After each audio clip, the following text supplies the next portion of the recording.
The 39th session of the Senate in the third regular session of the 19th Congress is hereby called to order. May I call on Senator Jingo Estrada to lead the chamber in prayer. You may proceed, sir. Thank you, Mr. President. Almighty Father, as we rejoice in celebrating the coming of your only begotten Son, we lift our praise and gratitude for the greatest gift we have ever received. Through the birth of Jesus Christ, you bestowed upon us your everlasting love and salvation. We thank you for this year that was filled with abundant blessings and eternal hope. With your loving mercy, we were able to blissfully commune with your creation and celebrate life, not only with our families and friends, but also with our communities and constituents. As we proceed with our last two session days for this year, we are reminded that without your mercy and grace, we cannot accomplish anything. We pray for our beloved institution, O Lord, that it may strongly continue to be the Senate of the people. Give us the courage to accept our weaknesses, failures, and misdeeds, so that we may walk through the path of your righteousness and nobility, allowing us to remain faithful to our commitments, duties, responsibilities, and missions. Grant us your peace so that we may all foster unity and respect in rendering our tasks, in dealing with our partners in governance, and in treating our Mother Nature, who gives shelter to all of us. Purify our intentions and guide our decisions so that we may craft policies towards inclusive national development and alleviate the suffering of our people. Bestow upon us your grace so that as humble servants of this nation, everything we do shall be for the greater good of our countrymen. Just as how our Savior was born in the manger without grandeur nor fanfare, may we wield our positions of power with humility and compassion. Just as how the angels sang praises when Christ was born, we shall speak your words through our works and make them heard so we may glorify you. Like the shepherds who were taking care of their flocks but hurriedly went to the manger when summoned by the angels, we have nothing to offer but our praise and worship, and we will always submit to your wisdom. Our hearts are filled with gladness as we perform our duties with your presence and guidance. We are confident that when we gather and unite under your name, we become our very best and produce our greatest work for our beloved country and the Filipino people. We look forward to the coming year with renewed hope, optimism, and joy. We take comfort that you are with us, beside us, every step of the way. We come before you and ask all this through your Son, Jesus Christ, our Lord. Amen. Amen. Secretary will please call the roll. Roll call of members. The Honorable Senator Binay, Senator Cayetano Alan, Senator Cayetano Pia, Senator De La Rosa, Senator Ejercito, Senator Estrada, Senator Gatchalian, Senator Go, Senator Ontiveros, Senator Lapid, Senator Legarda, Senator Marcos, Senator Padilla, Senator Pimentel, Senator Poe, Senator Revilla, Senator Tolentino, Senator Tulfo, Senator Villanueva, Senator Villar Cynthia, Senator Villar Mark, Senator Zubiri, the Senate President. With 22 senators present, Chair declares the presence of a quorum. Majority Floor Leader. Mr. President, before we proceed with the business for the day, I'd like to acknowledge some guests from our guests of our colleagues. Guests of the Senate, barangay officials from Tarlac City, guests of Senator Robin Hood Padilla, Dr. Shiksha Galion, Dr. Romeo Quijano, Dr. Angel Jimenez. May we ask the OSAA to prevent those seated in the gallery to refrain from clapping. Guests of this representation, Vice Governor Eufemia Dacayo of Nueva Vizcaya, and 16 Barangay Chairman of Solano, Nueva Vizcaya.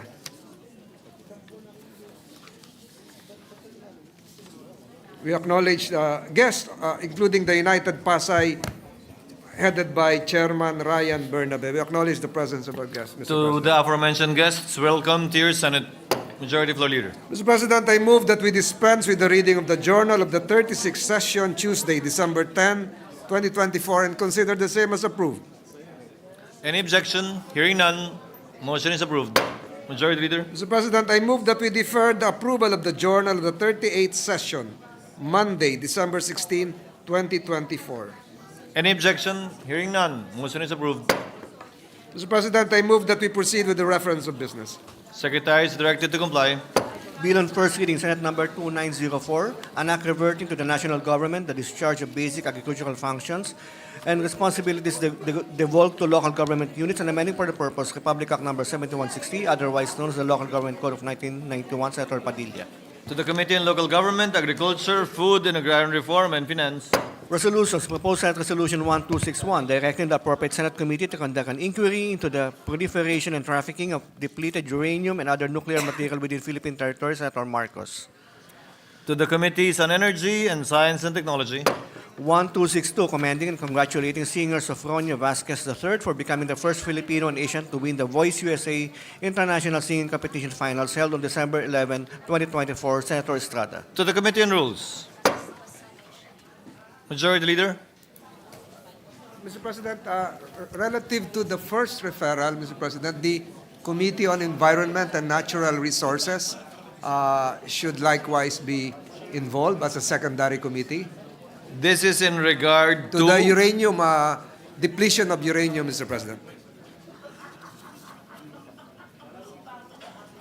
PS Resolution number 1261. It was referred, Mr. President, to the Committee on Energy as well as the Committee on Science and Technology. Chair would like to amend it. Instead of to the Committee on Energy and Science and Technology, it shall be referred to the Committee on Energy and Environment, vice the Committee on Science and Technology, given that we should only be referring resolutions to a maximum of 2 committees. Thank you, Mr. President. I submit, Mr. President. Mr. President,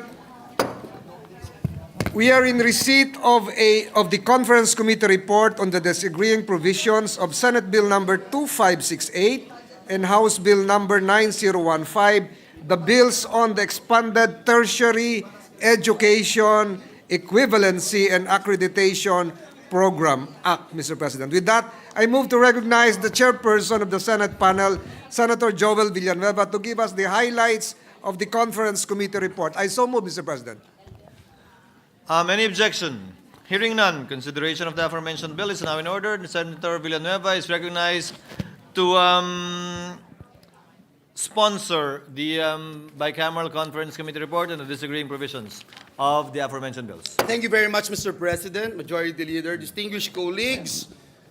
As the lead conferee of the Senate panel, this representation is honored to submit to the body for the ratification of this August chamber a copy of the bicameral conference committee report on the disagreeing provisions of Senate Bill number 2568 and House Bill number 9015, otherwise known as the Expanded Tertiary Education Equivalency and Accreditation Program, or the ETIAP Act.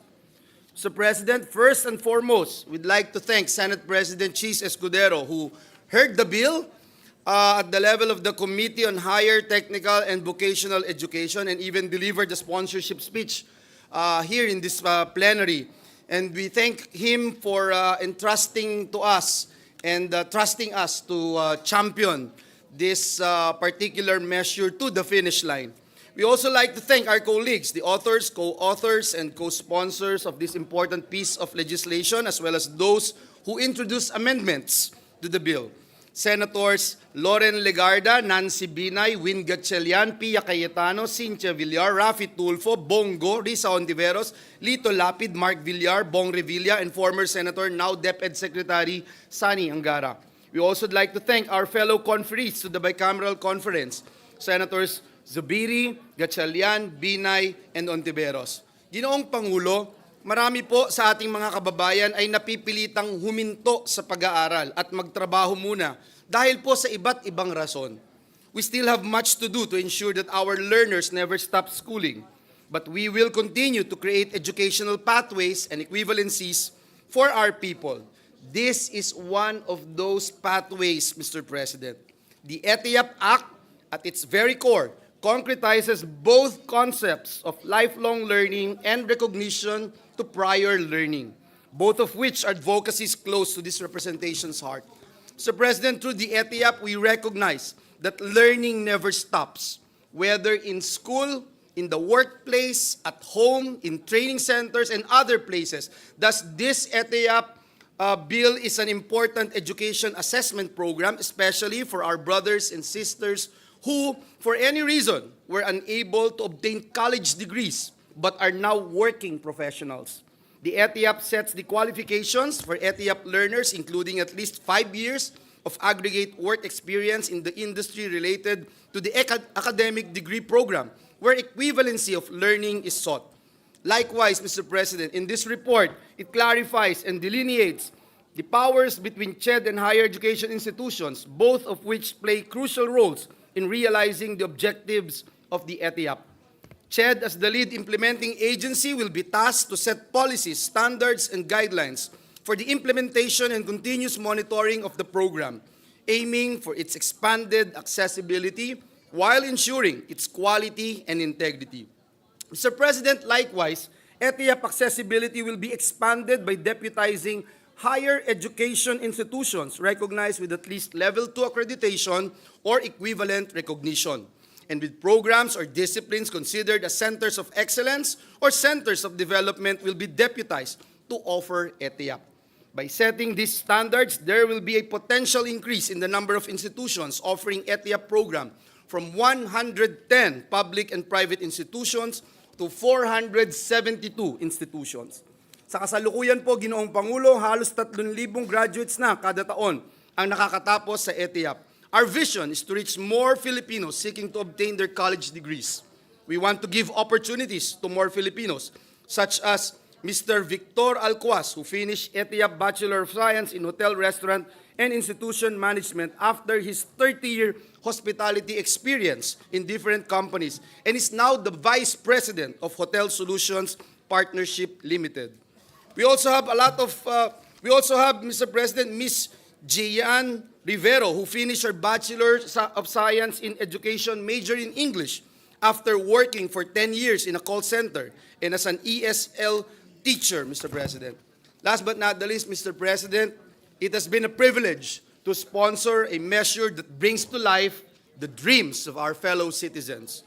The comprehensive details of the disagreeing provisions are reflected in the joint explanatory statement.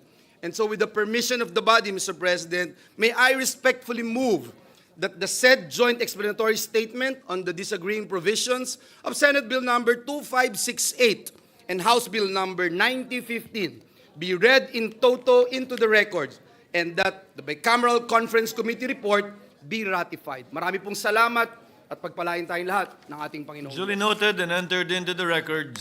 Majority Floor Leader. Mr. President, I move that we approve and ratify the Conference Committee report on the disagreeing provisions of Senate Bill 2568 and House Bill number 9015, and let the text of the joint explanation be deemed spread into the records of the Chamber. So move, Mr. President. All those in favor say aye. Aye. The ayes have it. Senate, the Bicameral Conference Committee report on the disagreeing provisions of the aforementioned bill is now approved and ratified. Majority Floor Leader. Mr. President. Congratulations to Senator Villanueva. Mr. President, I move to consider the third reading of several bills, the printed copies of which were electronically distributed to the members of this chamber on December 13, 2024, in compliance with the 3-day rule of the Constitution. With that, I move to consider on third reading House Bill number 5851. This is the bill declaring a special non-working holiday in the city of Valenzuela, Metro Manila. Mr. President. I so move, Mr. President. Any objection? Hearing none. Consideration of House Bill number 5851 is now in order. Senate Secretary is directed to read the title only of the measure and to proceed to roll call vote. An act declaring November 12 of every year a special non-working holiday in the city of Valenzuela. Roll call vote. The Honorable Senator Binay, Senator Cayetano Alan, Senator Cayetano Pia, Senator De La Rosa, Senator Ejercito, Senator Estrada, Senator Gatchalian, Senator Go, Senator Ontiveros, Senator Lapid, Senator Legarda, Senator Marcos, Senator Padilla, Senator Pimentel, Senator Poe, Senator Revilla, Senator Tolentino, Senator Tulfo, Senator Villanueva, Senator Villar Cynthia, Senator Villar Mark, Senator Zubiri, the Senate President. With 17 affirmative votes, 0 negative, 0 abstention, House Bill number 5851 is approved and third and final reading. Majority Leader. Mr. President, I move to consider on third reading House Bill number 7007 This is the bill declaring a special working holiday in the city of Isabela, province of Basilan. I so move, Mr. President. Any objection? Hearing none, consideration of House Bill number 7007 is now in order. Senate Secretary is directed to read the title only of the measure and to proceed to roll call vote. An act declaring July 8 of every year special working holiday in the city of Isabela, province of Basilan. Roll call vote. The Honorable Senators Binay, Cayetano Alan, Cayetano Pia, De La Rosa, Ejercito, Estrada, Gatchalian, Go, Ontiveros, Lapid, Legarda, Marcos, Padilla, Pimentel, Poe, Revilla, Tolentino, Yes. Tulfo, Villanueva, Villar Cynthia, Villar Mark, Zubiri, the Senate President. With 18 affirmative votes, 0 negative, 0 abstention, House Bill number 7007 is approved on third and final reading. Majority Floor Leader. Mr. President, I move to consider on third reading House Bill number 5828. This is the bill declaring a special working holiday in Santa Maria, Bulacan, Mr. President. I so move, Mr. President. Any objection? Hearing none, consideration of House Bill number 5828 is now in order. Senate Secretary is directed to read the title only of the measure and to proceed to roll call vote. An act declaring January 29 of every year special working holiday in the municipality of Santa Maria, province of Bulacan. Roll call vote. The Honorable Senators Binay, Cayetano Alan, Cayetano Pia, De La Rosa, Ejercito, Estrada, Gatchalian, Go, Ontiveros, Lapid, Legarda, Marcos, Padilla, Pimentel, Poe, Revilla, Tolentino, Yes. Tulfo, Villanueva, Villar Cynthia, Villar Mark, Zubiri, the Senate President. With 18 affirmative votes, 0 negative, 0 abstention, House Bill number 5828 is approved on third and final reading. Majority Leader. Mr. President, I move to consider on third reading House Bill number 5831. This is the bill declaring a special working holiday in the province of Quezon. So move, Mr. President. Any objection? Hearing none, motion is approved. Consideration of House Bill number 5831 is now in order. Senate Secretary is directed to read the title only of the measure and to proceed to roll call vote. An act declaring November 4 of every year special working holiday in the province of Quezon. Roll call vote. The Honorable Senators Binay, Cayetano Alan, Cayetano Pia, De La Rosa, Ejercito, Estrada, Gatchalian, Go, Ontiveros, Lapid, Legarda, Marcos, Padilla, Pimentel, Poe, Revilla, Tolentino, Tulfo, Yes. Villanueva, Villar Cynthia, Villar Mark, Zubiri, the Senate President.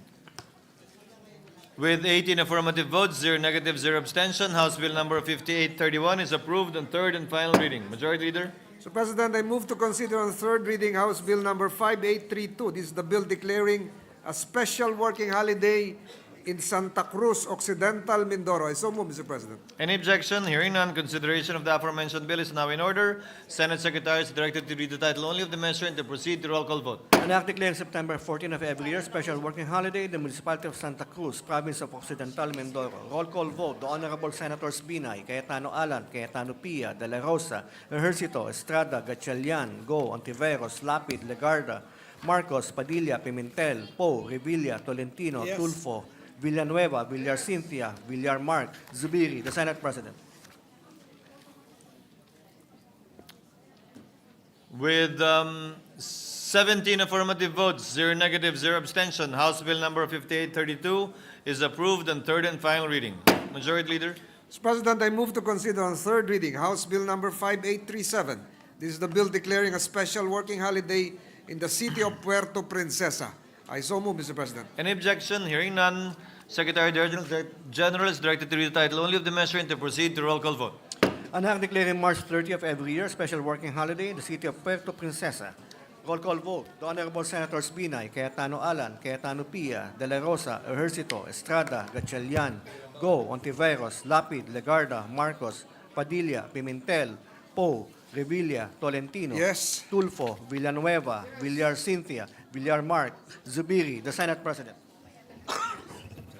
With 16 affirmative votes, 0 negative, 0 abstention, House Bill number 5837 is approved on third and final reading. Majority Leader. Mr. President, I move to consider on third reading House Bill number 5836. This is the bill declaring a special working holiday in Balayan, Batangas. So move, Mr. President. Any objection? Hearing none, Secretary General is directed to read the title only of the measure and to proceed to roll call vote. An act declaring June 24 of every year special working holiday in the municipality of Balayan, province of Batangas. Roll call vote. The Honorable Senators Binay, Cayetano Alan, Cayetano Pia, De La Rosa, Ejercito, Estrada, Gatchalian, Go, Ontiveros, Lapid, Legarda, Marcos, Padilla, Pimentel, Poe, Revilla, Tolentino, Yes. Tulfo, Villanueva, Villar Cynthia, Villar Mark, Zubiri, the Senate President. With 16 affirmative votes, 0 negative, 0 abstention, House Bill number 5836 is approved on third and final reading. Majority Leader, Mr. President, 1 minute suspension, Mr. President. session is suspended.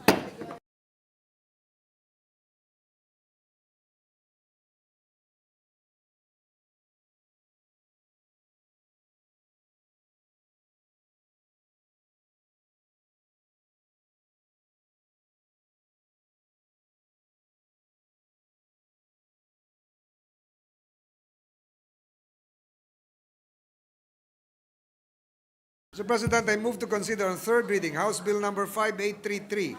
This is the bill declaring a special working holiday in Santa Maria, Bulacan. So move, Mr. President. Any objection? Hearing none, Secretary General is directed to read the title only of the measure and to proceed to roll call vote. Declaring November 22 of every year special working holiday in Santa Maria, Bulacan. Roll call vote. The Honorable Senators Binay, Cayetano Alan, Cayetano Pia, De La Rosa, Ejercito, Estrada, Gatchalian, Go, Ontiveros, Lapid, Legarda, Marcos, Padilla, Pimentel, Poe, Revilla, Tolentino, Tulfo, Villanueva, Villar Cynthia, Villar Mark, Zubiri, the Senate President. With 17 affirmative votes, 0 negative, 0 abstention, House Bill number 5833 is approved on third and final reading. Majority Leader, Mr. President, I move to consider on third reading House Bill number 5556. This is the bill declaring a special working holiday in Kawit, Cavite, Mr. President. any objection? Hearing none, consideration of the aforementioned bill is now in order. Senate Secretary is directed to read the title only of the measure and to proceed to roll call vote. Declaring July 22 of every year special working holiday in Kawit, Cavite. Roll call vote. The Honorable Senators Binay, Cayetano Alan, Cayetano Pia, De La Rosa, Ejercito, Estrada, Gatchalian, Go, Ontiveros, Lapid, Legarda, Marcos, Padilla, Pimentel, Poe, Revilla, Tolentino, Tulfo, Villanueva, Villar Cynthia, Villar Mark, Zubiri, the Senate President. With 18 affirmative votes, 0 negative, 0 abstention, House Bill number 5556 is approved on third and final reading. Majority Leader, Mr. President, relative to House Bill 5556, this representation intends to submit an explanation of vote for insertion to the records. duly noted and entered into the records. Mr. President, I move to consider on third reading House Bill number 5850, declaring a special working holiday in Quezon City. So move, Mr. Any President. objection? Hearing none, Secretary General is directed to read the title only of the measure and to proceed to roll call vote. Declaring January 6 of every year special working holiday in Quezon City. Roll call vote. The Honorable Senators Binay, Cayetano Alan, Cayetano Pia, De La Rosa, Ejercito, Estrada, Gatchalian, Go, Ontiveros, Lapid, Legarda, Marcos, Padilla, Pimentel, Poe, Revilla, Tolentino, Tulfo, Yes. Villanueva, Villar Cynthia, Villar Mark, Zubiri, the Senate President. With 19 affirmative votes, 0 negative, 0 abstention, House Bill number 5850 is approved on third and final reading. Majority Leader, Mr. President, I move to consider on third reading House Bill number 5841. This is a bill declaring a special working holiday in Mendez, Nunez, Cavite. So move, Mr. President. any objection? Hearing none, Secretary General is directed to comply. Declaring September 6 of every year special working holiday in Mendez Nunez, Cavite. Roll call vote. The Honorable Senators Binay, Cayetano Alan, Cayetano Pia, De La Rosa, Ejercito, Estrada, Gatchalian, Go, Ontiveros, Lapid, Legarda, Marcos, Padilla, Pimentel, Poe, Revilla, Tolentino, Yes. Tulfo, Villanueva, Villar Cynthia, Villar Mark, Zubiri, the Senate President. With 19 affirmative votes, 0 negative, 0 abstention, House Bill number 5841 is approved on third and final reading. Majority Leader, Mr. President, relative to House Bill number 5841, this representation will likewise submit an explanation of vote for insertion to the records, Mr. President. duly noted and entered into the records. Majority Leader, Mr. President, I move to consider on third reading House Bill number 9771. This is the bill declaring a special working holiday in Isabela, Basilan. I so move, Mr. President. Secretary General is directed to comply. Declaring April 25 of every year special working holiday in Isabela, Basilan. Roll call vote. The Honorable Senators Binay, Cayetano Alan, Cayetano Pia, De La Rosa, Ejercito, Estrada, Gatchalian, Go, Ontiveros, Lapid, Legarda, Marcos, Padilla, Pimentel, Poe, Revilla, Tolentino, Tulfo, Villanueva, Villar Cynthia, Villar Mark, Zubiri, the Senate President. With 19 affirmative votes, 0 negative, 0 abstention, House Bill number 9771 is approved on third and final reading. Majority Leader, Mr. President, I move to consider on third reading House Bill number 5846. This is the bill declaring a special working holiday in San Mateo, Rizal. So move, Mr. President. Any objection? Hearing none, Secretary General is directed to comply. Declaring September 21 of every year special working holiday in San Mateo, Rizal. Roll call vote. The Honorable Senators Binay, Cayetano Alan, Cayetano Pia, De La Rosa, Ejercito, Estrada, Gatchalian, Go, Ontiveros, Lapid, Legarda, Marcos, Padilla, Pimentel, Poe, Revilla, Tolentino, Yes. Tulfo, Villanueva, Villarcintia, Villarmark, Zubiri, the Senate President. With 19 affirmative votes, 0 negative, 0 abstention, House Bill number 5846 is approved on third and final reading. Majority Leader. Mr. President, I move to consider on third reading House Bill number 5852. This is the bill declaring a special working holiday in Santa Cruz Occidental, Mindoro. I so move, Mr. President. Any objection? Hearing none, Secretary is directed to comply. Declaring April 1 of every year special working holiday in Santa Cruz Occidental, Mindoro. Roll call vote. The Honorable Senators Binay, Cayetano Alan, Cayetano Pia, De La Rosa, Ejercito, Estrada, Gatchalian, Go, Ontiveros, Lapid, Legarda, Marcos, Padilla, Pimentel, Poe, Revilla, Tolentino, Tulfo, Yes. Villanueva, Villarcintia, Villarmark, Zubiri, the Senate President. With 19 affirmative votes, 0 negative, 0 abstention, House Bill number 5852 is approved on third and final reading. Majority Leader. Mr. President, I move to consider on third reading House Bill number 7004. This is the bill declaring a special working holiday in the province of Catanduanes. So move, Mr. President. Any objection? Hearing none, Secretary is directed to comply.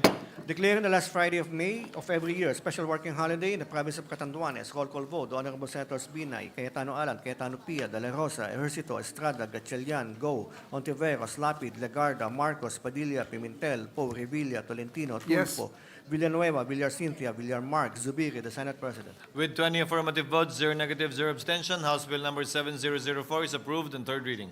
Majority Leader. Mr. President, I move to consider on third reading House Bill number 6158. This is the bill declaring a special working holiday in the province of Sarangani. I so move, Mr. President. Any objection? Hearing none, Secretary is directed to comply. Declaring October 27 of every year special working holiday in Sarangani. Roll call vote. The Honorable Senators Binay, Cayetano Alan, Cayetano Pia, De La Rosa, Ejercito, Estrada, Gatchalian, Go, Ontiveros, Lapid, Legarda, Marcos, Padilla, Pimentel, Poe, Revilla, Tolentino, Yes. Tulfo, Villanueva, Villarcintia, Villarmark, Zubiri, the Senate President. With 20 affirmative votes, 0 negative, 0 abstention, House Bill number 6158 is approved on third reading. Majority Leader. Mr. President, I move to consider on third reading House Bill number 5845. This is the bill declaring a special working holiday in San Carlos, Negros Occidental.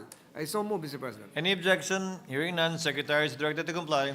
Declaring July 1 of every year special working holiday in San Carlos, Negros Occidental. Roll call vote. The Honorable Senators Binay, Cayetano Alan, Cayetano Pia, De La Rosa, Ejercito, Estrada, Gatchalian, Go, Ontiveros, Lapid, Legarda, Marcos, Padilla, Pimentel, Poe, Revilla, Tolentino, Yes. Tulfo, Villanueva, Villarcintia, Villarmark, Zubiri, the Senate President. With 20 affirmative votes, 0 negative, 0 abstention, House Bill number 5845 is approved on third reading.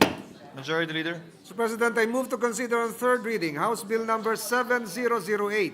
This is the bill declaring a special non-working holiday in the province of Basilan.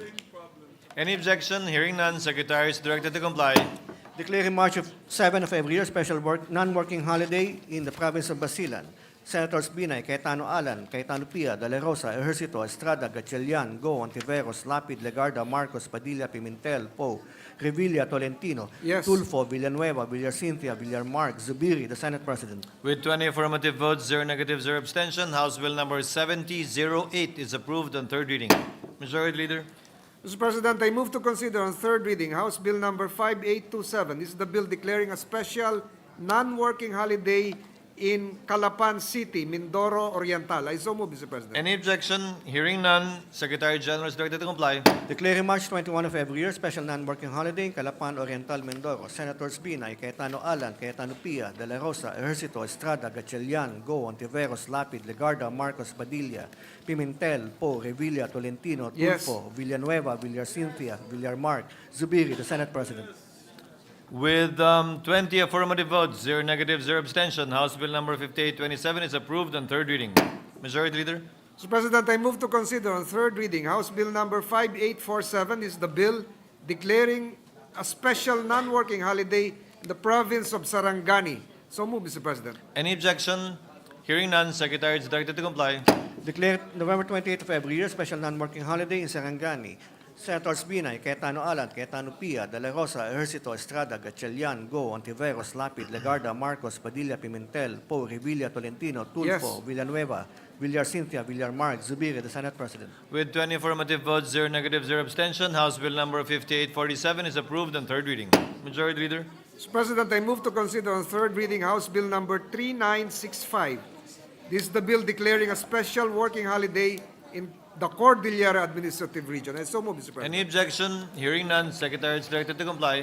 Declaring July 15 of every year special working holiday in the Cordillera Administrative Region. Senators Binay, Cayetano Alan, Cayetano Pia, De La Rosa, Ejercito, Estrada, Gatchalian, Go, Ontiveros, Lapid, Legarda, Marcos, Padilla, Pimentel, Poe, Revilla, Tolentino, Tulfo, Villanueva, Villar Cynthia, Villar Mark, Zubiri, the Senate President. With 20 affirmative votes, 0 negative, 0 abstention, House Bill number 3965 is approved on third reading.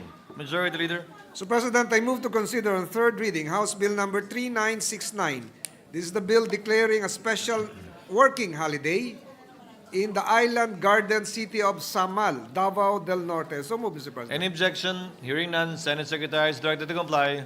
Declaring March 7 of every year special working holiday in the island garden city of Samal, Davao del Norte. Senators Binay, Cayetano Alan, Cayetano Pia, De La Rosa, Ejercito, Estrada, Gatchalian, Go, Ontiveros, Lapid, Legarda, Marcos, Padilla, Pimentel, Poe, Revilla, Tolentino, Tulfo, Yes. Villanueva, Villar Cynthia, Villar Mark, Zubiri, the Senate President. With 20 affirmative votes, 0 negative, 0 abstention, House Bill number 3969 is approved on third reading.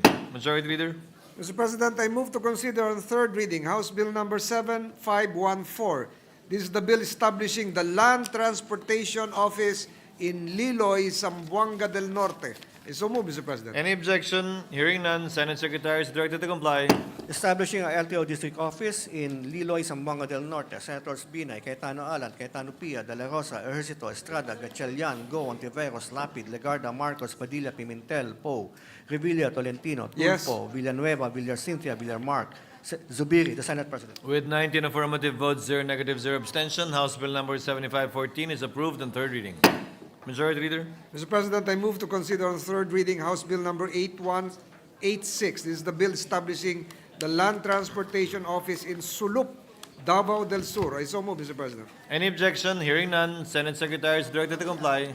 LTO district office in Sulup, Davao del Sur. Senators Binay, Cayetano Alan, Cayetano Pia, De La Rosa, Ejercito, Estrada, Gatchalian, Go, Ontiveros, Lapid, Legarda, Marcos, Padilla, Pimentel, Poe, Revilla, Tolentino, Yes. Tulfo, Villanueva, Villar Cynthia, Villar Mark, Zubiri, the Senate President. With 19 affirmative votes, 0 negative, 0 abstention, House Bill number 8186 is approved on third reading.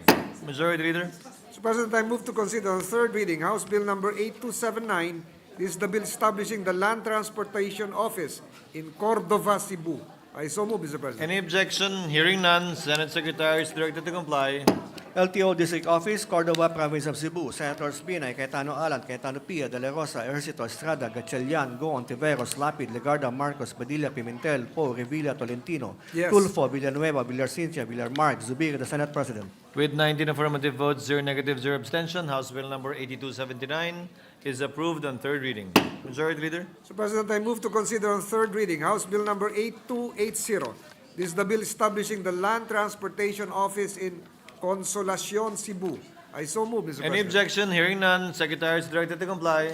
LTO District Office in Consolacion, Cebu. Senators Binay, Cayetano Alan, Cayetano Pia, De La Rosa, Ejercito, Estrada, Gatchalian, Go, Ontiveros, Lapid, Legarda, Marcos, Padilla, Pimentel, Poe, Revilla, Tolentino, Tulfo, Villanueva, Villar Cynthia, Villar Marks, Zubiri, the Senate President. With 19 affirmative votes, 0 negative, 0 abstention, House Bill number 8280 is approved on third reading. Majority Leader. Mr. President, I move to consider on third reading House Bill number 9468. This is the bill establishing the Land Transportation Office in Pandan, Antique. So move, Mr. President. Any objection? Hearing none, Secretary is directed to comply. LTO District Office, Pandan, Antique. Senators Binay, Cayetano Alan, Cayetano Pia, De La Rosa, Ejercito, Estrada, Gatchalian, Go, Ontiveros, Lapid, Legarda, Marcos, Padilla, Pimentel, Poe, Revilla, Tolentino, Tulfo, Villanueva, Villar Cynthia, Villar Mark, Zubiri, the Senate President. With 19 affirmative votes, 0 negative, 0 abstention, House Bill number 9468 is approved on third reading. Majority Leader. Mr. President, I move to consider on third reading House Bill number 10835. This is the bill establishing the Land Transportation Office in Maayon, Capiz. So move, Mr. President. Any objection? Hearing none, Secretary is directed to comply. LTO Regular District Office in Maayon, Capiz, Senators Binay, Cayetano Alan, Cayetano Pia, De La Rosa, Ejercito, Estrada, Gatchalian, Go, Ontiveros, Lapid, Legarda, Marcos, Padilla, Pimentel, Po, Revilla, Tolentino. Yes. Tulfo, Villanueva, Villar Cynthia, Villar Mark, Zubiri, the Senate President. With 19 affirmative votes, 0 negative, 0 abstention, House Bill number 10835 is approved on third reading. Majority Leader. Mr. President, I move to consider on third reading House Bill number 3401. This is the bill establishing the Land Transportation Office in Pototan, Iloilo. I so move, Mr. President. Any objection? Hearing none, Secretary is directed to comply. LTO District Office, Pototan, Iloilo. Senators Binay, Cayetano Alan, Cayetano Pia, De La Rosa, Ejercito, Estrada, Gatchalian, Go, Ontiveros, Lapid, Legarda, Marcos, Padilla, Pimentel, Po, Revilla, Tolentino, Tulfo, Villanueva, Villar Cynthia, Villar Mark, Zubiri, the Senate President. With 19 affirmative votes, 0 negative, 0 abstention, House Bill number 3401 is approved on third reading. Majority Leader. Mr. President, I move to consider on third reading House Bill number 4275. This is the bill establishing the Land Transportation Office in Nabua, Camarines Sur. So move, Mr. President. Any objection? Hearing none, Secretary is directed to comply. LTO Class D Office, Nabo, Camarines Sur, Senators Binay, Cayetano Alan, Cayetano Pia, De La Rosa, Ejercito, Estrada, Gatchalian, Go, Ontiveros, Lapid, Legarda, Marcos, Padilla, Pimentel, Po, Revilla, Tolentino. Yes. Tulfo, Villanueva, Villar Cynthia, Villar Mark, Zubiri, the Senate President. With 19 affirmative votes, 0 negative, 0 abstention, House Bill number 4275 is approved on third reading. Majority Leader. Mr. President, I move to consider on third reading House Bill number 5659. This is the bill converting the Land Transportation Extension Office in San Miguel, Iloilo into a regular district office. So move, Mr. President. Any objection? Hearing none, Secretary is directed to comply. Converting the LTO Office San Miguel into the province of Iloilo into a regular district office. Senators Binay, Cayetano Alan, Cayetano Pia, De La Rosa, Ejercito, Estrada, Gatchalian, Go, Ontiveros, Lapid, Legarda, Marcos, Padilla, Pimentel, Po, Revilla, Tolentino. Yes. Tulfo, Villanueva, Villar Cynthia, Villar Mark, Zubiri, the Senate President. With 20 affirmative votes, 0 negative, 0 abstention, House Bill number 5659 is approved on third reading. Majority Leader. Mr. President, I move to consider on third reading House Bill number 6556. This is the bill establishing the Land Transportation Office in San Dionisio, Iloilo. So move, Mr. President. Any objection? Hearing none, Secretary is directed to comply. LTO District Office, San Dionisio, Iloilo. Senators Binay, Cayetano Alan, Cayetano Pia, De La Rosa, Ejercito, Estrada, Gatchalian, Go, Ontiveros, Lapid, Legarda, Marcos, Padilla, Pimentel, Po, Revilla, Tolentino, Tulfo, Villanueva, Villar Cynthia, Villar Mark, Zubiri, the Senate President. With 20 affirmative votes, 0 negative, 0 abstention, House Bill number 6556 is approved on third reading. Majority Leader. Mr. President, I move to consider on third reading House Bill number 8283. This is the bill establishing the Land Transportation Office in Padre Garcia, Batangas. So move, Mr. President. Any objection? Hearing none, Secretary General is directed to comply. LTO District Office, Padre Garcia, Batangas. Senators Binay, Cayetano Alan, Cayetano Pia, De La Rosa, Ejercito, Estrada, Gatchalian, Go, Ontiveros, Lapid, Legarda, Marcos, Padilla, Pimentel, Po, Revilla, Tolentino, Tulfo, Villanueva, Villar Cynthia, Villar Mark, Zubiri, the Senate President. With 20 affirmative votes, 0 negative, 0 abstention, House Bill number 8283 is approved on third reading. Majority Leader. Mr. President, I move to consider on third reading House Bill number 9651. This is the bill converting the Land Transportation Extension Office in Pili, Camarines Sur into a regular district office. So move, Mr. President. Any objection? Hearing none, Secretary is directed to comply. Converting the LTO Extension Office, Pili, into a regular district office. Senators Binay, Cayetano Alan, Cayetano Pia, De La Rosa, Ejercito, Estrada, Gatchalian, Go, Ontiveros, Lapid, Legarda, Marcos, Padilla, Pimentel, Po, Revilla, Tolentino, Tulfo, Villanueva, Villar Cynthia, Villar Mark, Zubiri, the Senate President. With 20 affirmative votes, 0 negative, 0 abstention, House Bill number 9651 is approved on third reading. Majority Mr. Leader. President, I move to consider on third reading House Bill number 9652. This is the bill establishing the Land Transportation Office in Ubay, Bohol. I so move, Mr. President. Any objection? Hearing none, Secretary is directed to comply. LTO District Office, Ubay, Bohol. Senators Binay, Cayetano Alan, Cayetano Pia, De La Rosa, Ejercito, Estrada, Gatchalian, Go, Ontiveros, Lapid, Legarda, Marcos, Padilla, Pimentel, Po, Revilla, Tolentino, Tulfo, Yes. Villanueva, Villar Cynthia, Villar Mark, Zubiri, the Senate President. With 20 affirmative votes, 0 negative, 0 abstention, House Bill number 9652 is approved on third reading. Mr. Majority President, Leader. I move to consider on third reading House Bill number 9654, the bill establishing the Land Transportation Office in Calamansig, Sultan Kudarat. I so move, Mr. President. Any objection? Hearing none, Secretary is directed to comply. LTO District Office, Calamansig, Sultan Kudarat, Senators Binay, Cayetano Alan, Cayetano Pia, De La Rosa, Ejercito Estrada, Gatchalian, Goon, Tiveros, Lapid, Legarda, Marcos, Padilla, Pimentel, Poe, Revilla, Tolentino, Tulfo, Villanueva, Villar Cynthia, Villar Mark, Zubiri, the Senate President. With 20 affirmative votes, 0 negative, 0 abstention, House Bill number 9654 is approved on third reading. Majority Leader. Mr. President, I move to consider on third reading House Bill number 9664, the bill establishing the Land Transportation Office in Ilog Negros Occidental. I so move, Mr. President. Any objection? Hearing none, Secretary is directed to comply. LTO District Office, Ilog, Negros Occidental, Senators Binay, Cayetano Alan, Cayetano Pia, De La Rosa, Ejercito Estrada, Gatchalian, Goon, Tiveros, Lapid, Legarda, Marcos, Padilla, Pimentel, Poe, Revilla, Tolentino, Tulfo, Yes. Villanueva, Villar Cynthia, Villar Mark, Zubiri, the Senate President. With 20 affirmative votes, 0 negative, 0 abstention, House Bill number 9664 is approved on third reading. Majority Leader. Mr. President, I move to consider on third reading House Bill number 5731. This is the bill converting the Land Transportation Extension Office in Dolores, Eastern Samar into a regular district office. I so move, Mr. President. Any objection? Hearing none, Secretary is directed to comply. Converting LTO Extension Office, Dolores Eastern Summit, to a regular district office. Senators Binay, Cayetano Alan, Cayetano Pia, De La Rosa, Ejercito Estrada, Gatchalian, Goon, Tiveros, Lapid, Legarda, Marcos, Badilla, Pimentel, Poe, Revilla, Tolentino, Tulfo, Villanueva, Villar Cynthia, Villar Mark, Zubiri, the Senate President. With 20 affirmative votes, 0 negative, 0 abstention, House Bill number 5731 is approved on third reading. Majority Leader. Mr. President, I move to consider on third reading House Bill number 10779, the bill converting the Land Transportation Office in San Pascual, Batangas into a regular district office. So move, Mr. President. Any objection? Hearing none, Secretary is directed to comply. Converting LTO Extension Office at San Pascual, Batangas into a regular district office. Senators Binay, Cayetano Alan, Cayetano Pia, De La Rosa, Ejercito Estrada, Gatchalian, Goon, Tiveros, Lapid, Legarda, Marcos, Padilla, Pimentel, Poe, Revilla, Tolentino, Tulfo, Villanueva, Villar Cynthia, Villar Mark, Zubiri, the Senate President. With 20 affirmative votes, 0 negative, 0 abstention, House Bill number 10779 is approved on third reading. Majority Leader. Mr. President, I move to consider on third reading House Bill number 5911, the bill converting the Land Transportation Office in Sindangan, Zamboanga del Norte into a regular district office.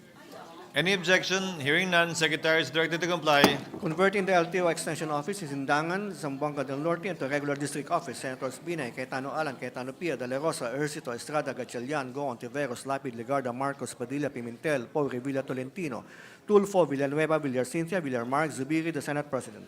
With 20 affirmative votes, 0 negative, 0 abstention, House Bill number 5911 is approved on third reading. Majority Leader for the last two bills. Yes, Mr. President. I move to consider on third reading House Bill number 8152, the bill converting the Land Transportation Extension Office in Las Piñas City, Metro Manila, into a regular licensing center. I so move, Mr. President. Any objection? Hearing none, Secretary is directed to comply. Converting the LTO Las Piñas Licensing Extension Office into a regular licensing center. Senators Binay, Cayetano Alan, Cayetano Pia, De La Rosa, Ejercito Estrada, Gatchalian, Goon, Tiveros, Lapid, Legarda, Marcos, Padilla, Pimentel, Poe, Revilla, Tolentino, Yes. Tulfo, Villanueva, Villar Cynthia, Villar Mark, Zubiri, the Senate President. With 20 affirmative votes, 0 negative, 0 abstention, House Bill number 8152 is approved on third reading. Mr. President, I move to consider on third reading House Bill number 8281, the bill establishing the Land Transportation Office in Gataran, Province of Cagayan. I so move, Mr. President. Any objection? Hearing none, Secretary is directed to comply. Converting the LTO Extension Office in Cataran, Cagayan into a regular district office. Senators Binay, Cayetano Alan, Cayetano Pia, De La Rosa, Ejercito Estrada, Gatchalian, Goon, Tiveros, Lapid, Legarda, Marcos, Padilla, Pimentel, Poe, Revilla, Tolentino, Tulfo, Yes. Villanueva, Villar Cynthia, Villar Mark, Zubiri, the Senate President. With 20 affirmative votes, 0 negative, 0 abstention, House Bill number 8281 is approved on third reading. Majority Floor Leader. 1 minute suspension, Mr. President. Session is suspended.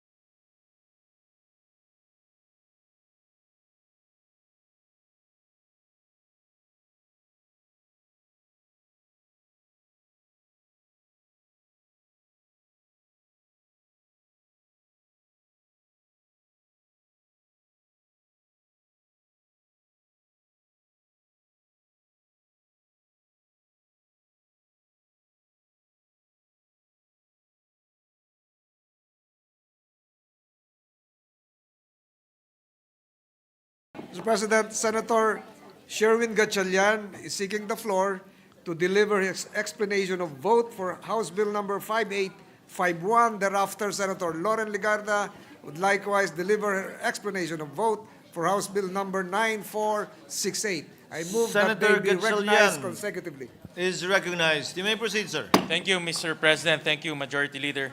Mr. President, distinguished colleagues, a pleasant day to you all. I rise today to proudly cast my yes vote for House Bill number 5851, which seeks to declare November 12 as a regular non-working holiday in the city of Valenzuela in commemoration of its founding anniversary. I extend my gratitude to Senator J.V. Ejercito for sponsoring this measure and to my colleagues for their support. This bill is more than just a declaration of a holiday. It is a profound recognition of Valenzuela's rich history, remarkable progress, and resilient people. Bilang isang Valenzuelano, ang panukalang ito ay napakalapit sa aking puso. Ang araw ng pagkakatatag ng Valenzuela ay mahalagang bahagi ng kasaysayan namin, isang araw na nagbigay daan sa pag-usbong ng isang dating tahimik na bayan na ngayon ay tinitingala bilang lungsod na nagsisilbing modelo ng inobasyon. Mr. President, declaring this holiday will give Valenzuelanos the opportunity to reflect on their shared identity, celebrate their city's achievement, and honor the generations who built its foundation. It will also inspire us to continue working together for a brighter and a more prosperous Valenzuela. With this, I proudly vote yes to this measure. Let us continue to honor Valenzuela's legacy and look forward to a future filled with even greater accomplishments. Thank you, Mr. President, esteemed colleagues. Noted and entered into the records. As earlier manifested by the Majority Leader, Chair would like to acknowledge and recognize Senator Lauren Legarda to deliver her explanation of vote in regard to a House bill we approved on third reading earlier. You may proceed, ma'am. Yes, thank you, Mr. President. I'd like to co-sponsor the LTO in Antique bill, which is through this manifestation. And I'd like to state, Mr. President, that as we all know, good public service is defined by accessibility, efficiency, transparency, and convenience. And with this in mind, I cast my affirmative vote in support of House Bill 9468, which aims to establish a district branch of the Land Transportation Office in Pandan, Antique. Currently, may Kasimanwa in Pandan, Antique, and the neighboring municipalities are forced to travel up to 149 kilometers just to complete basic transactions at the LTO San Jose de Buenavista office. Such a journey is not only inconvenient, it risks becoming a denial of service for those who cannot afford the time or resources to make this trip. By establishing a district branch of the LTO in Pandan, my hometown, this measure will bring essential services closer to the people, such as vehicle registration, license renewals, and other permits, saving them both the time and money. It will ease congestion at the San Jose office, creating a more even distribution of services throughout the province. This bill is rooted in fairness and public convenience, core principles of public service that we have long overlooked.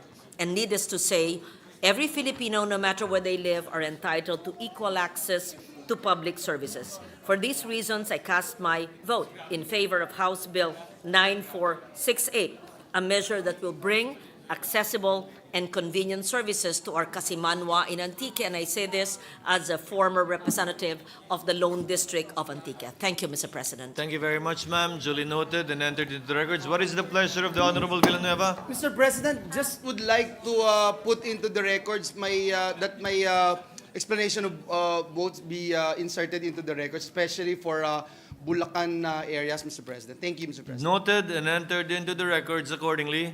Majority Leader.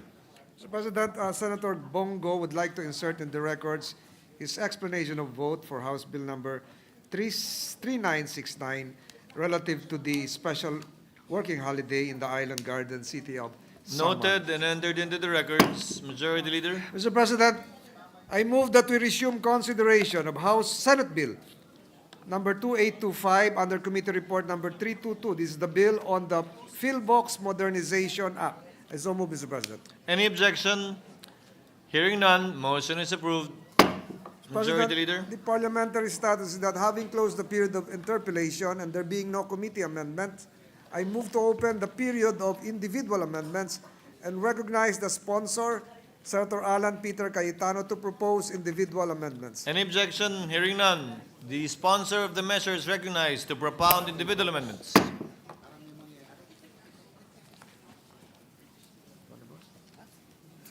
You may proceed, sir. Good afternoon, Mr. President. Mr. President, just a 1-minute suspension. Session is suspended.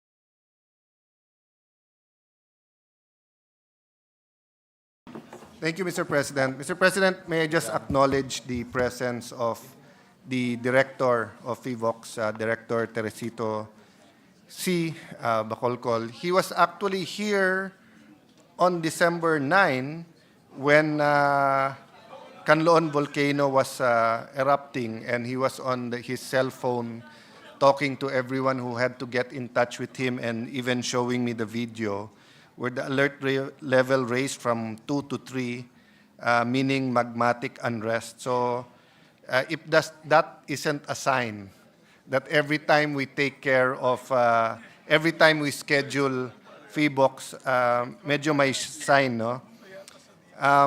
Of course, nakikiramay po tayo sa lahat ng nakapaligid sa Canlaon na ngayon na displaced, and hope we can do more for them, no?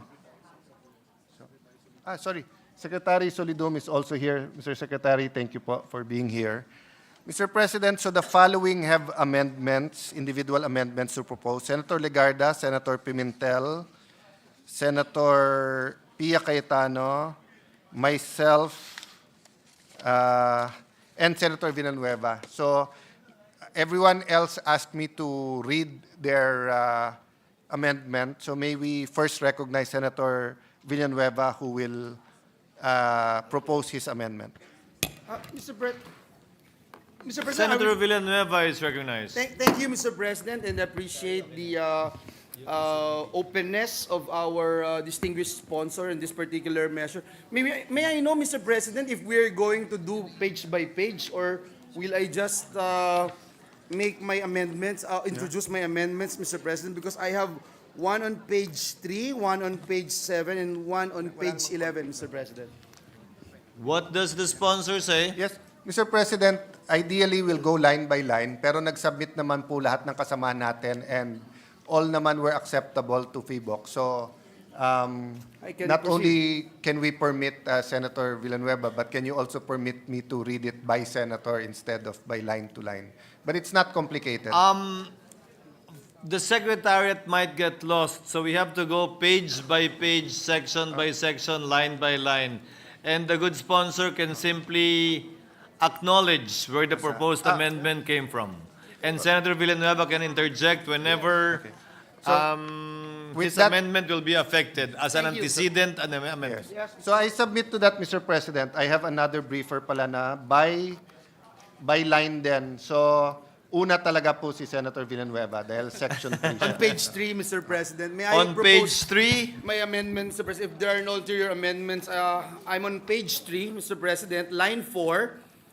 This is on section 3 of the objectives. Page 3, line 4, after the word services, remove the word and on the same page, between lines 4 and 5, insert a new subsection, letter G, which shall read as follows: to provide opportunities for continuous learning and improvement of the knowledge, skills, and capacities of Philvolcs personnel. I so move, Mr. President. what does the sponsor say? Mr. President, we accept because this will will align with the objective and with other provisions geared towards the continuous enhancement of the capacity of Philvolcs personnel. Thank you, Mr. Any President. objection?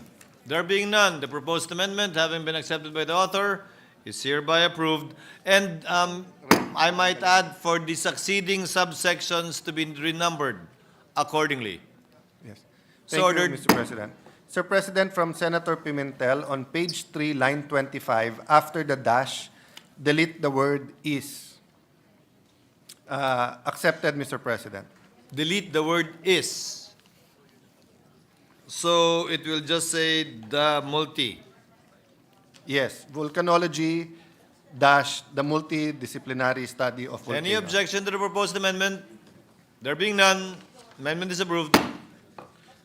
Again from Senator Pimentel, on page 4, line 19, after the word alignment, replace the word in with the word with. Any objection? Hearing none, the proposed amendment is adopted. From Senator Pia Cayetano, on page 4, line 29, after the word has, delete the phrase an advanced and replace with the phrase a, masteral or doctorate. Any objection? There being none, proposed amendment is approved.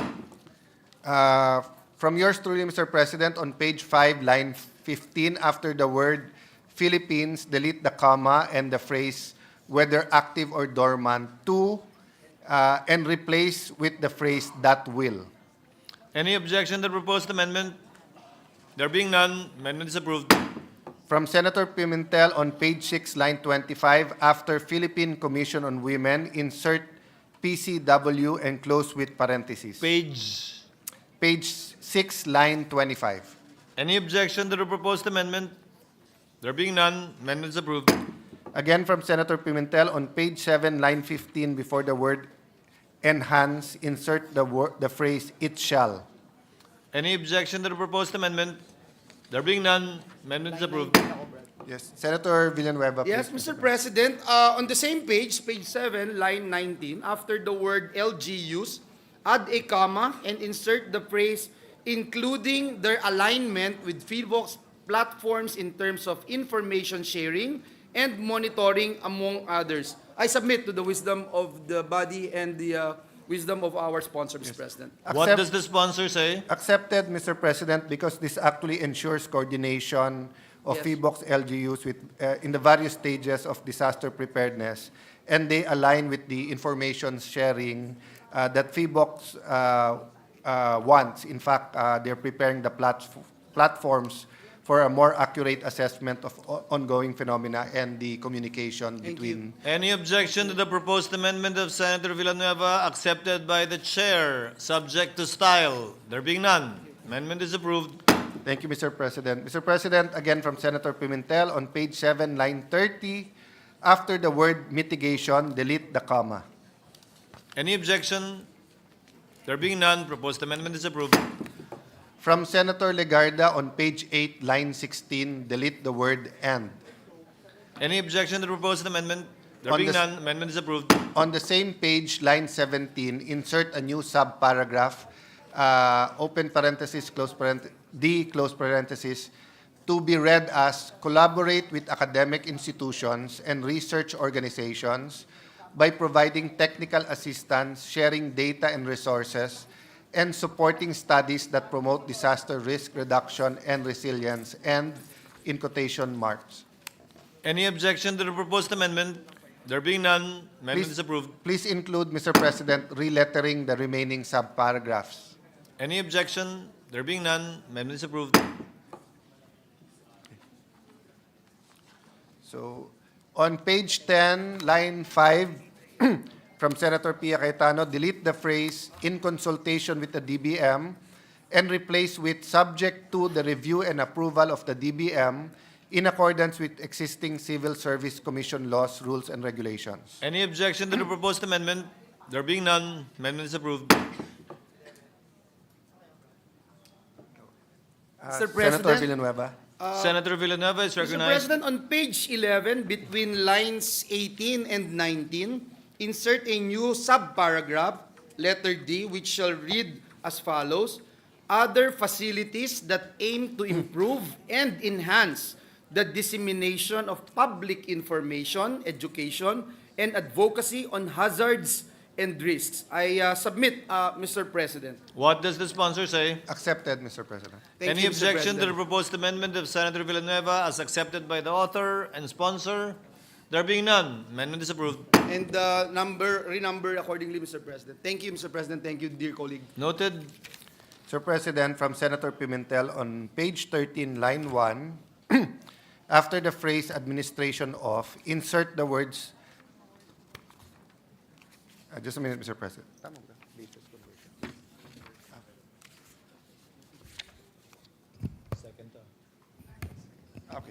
Okay.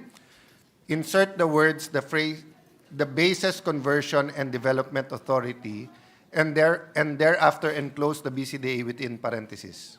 Any objection to the proposed amendment? There being none, amendment is approved. And still on the same line, after the words Clark Special Economic Zone, insert the word CESA enclosed with parentheses, CEZA. Any objection to the proposed amendment? There being none, amendment is approved. From yours truly, Mr. President, on page 13, delete lines 10 to 14, the entire section on procurement of scientific and technical material equipment and services, and number the subsequent sections accordingly. Any objection to the proposed amendment? There being none, amendment is approved. From Senator Pimentel on page 13, line 25, subsection C, delete the words waiver of, then after the word restriction, delete the word for, and insert the words on designated. Next, on line 26, after the word equipment, add the comma, and insert the phrase as identified, and thereafter delete the phrase that may be indicated, and lastly, after the word Philvolcs, add a comma, and thereafter the phrase may be waived. Any objection to the proposed amendment? There being none, amendment is approved. For clarity, distinguished sponsor, can you now read how the section, can you now recite how the section will read? May I continue for two more amendments, then we'll read the whole section. Okay, on the same section. On the same section. The gentleman may proceed. On the same page, line 27, section D, after the word clearance, insert the word for imported equipment shall be granted. Any objection to the proposed amendment? There being none, amendment is approved. And on page 14, line 1, subsection E, delete the words immediate release of, then after the word equipment, insert the words required during, then delete the phrase where there is, and lastly, after the word eruption, add the phrase shall be immediately released. Any objection to the proposed amendment? There being none, amendment is approved. So, Mr. President, Section 19 shall be read this way. Section 19, simplification of documentation requirement. Letter C, economic prohibition and restrictions on designated categories of special. Just a minute, Mr. President. Yung red as is na? Read it as is na? Oh, yung red kasama. Okay. So, Mr. President, letter C, economic prohibitions and restrictions on designated categories of special goods and equipment, comma, as identified by the Philvolcs, comma, may be waived.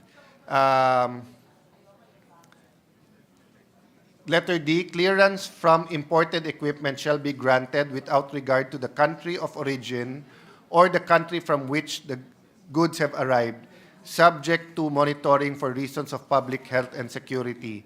And letter E, urgent and necessary monitoring equipment required during an ongoing volcanic eruption shall be immediately released. So there are some punctuation marks there. I will submit Approved, it to subject to style. that's it, Mr. President. May I have a 1-minute suspension just to confer with the Majority Leader? Session is suspended for a minute.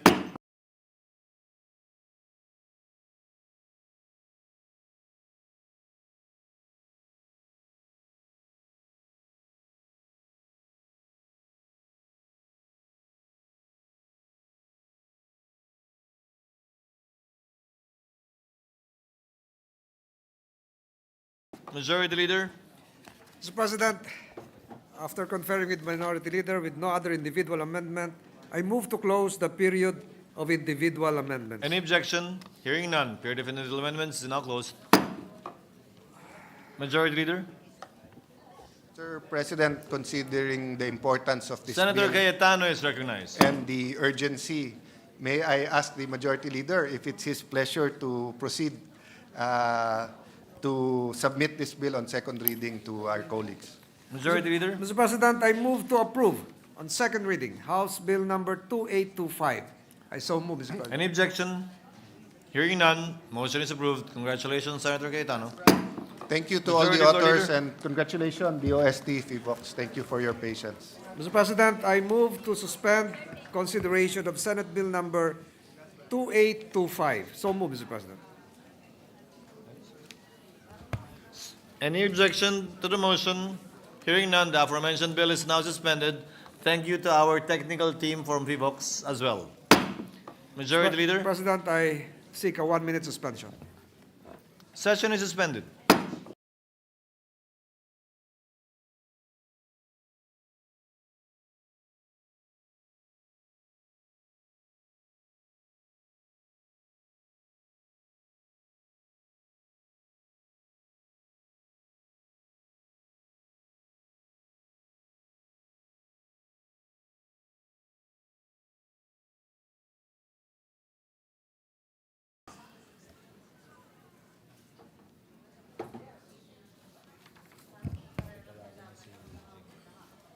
Mr. President, I move that we resume consideration of Senate Bill number 2818 under Committee Report number 319. This is the bill on the National Housing Authority Act. I so move, Mr. President.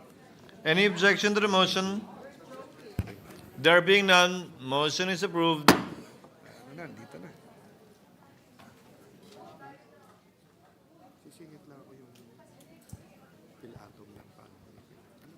2 minutes sponsorship. The distinguished sponsor of the measure, Senator Marcos, is recognized to receive questions from our distinguished minority floor leader, the Honorable Senator Pimentel. The lady and the gentleman both have the floor. And for the information of the sponsor as well as the minority leader, after this, we will proceed directly with the barangay without changing the characters who have the floor as well. Just for your information. The gentleman from Marikina, the Honorable Minority Floor Leader, is recognized and may proceed with his interjections. Thank you very Thank much, you. Mr. President, Minority Leader. We will do our best to answer your queries. With the permission of our sponsor, the title of the bill is an act strengthening the National Housing Authority by extending its corporate term and rationalizing its powers, repealing Presidential Decree Number 757 Series of 1975 as amended and for other purposes. Is this the title of our working draft, Mr. President? Yes, that is correct.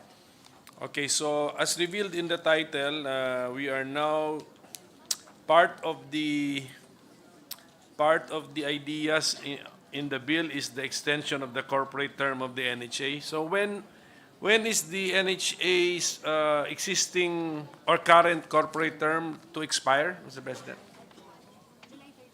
July 31 of 2025. So that's a full 50 years. So naka 50 years na pala siya, but that's around 7 months from now. That's correct. Okay, so kailangan ng aksyon na ito whether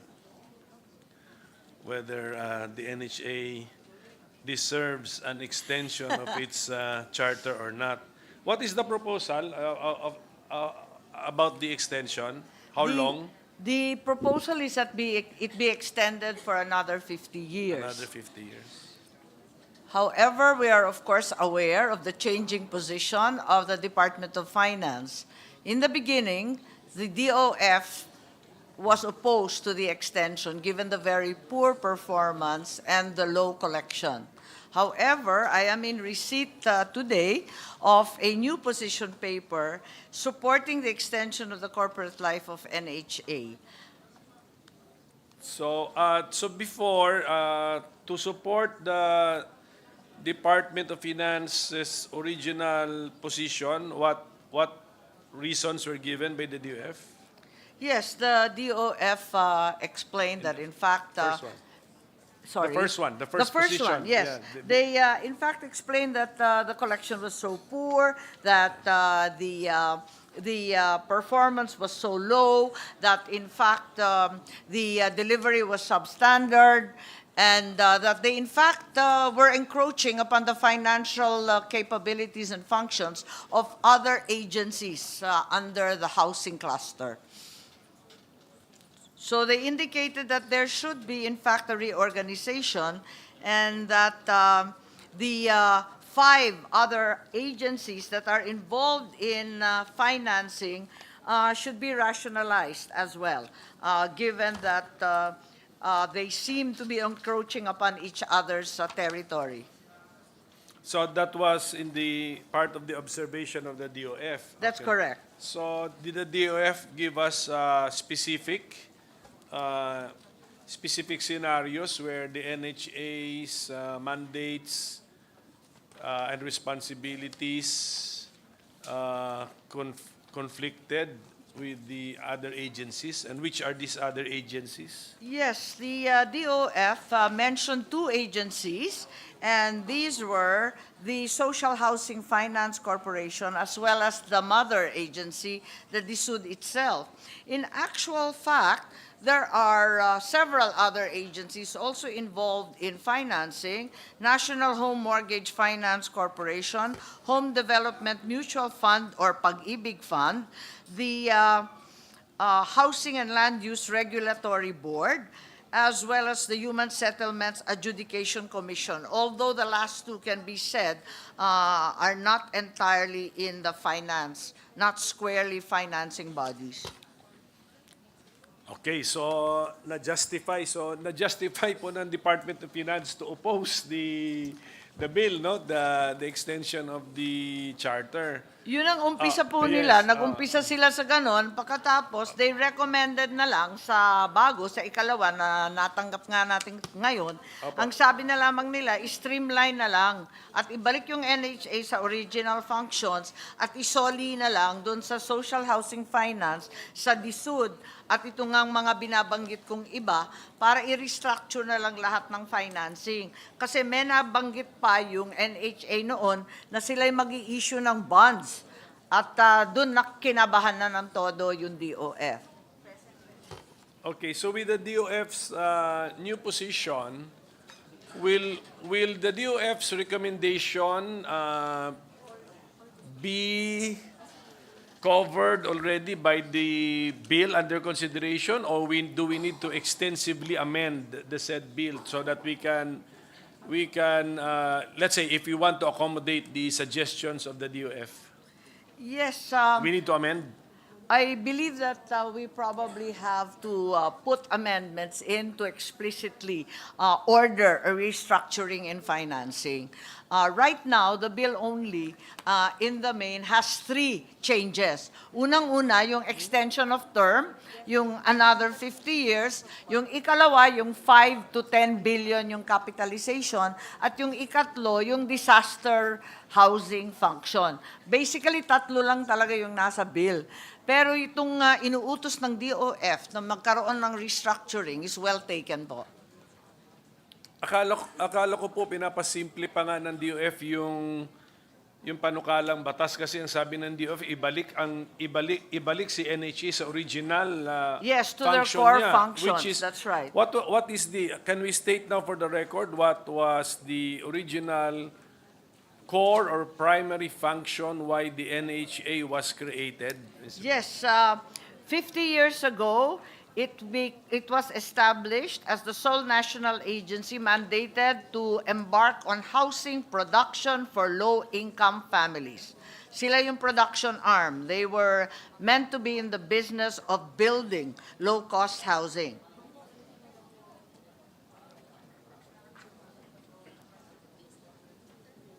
So housing production for the poor. Yes, that's correct. Yes, so yun po. Okay, so kung let us say we will return and refocus the NHA to its original mandate. Wala pong, the sponsor will not mind if we make sure that the bill will bring the NHA back to that.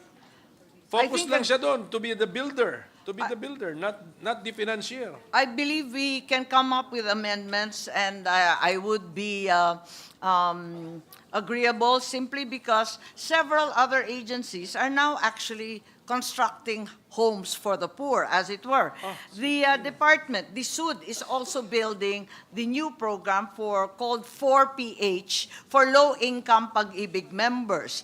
It's also very clear that EO 138 issued in 2021, although allegedly withdrawn, is being executed with partnerships with the LGUs, so that the LGUs, in many cases, are also building on their own low-cost housing for their own residents. So I believe restoring NHA to its core function would really be useful as well. Yes, so let's make the NHA the sole national government agency involved in the production of housing units for the poor. Pwede natin gawin yun. But The definition of the poor would have to Yes. be also Ayusin natin clarified yan. dahil kasi po, yung poor, meron rin sa local government, meron rin sa DSUD. Ang sinasabi, yung NHA dapat tutukan lang yung lowest 30% income decile, in many, many cases, not even Pag-ibig members. Sila yung target beneficiaries. In order that we differentiate from DSUD, which are all Pag-ibig members, kahit low income. Okay, so at least, okay, so even if, okay, sa pagdating naman sa LGU, they are not national. Yun yun. Tama. So si NHA is the national Parang government nakiki-partner agency. lang sila sa We do not NHA. mind kung si LGU Tama. may sariling initiative for the poor, the lowest 30%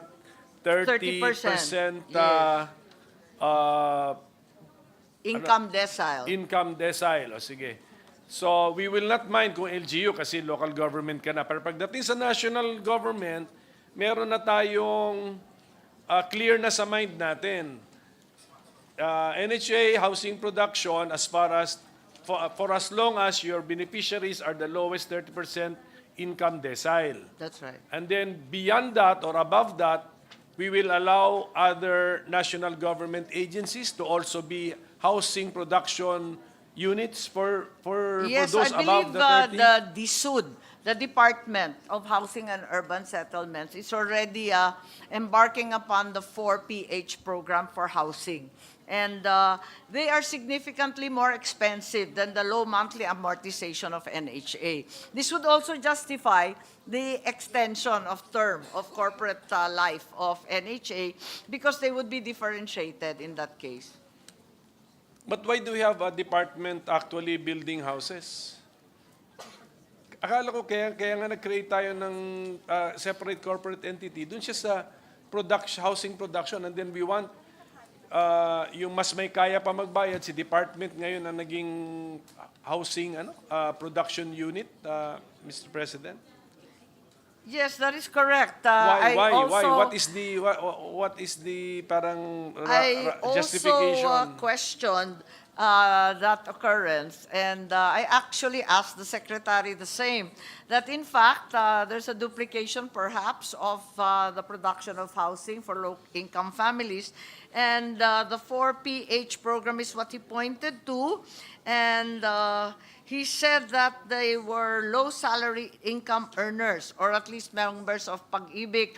But I have still doubts in my mind because my understanding is DSUD is only for policy and planning. They are supposed to come up with a national housing plan. Ang alam ko, planning and policy ang nasa mandate ng DSUD. So, medyo nalilito ako kung bakit Kasi, sila okay. nagpapatayo din. Ang government ba ay mayroong business to build houses for those who can afford to buy from the market? Wala na, di ba? Wala na, di ba? Kasi si government magbibuild ng houses for the homeless who will have difficulty acquiring their homes from commercial developers. Ganun po ba? Is that our idea? Yes, my understanding, or at least the original conception for the SUD was for it to be the lead for policy and planning, only for policy in housing development, but not to embark on actual housing Correct. and building. That was my Correct. understanding. Kaya nga, kung papasok si gobyerno in building houses, it must be for, quotation marks na natin, the poor. That's Tama? correct. It must be for the poor. Wala na tayong pakialam kung anong Decile. anong decile yun, basta for the poor. Ang- So, and it must only be one sole national government agency, and let it be, if we decide on that, let it be the NHA. That's correct. I believe so. But the argument of the SUD is that the housing gap is so large and their target beneficiaries are also poor. They are low-salaried income earners and members of Pag-ibig. So they're a little bit above the 30% NHA market, but they also are poor. No, kasi nga we are accepting the 30% decile Yes. kasi, but we can release the NHA from that limitation. Correct. If we agree that we will have one national government agency for housing production. For That's those correct. for those who are to be helped by the government. Yes, there could be, in fact, there could be varieties of housing. Yung Correct. talagang socialized housing, for example, for those being relocated or resettled from the Manila Bay Area in accordance with the Supreme Court Mandamus Order from 2008. For example, NHA, klaro po yun. Opo. Tapos wala talaga silang kakayahan, lilipat sila sa iba't ibang probinsya. So, klaro yun na NHA talaga. Pero yung pinapasukan ng 4PH, mas nakakaangat doon. Pag-ibig member na nga sila, so may contract of employment, at sila ay... Bakit? Ang binibigay lang sa kanila, ang justification ng DSUD, ang binibigay lang daw dito sa mga Pag-ibig members na low salaried, interest lang.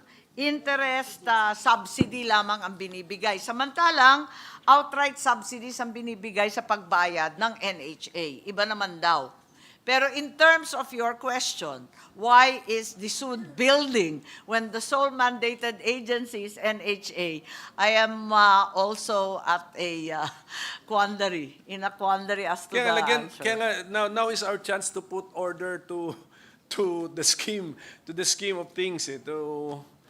We have to put order. Perhaps Senator Ejercito, who was present at the outset of all these changes, can enlighten us. Yes, Mr. President, may I be recognized? Call a friend po. Yes, Senator Hurst. Yes, being the principal sponsor and author of the Department of Human Settlements and Urban Development, our aim was really to put all the different housing agencies concerned with housing under one roof. That is why we passed the law creating the Department of Human Settlements and Urban Development in 2019.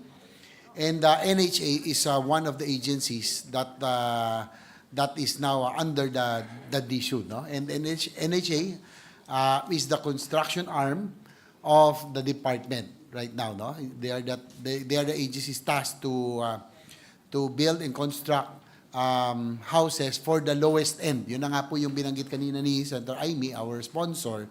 Ito po yung mga relocatees from the danger zones, dito po sa Mandabo, sa Manila Bay, and other informal settler families, no, who need to be relocated. So yun po ang task ng NHA. But now there is a program that's the 4PH under the Department of Human Settlements and Urban Development. This will cater to the lower and I think up to the middle income class, Your Honor, Mr. President. So the NHA will cater to the lowest income. And ito po'y talagang halos walang, these are the ones who have the minimum capacity to pay. Kaya nga po, ito po yung halos subsidized na po. But they still have to pay, no? Wala na hong libre ngayon, so that that the government will be able to recover something so that they will be still continue to build houses, considering that our backlog now stands at about 6 million houses, Your Honor, Mr. President. Thank you very much, Senator Ejercito. At least nakapag-call a friend ako. Kasi nalilito na po ako dahil ang pagkaintindi ko, yung poorest talaga ang NHA. Pero given that the housing gap is exploding, it's really become even 7 million at the rate they're counting, there's still room for the SUD to engage the private sector builders. At least kikita sila dyan at hindi masyadong subsidized ng gobyerno. At pumapayag yung developer, contractor, financier, service provider, all the private sector are happy to build at a higher standard, at a higher cost, rather than embarking on the NHA socialized housing market na halos wala silang kikitain, talagang abonado pa. Okay, so ang NHA, although builder of houses yan, hindi yan by administration, hindi yan in-house ang ating mga workers sa gobyerno. You also bid it out. NHA also bids out the projects. That's my understanding Okay. po. There So- have been different announcements from the department secretary. Nung una, humihingi siya ng pera at nabalitaan pa natin yung sovereign guarantee, kaya medyo na-agitate lahat ng tao. Pero sa kabila nun, ang sabi niya, kukuha na lang siya ng tulong mula sa mga private developers, ambag-ambag na lamang daw at makikipartner and bid out all these housing programs. Hindi, para lang po maintindihan natin, back to NHA, ito yung chart, ito yung That's right. binibigyan natin ng corporate term, life term. Si NHA, hindi siya mismo ang nagbi-build ng houses. Siya ang agency na nagbi-bid out ng contracts That's right. to build houses. That's correct. Therefore, hindi ba ang ibig sabihin nun, may pumapatol sa contracts being offered by the NHA That's na correct. private entities. There are private entities. Therefore, sa mata nila, kikita rin sila from the contracts being offered by the NHA. Pero ang nangyari kasi, talagang kinakailangan ng subsidy. Yung ginagawa kasi, halimbawa, yung relocatee, kinakailangan magkaroon muna ng social preparation, consultation. Lahat ayaw lumipat eh. So Correct. mahabang proseso yun, paggagastusan yun. Tapos logistical support. Halimbawa yung sa Manila Bay, ayaw nila magsialisan, pupunta sa mga iba't ibang probinsya, sa Rizal, sa Laguna, kung saan. Pahirapan din yon sa relocation and resettlement. Tapos maghahanap ng bagong hanap buhay, may livelihood, community facilities dun sa bagong lugar, hindi naman pwedeng i-pass on yun at yung land development sa private developer. Ang ibibid out mo, yung bahay lang mismo. Pero yung i-absorb lahat ng cost sa paglilipat, pag may calamity, pag living in a dangerous area or waterways or na-expropriate sa right-of-way ng public works, mahirap i-absorb lahat ng socialized housing developer. Papatulan niya yung kontrata pero hindi lahat ng gastos. Kailangan talaga yung gobyerno magbo-bolt in dun sa iba't iba pang gastos. Can I intercede? Mr. President, Senator Villar. Yes, please. Senator Villar? Who will Ito, finance? lifeline na po to, hindi na call a friend. Who will finance the activity of NHA? Will the government give them money or they will get it from investor? Yes, ang gobyerno po ang nagbibigay at nagsasubsidize dito sa mga gastos na Magkano- lihis na. Iba't Magkano iba ang binibigay na budget ng gobyerno? ang budget ng gobyerno, 2 billion. 2 billion siya ngayon, pero nakaranas siya nung time ni na Presidente Duterte at ni Presidente Aquino na napakalaki. Kasi tinamaan ng Yolanda, pagkatapos noon yung Marawi Magkano Sea. noon? Lumaki ng andito, nasa, malaki kasi noon eh. Yung time na yon nasa 50. Umabot ng 50. Naalala ko, yung time na yon umabot po ng nasa, ano na yung total niyan? Ano ba yung pinakamalaki dito? Ang pinakamalaki ay 2016, 2014, 32 million, 2016, 38 32 billion. billion. Yeah, billion, sorry. Billion. 30 billion, 2013, Yolanda yon. 32, 2014, 38, 2016. Yun ang pinakamalalaki. Tapos, lumaki na naman, 2020, naging 8.5. Bahagi na to ng Marawi. At saka, pagkatapos nun, lumiit na eh. 2023 at saka ngayon, nasa 3 or 2 billion na lamang per year. So how many houses yung ganon? 2 billion, 3 billion? 26. Nasa 2,000 lang ang napapatayo nila dahil maliit na lang yung budget So daw. wala na. Halos wala na. Wala na. So what's the use? What's the use?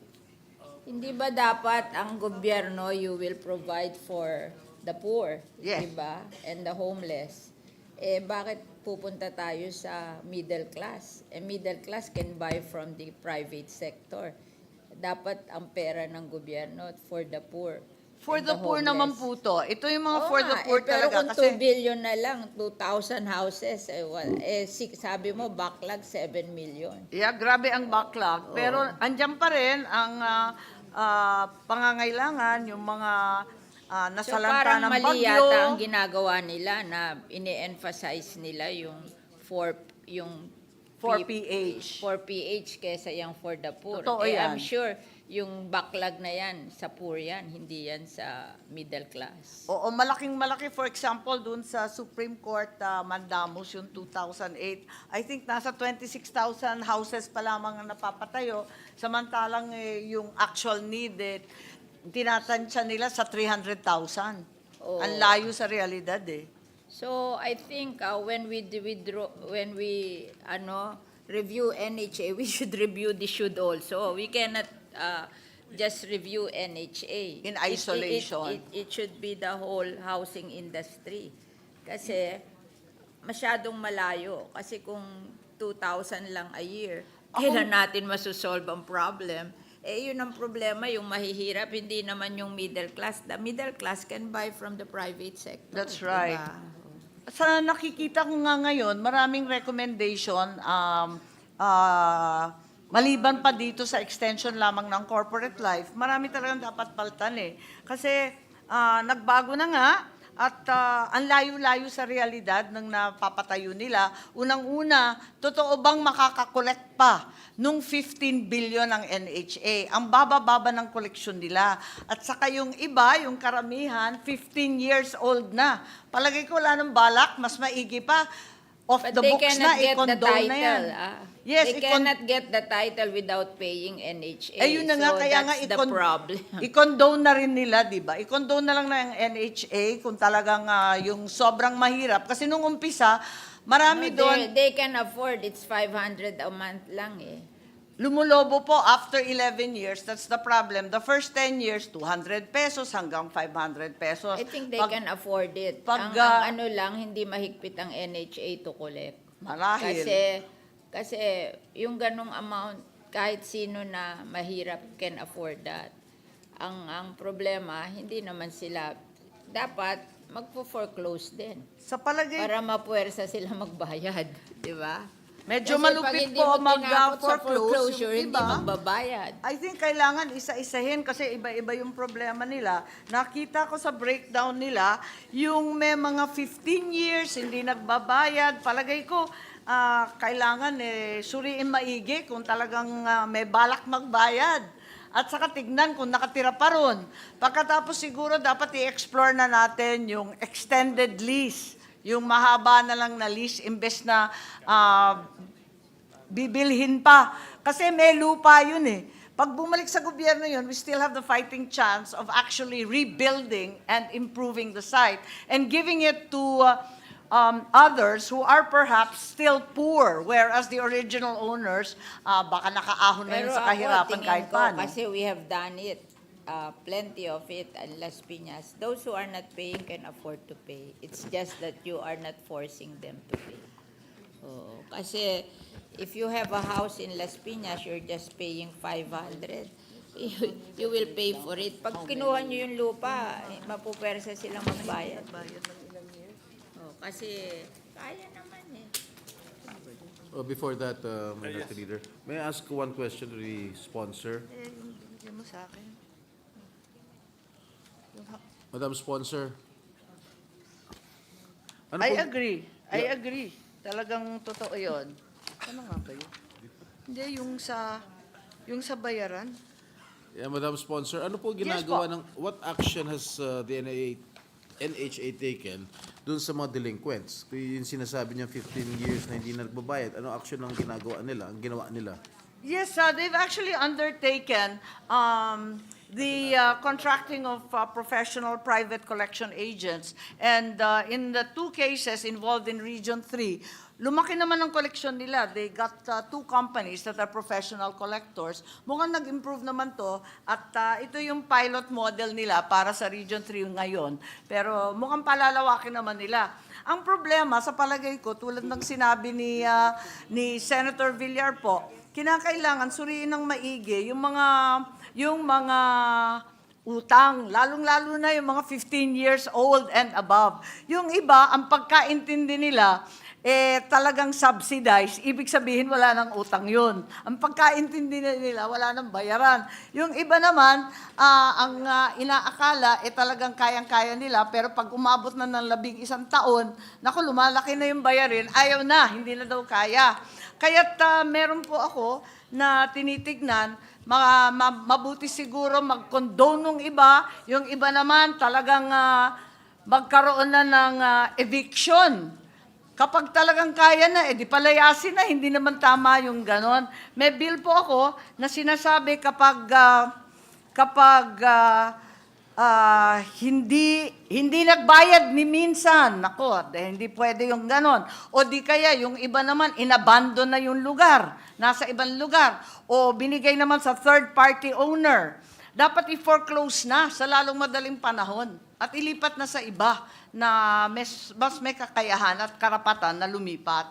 So I think all those issues need to be threshed out first before we can go through the 15.156 billion, which clearly more than 10 years yung 6 billion doon. Wala bang orientation na nangyayari bago sila tanggapin ng NHA? Di ba sila ino-orient? Yes, mahaba-haba yung orientation nila. Kaya lang, at the end of the day, a great number of them don't really want to move. Yung iba napilitan lang dahil talagang right of way na expropriate yung lugar. O di kaya na-deklarang danger zone. Or else napilitan lang dahil sa Manila Bay Mandamus Order. So to a great extent, they're very, very reluctant relocatees. Okay. Thank you, Madam Sponsor. Minority Leader, you can continue. Well, Thank you. ulitin ko po, no, this is our chance to put some order or some sense into what is happening in the housing sector na imagine NHA for 50 years ng experience nila in building houses. I mean, dapat expert na sila dyan sa building houses for the poorest of the poor. Dapat pag sinabi, kahit yung mga members ng Pag-ibig, dapat kaya na nilang gawa ng bahay po yan with 50 years of experience. I really cannot understand why we have to differentiate eh. Basta dapat at the national level, isa ang national government agency, ikaw ang taga-build ng housing units. Tama po. Katulad ng TESDA. Kaya mong i-adjust. Yes. Si 500 pesos a month, ito ang specs ng kasi ganito rin yung terms. Ito naman sa mga Pag-ibig members, ito rin ang naman. so may mga choices. I mean unless wala ngang natutunan si NHA sa 50 taon, Mr. President.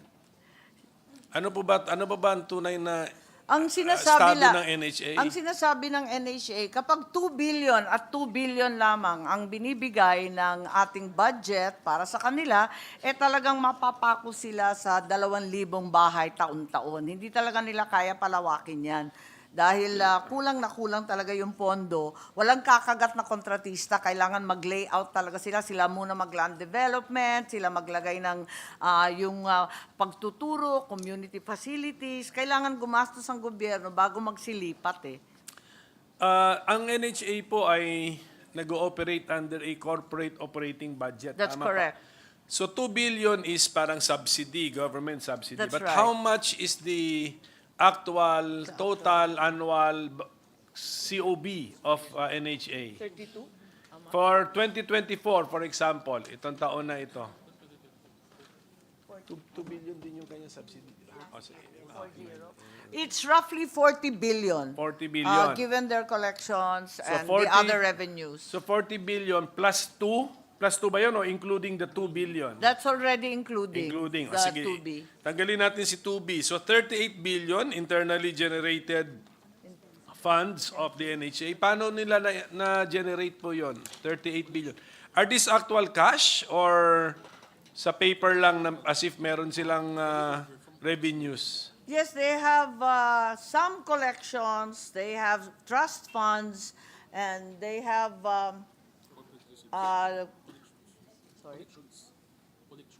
they have collections, they have a trust fund. There's also some funding that derives from DOTR and DPWH because of the right-of-way expropriation balances. So 38 plus 2, 40 billion. Ginagamit po lahat yan for the mandate of the NHA.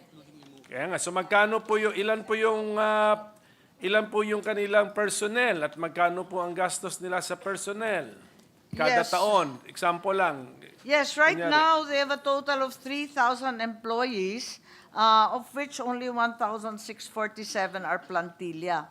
There has been a mass resignation given the end of its corporate term. Nahihirapan sila talaga humawak ng empleyado. How much is your fee? Let's say, kunyari po sa 2024 budget, COB na 40 billion, magkano po doon ang pangsweldo? 2.8 billion yata ang more or less ang kanilang plantilla at PS. Okay, so ang balanse natin ay 37.2. O magkano naman po siguro yung mga utilities or other, yung mga hindi mo na related sa actual building of houses? MOE. Saan yung MOE? Asan yung MOE? Yung MOE nila nasa 1.6 billion. Ang kanilang capital ay nasa 4 billion. Tama ba to? Ay, parang ang konti. Bakit ka? Oh. Sige po, ganito ang tanong na lang, magkano po sa 40 billion na ito tunay, di ba? Tunay po to for 2024, Yes. 40 billion pesos in corporate operating budget ang NHA. Magkano po ang kanilang i-dedicate sa 40 billion for the construction of actual housing units?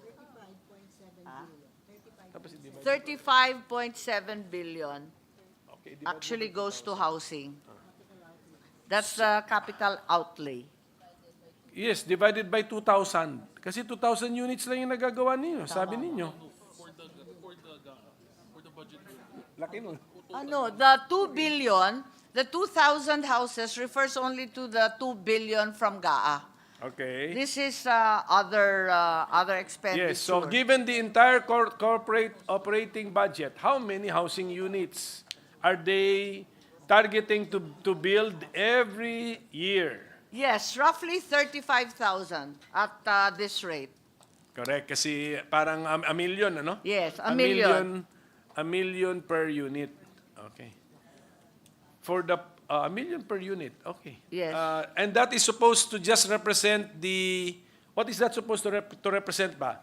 Kaya nga, to be fair, to be really fair, kasi bigla ko naisip, 1 million yung housing unit, but it may not be accurate eh. It comes What out. is it?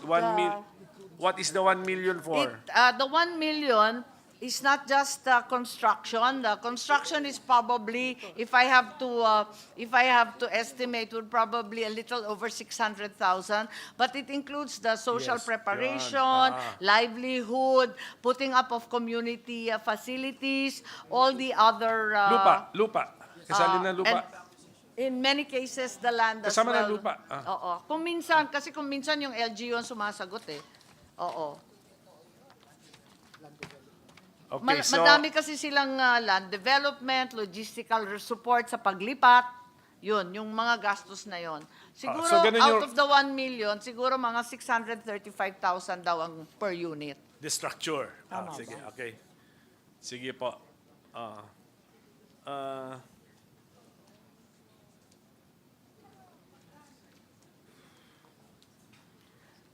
Right now, you were inquiring po about the vacancies and the number of employees. Because of the end of their corporate life, they have been enduring all kinds of mass resignations given the apprehension that NHA will wind down. And perhaps 56 to 44,000 vacancies now exist. Nangangalahati na lang yung kanilang working force.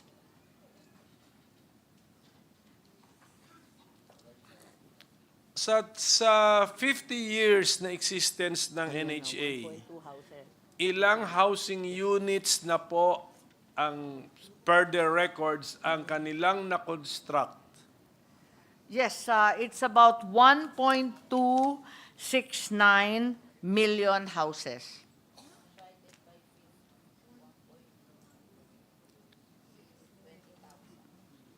Sa loob ng 50 taon. Yes. Apa. Ilan po, di ba ano yan, when the NHA constructs, ano yan, parang mga settlements yan, ano? Hindi That's naman correct. Yan, hindi naman yan you construct one house in an area, in a subdivision, magko-construct ka, hindi. So, settlements. So itong 1.269 housing units comprise how many settlements? Or projects? 2,722 projects. And the resettlement program encompasses a big part of that. About 40% involve the informal settlers in danger areas, right-of-way, the Supreme Court mandamus, the regional resettlements. Pagkatapos, 571 projects are the housing programs for calamity victims, 92 for AFP-PNP, and the rest is for settlement upgrading, site services, and other programs. Ano, tita? Oo nga eh.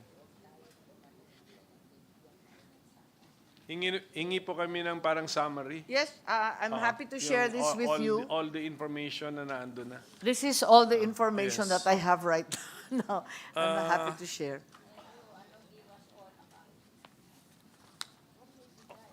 Senator, we will share, patingin mo na, then pa-Xerox na lang natin.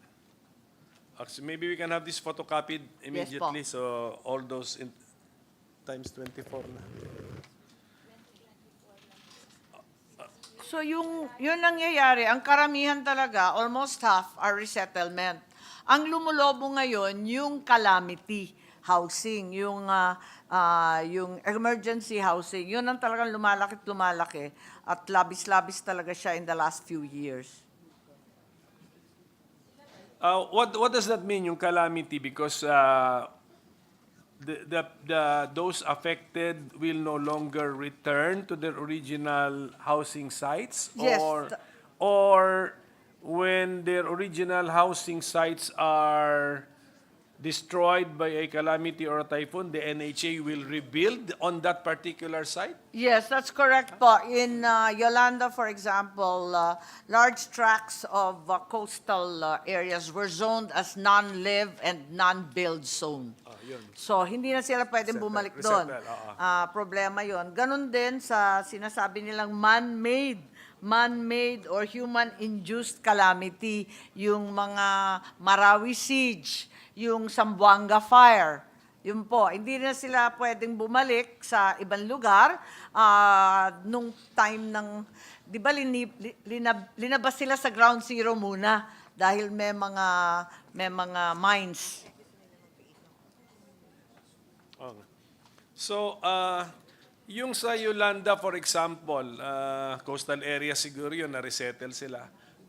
Are these successful projects? I mean, still being habitated by the beneficiaries as of today? Hindi pa kompleto. I have to admit that not all have moved. There have been issues about dysfunctioning utilities, walang tubig, walang kuryente. Yun din ang problema sa Marawi. Sino expected nun? When the NHA builds a settlement, bahay, ang interpretation ba nila, Pero bahay lang, then hands off na sila? O pati dapat drainage, tubig, kuryente, Ang sabi ng paved NHA, roads? 98% daw naokupahan na ng mga karapat-dapat lumipat doon sa Yolanda. Okay. Nasa survey ba itong mga to na masaya ba sila sa pinaglipatan nila? You go back, yeah. Ngayon yung, siguro wala, I'm sure wala survey, but yung lumipat, for example, yung ito, para lang maintindihan po natin ang function ng NHA. So, resettlement, no? That's right. Kasi no build na yung original Yes. home site ninyo. Lipat kayo. Anong expectation po nila? What are the financial obligations of those beneficiaries na pinalipat natin to an NHA site because their original housing location is now a no-build zone? Yes, by and large, when it's a calamity situation, whether it's a war zone or a danger area for our climate specialists, it's an outright grant. Wala na silang babayaran pa. Pero yung obligasyon pa rin ng gobyerno, tulad ng sinabi niyo, tuloy-tuloy. Kasi yung livelihood, wala naman hanap buhay doon, pinaglipat mo. Wala rin community facilities. So tuloy-tuloy yung gastos actually. Dahil wala pang eskwela, walang simbahan, walang makainan, at yung mga sari-sari store at pagbibilahan ng mga gamit. So tuloy-tuloy pa rin yung involvement ng NHA. So till today, there are some properties that have accrued to NHA. Nasa NHA management pa rin hanggang ngayon. Teka, magulo po. Magulo. That means NHA is beyond... NHA is now beyond building housing units. They are building communities. Ganun po ba? They are obliged to build some community facilities, such as a school, for example, and so on. But by and large, this is usually turned over to the LGU for management and monitoring. Yes, Senator Ejercito. Yes, Senator. Yes, if Mr. President, may I be recognized. Please proceed, Senator Hersto. Anyway, the housing program of old, no, nung hiwa-hiwalay pa ho ito, we are under the HUDC, no? It was just a coordinating council. All 6 different housing agencies were doing their own thing, their own programs.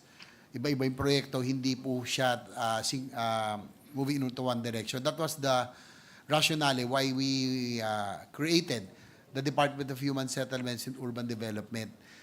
Yung pong tanong ng ating minority leader, no, yung pong NHA, what in the past, noon po kasi parang compliance lang no, basta lang ho makapag-produce ng so many thousands of houses, even though hindi kino-consider yung hindi kino-consider na malayo sa trabaho, walang utilities, malayo sa mga health services or education sector. In fact, marami po doon sa mga pabahay noon, nasa malayong lugar, no?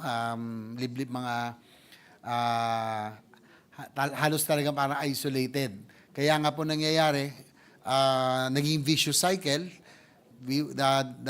What happens is, beneficiaries will be forced to relocate, but in a few months' time, after a few months, dahil walang livelihood, no services, no health services, no education, aalis din po, mag-squat muli. So yan po nangyayari dati. In fact, before, the occupancy rate of some housing projects were very low. So that's the reason why we passed this should, so that the NHA as well as the other housing agencies, of government will now move into one direction at township na po.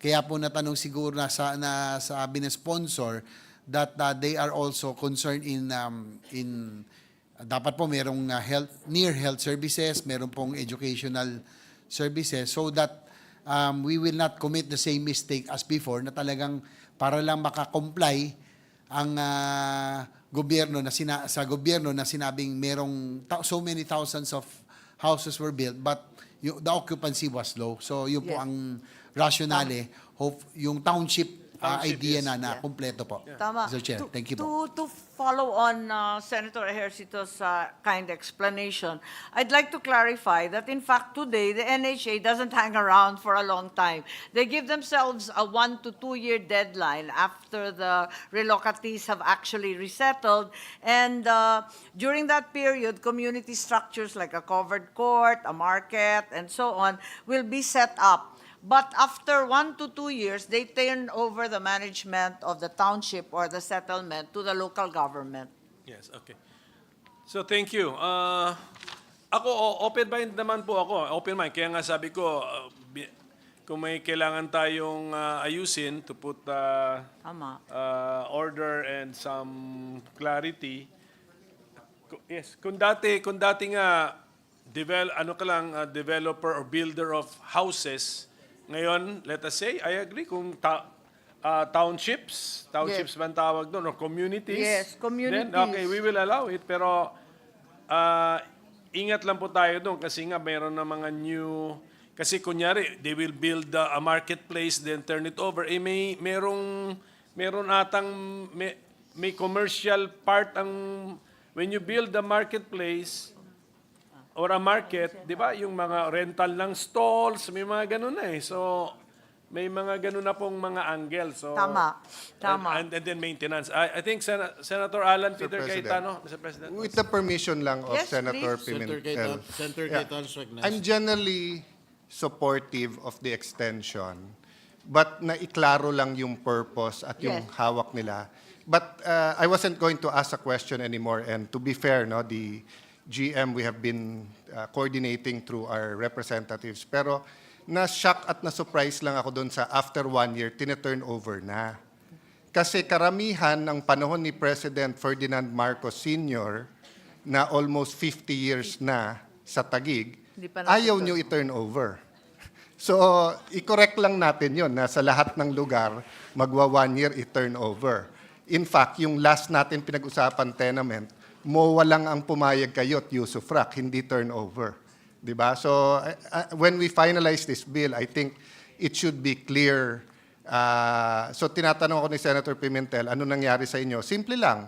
Lahat ng may problema, tinurn over nyo sa LGU. Lahat ng asset, hindi nyo tinurn over. That's why ang nasa amin, problema. Ang nasa inyo, yung pwedeng may income generating, it's not fair.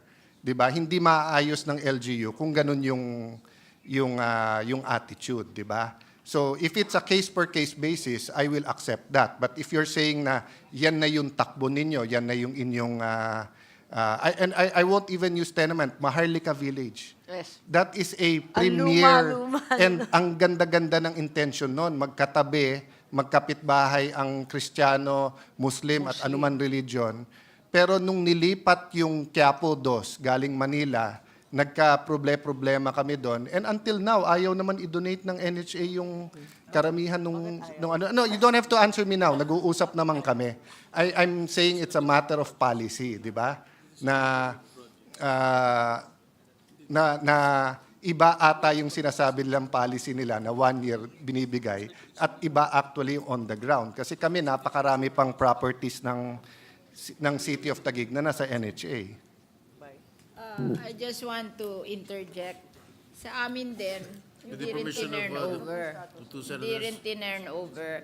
And in fact, the responsibility of developing the area, the community, nag-rest sa amin.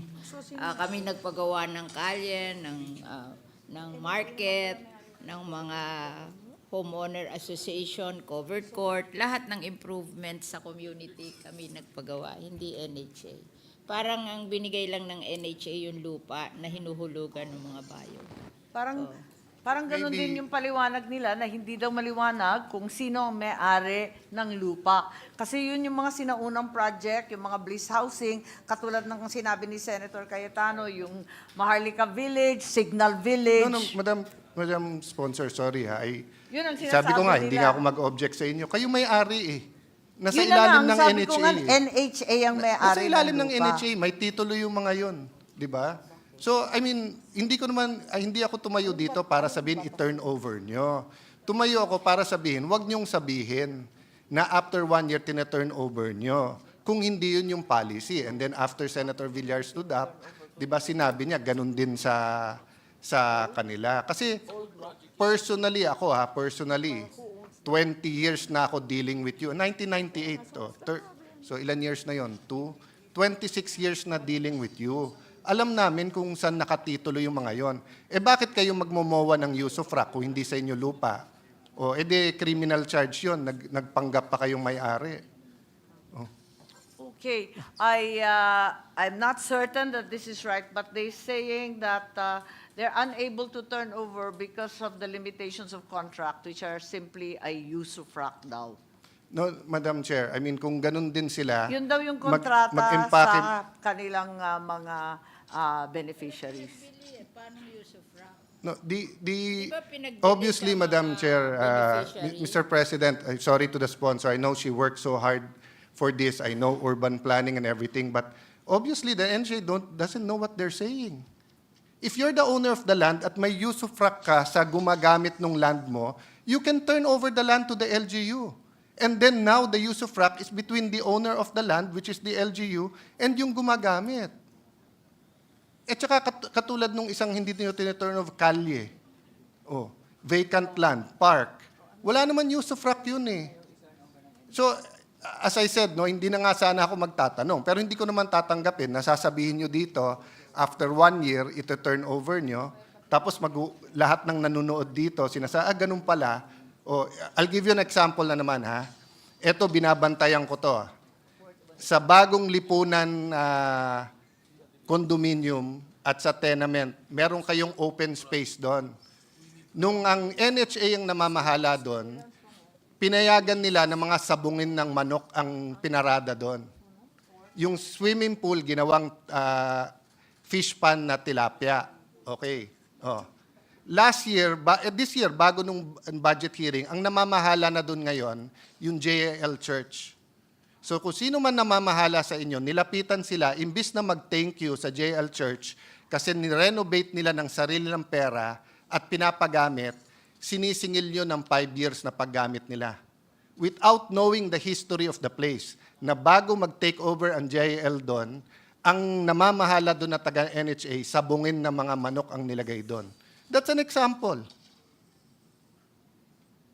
Hindi ko na inisa-isa yung budget hearing yon, pero insulto naman siguro sa amin na pupunta kayo dito, sasabihin nyo na pag 1 year to turn over nyo. Madam Chair, to prove my point gaano karami pa properties nyo sa City of Taguig? Okay, ang dinadahilan naman nila, dalawa daw yung request ng Taguig. Una, yung Fort Bonifacio tenement na turnover na raw. Tapos in the works, yung ikalawang request na Maharlika Village. Ma'am, hindi Daw. po nila tinurn over ang tenement. Ang Hindi. sabi nila, hindi daw nila pwedeng i-turn over. Kaya ang ginawa nila ay MOA kung saan they retain ownership. Pero ang city ang magdi-develop, i-ensure lang na primary ang housing. 'Di ba? Kaya ako napatayo ngayon dahil pero sinasabi yung lupa, hindi pa nilipat. hindi nila tinurn over.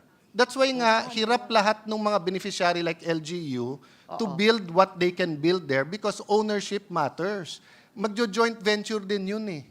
Wala ngang tiwala yung iba kapag tatlo mag-uusap or kaya NHA. Bakit? Not because of who you are and who you are there now, but because every administration napapalitan kung sino. At hindi lang kung sino yung GM.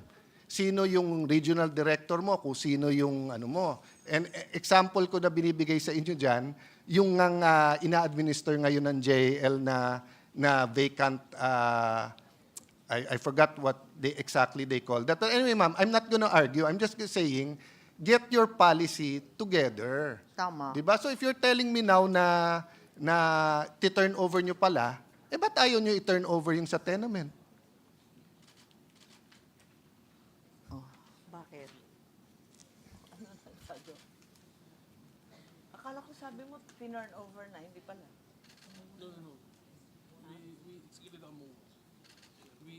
Pero hindi sapat ang MOA para maglipat ng pag-aari. No, yung MOA, it said it's a use of rock. You retain the ownership. You just told us kanina here that you don't want to Sabi mo, retain the use of ownership. rock. Gusto nyo ayusin yung housing, ipapasa nyo. You did not do that. Maybe you want to tell the sponsor, and this is not against UGM, kasi bago kayo. Bago lumabas yung MOA na yan, 10 years ba o 11 years? Kailan na-condemn ang tenement? 10 years daw. 10 years bago nyo nilipat, papel lang, MOA. Kakasabi nyo lang, after the first year, willing na kayong ilipat eh. Turnover po namin is the roads and the management. Tapos? Yung ownership of the lot. Ang tini-turn over lang din nila sa mga old projects ay yung roads and management. Pero yung lupa, hindi daw Okay. tini-turn over. So maybe I can ask him this, ma'am. And thank you for your patience, Senator Amy. I'm sorry. that you're- Pasensya kasi talagang hindi ko rin masyado No, but in naintindihan. this case, okay, na-condemn yung old project niyo. Tama, 10 years Okay. ago. So kung gagawa ng bagong housing doon, is that new, is that old? Redevelopment site ang then new, di ba? tatawagin. Di bago na. Ayaw nyo. Ang gusto nyo, 25 years. Ayaw nyo ibigay. So don't tell me sa old projects lang yun. Kasi new project to eh. I-demolish natin ang buo dahil condemned na eh. Tama. So dapat bago yun. So anong misteryo meron dyan sa ganyan? So doon pa lang tayo doon ha. If we go to Maharlika, if we go to Bagong Lipunan Bagong condominiums, Lipunan. may property pa kayo sa di ba? Sa pinagsama? Meron pa, di ba? Tinurn over nyo na ba yon? So, yun lang sa akin, ma'am. I mean, don't ask us for an extension of life. I'm talking to the NHA. Yes. And tell us na eto reforms nyo, ibibigay nyo yung lupa, and then hindi yun naman pala totoo. I would have extended you, even if you said, we will keep it, we will develop it. Kasi, babalik ta rin ko naman tanong ko, if you say you're gonna keep it, anong assurance namin na when you're keeping it, you will maintain it? Because you're not maintaining it. Na-condemn nga eh. Isa sa pinakamalaking mosque, yung mosque sa na-condemn. Isa sa pinakamalaking mosque sa Metro Manila, 'di ba, yung nasa Maharlika Village. Yung harap na part na yun, ni 5, wala kayong ginastos doon over the last 25 years. Yung Blue Mosque. Yung Blue Mosque, wala silang ginastos doon.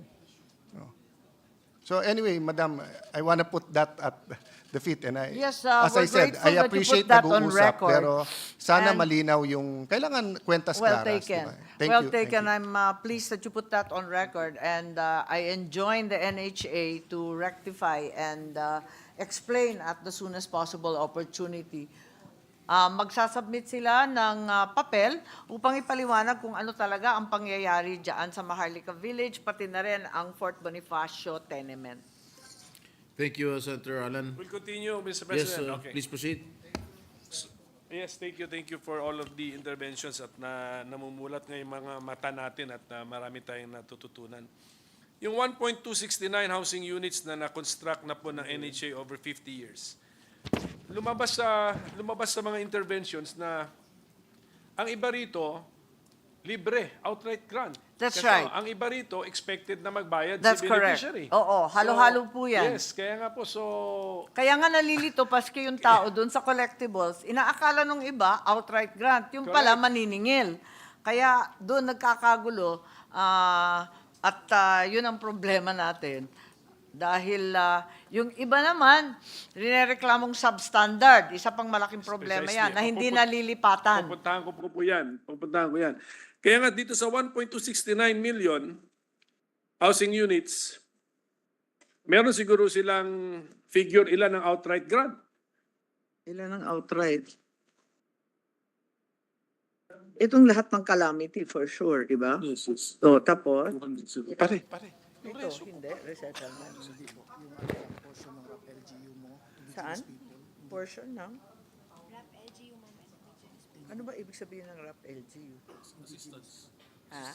Assistance for LGU. Right, ano pa?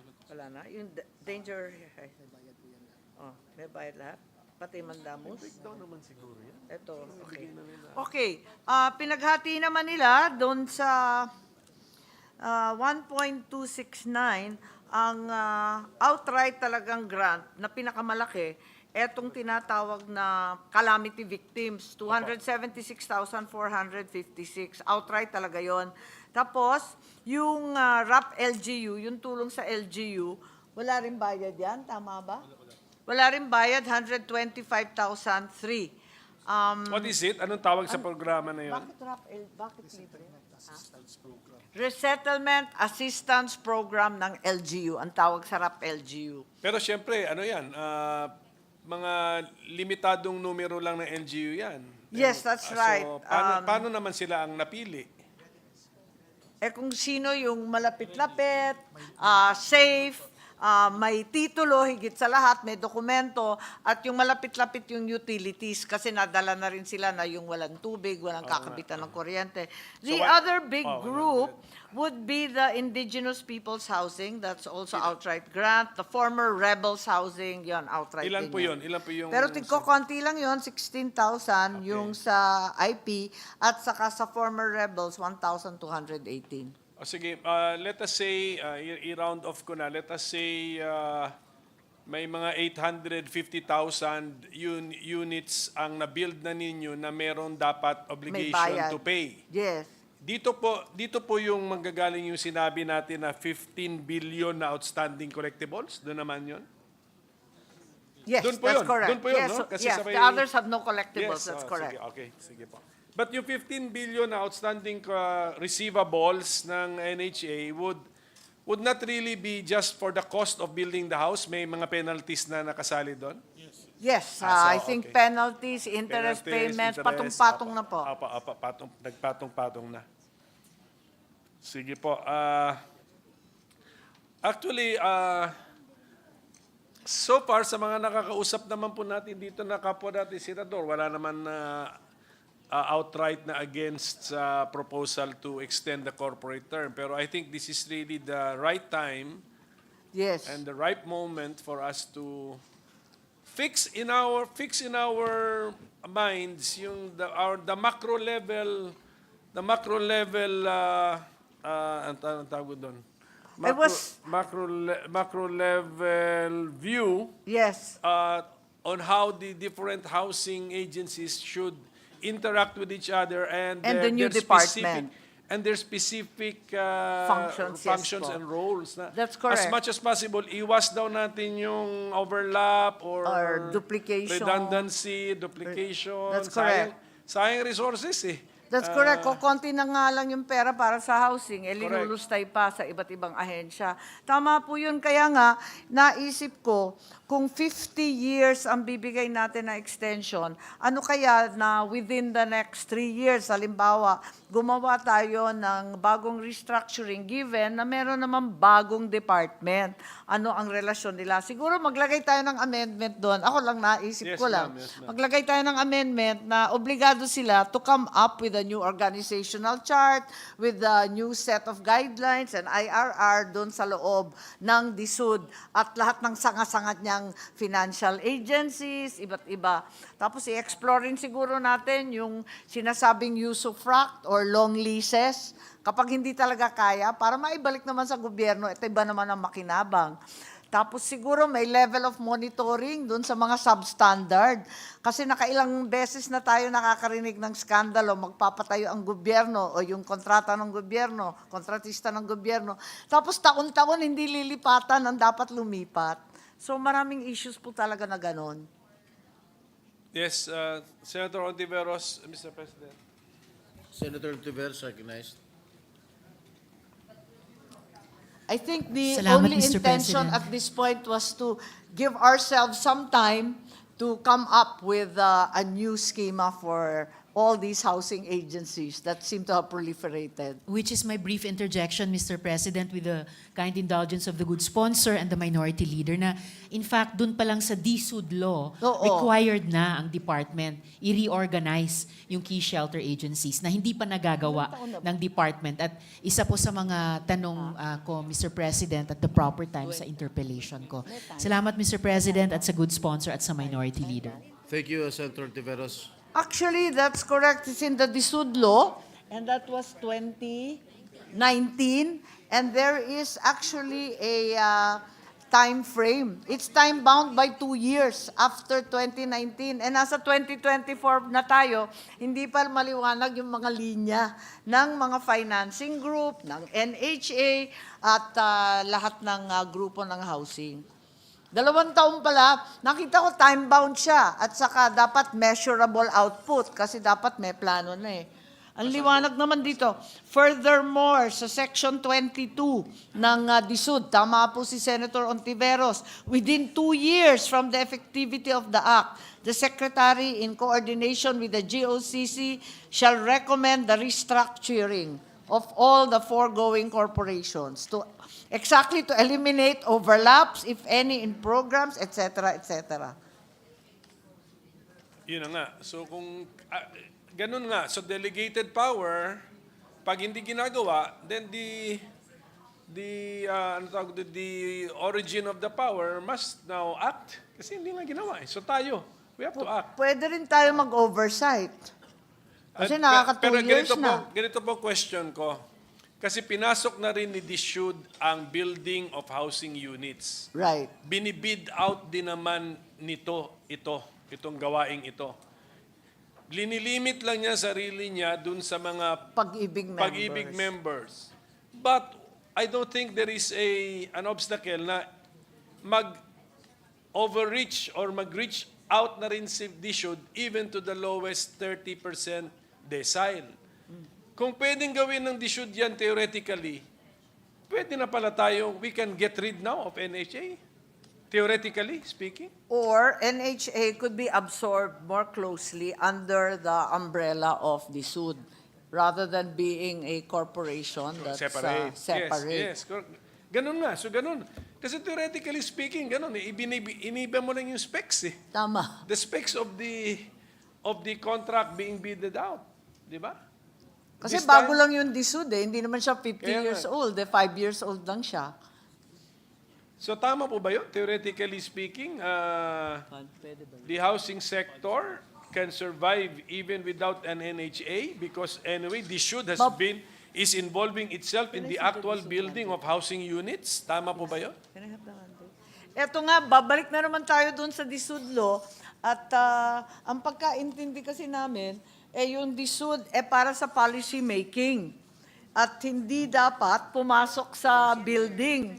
Yun nga yung magulo ron eh. Eto nga.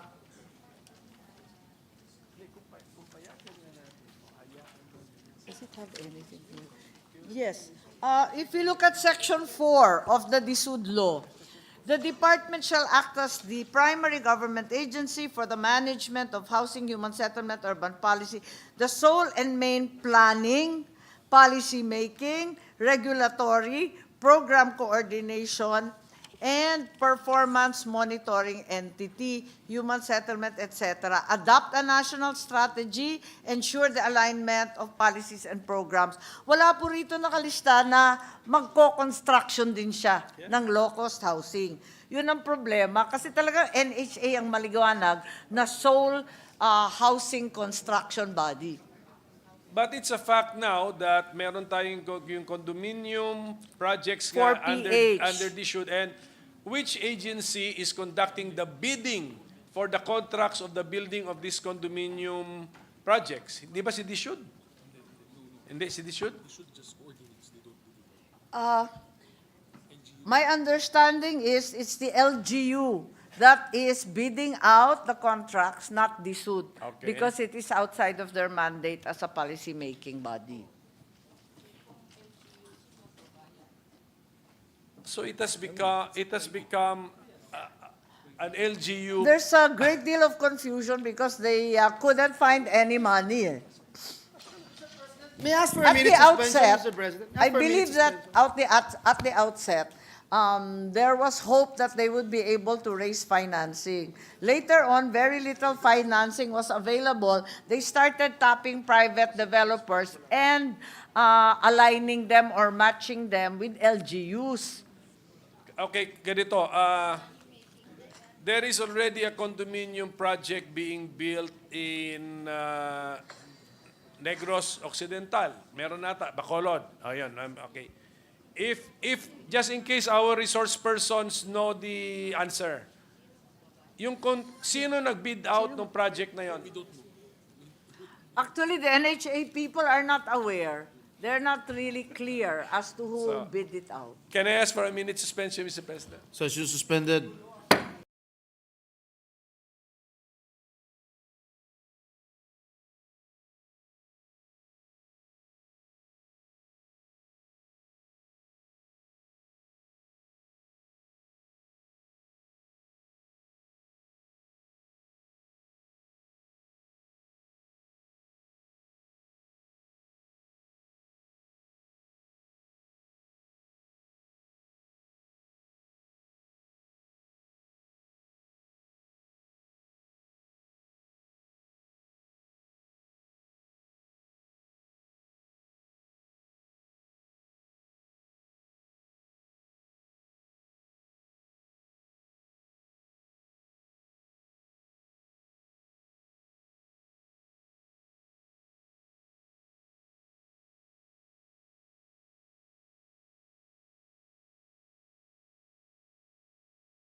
Well, at any rate, Mr. President, tinatanong ko na rin yung mga 1.269 million housing units na na-build nila over 50 years. Magkano dun yung expected na binayaran, outright grants, pero ilan din doon ang occupied, ilan din doon yung unoccupied. Kasi sa YouTube, marami ako nakikita na mga government housing projects, and I'm assuming NHA projects ito, abandoned. Binibisita ngayon ng YouTuber at tinitignan niya, abandoned.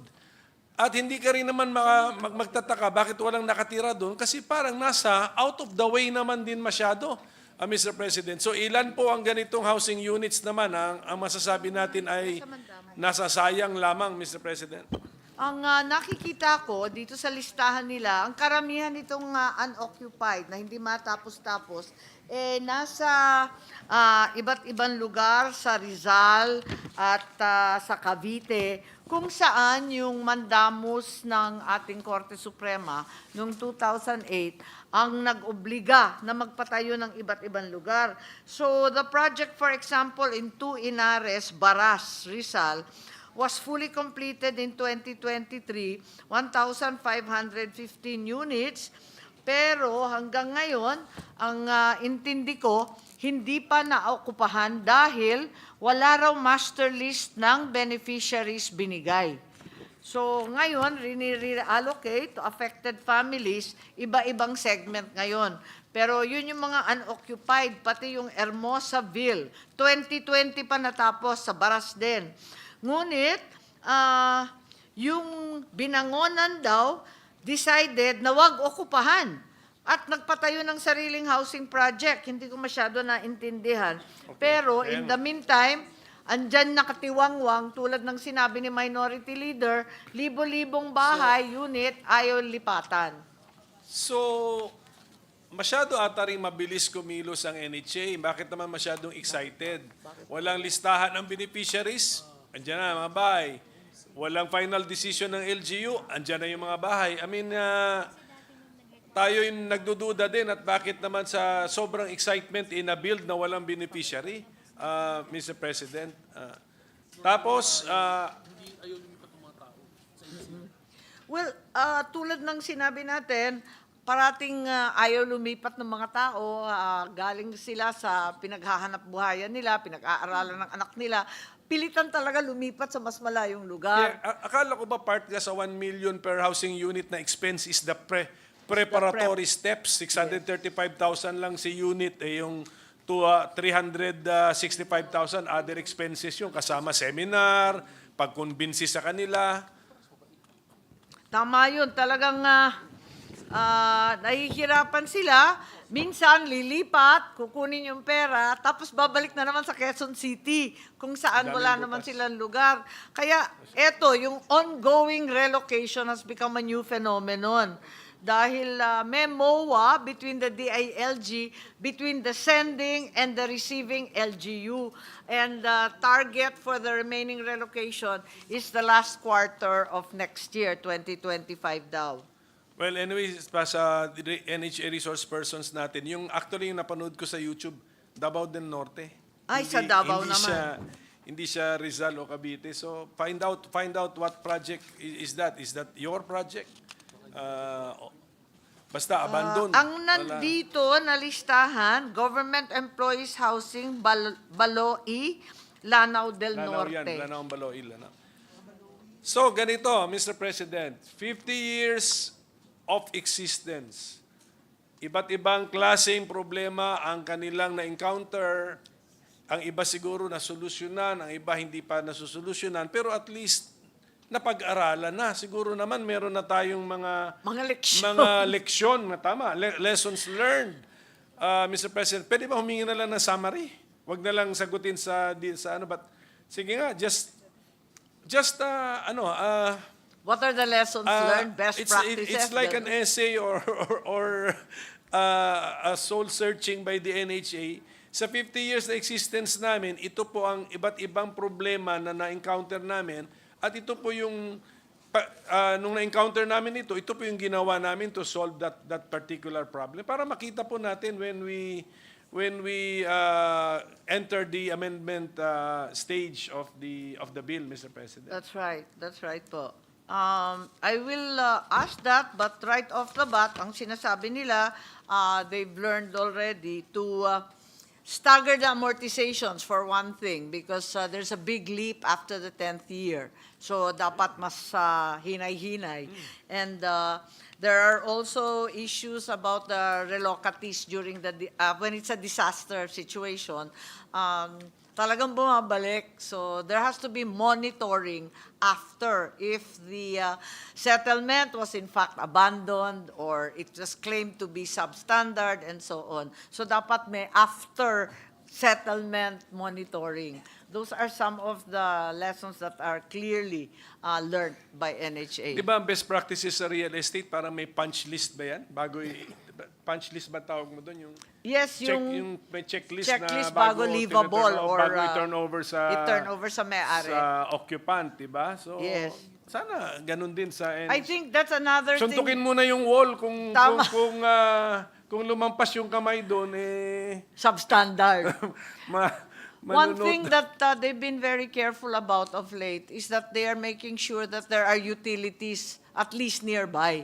Kasi ilang beses na nagpapatayo, ang layo-layo pala ng kakabitan ng tubig, ng kuryente. So now it's very clear that it has to have available utilities nearby.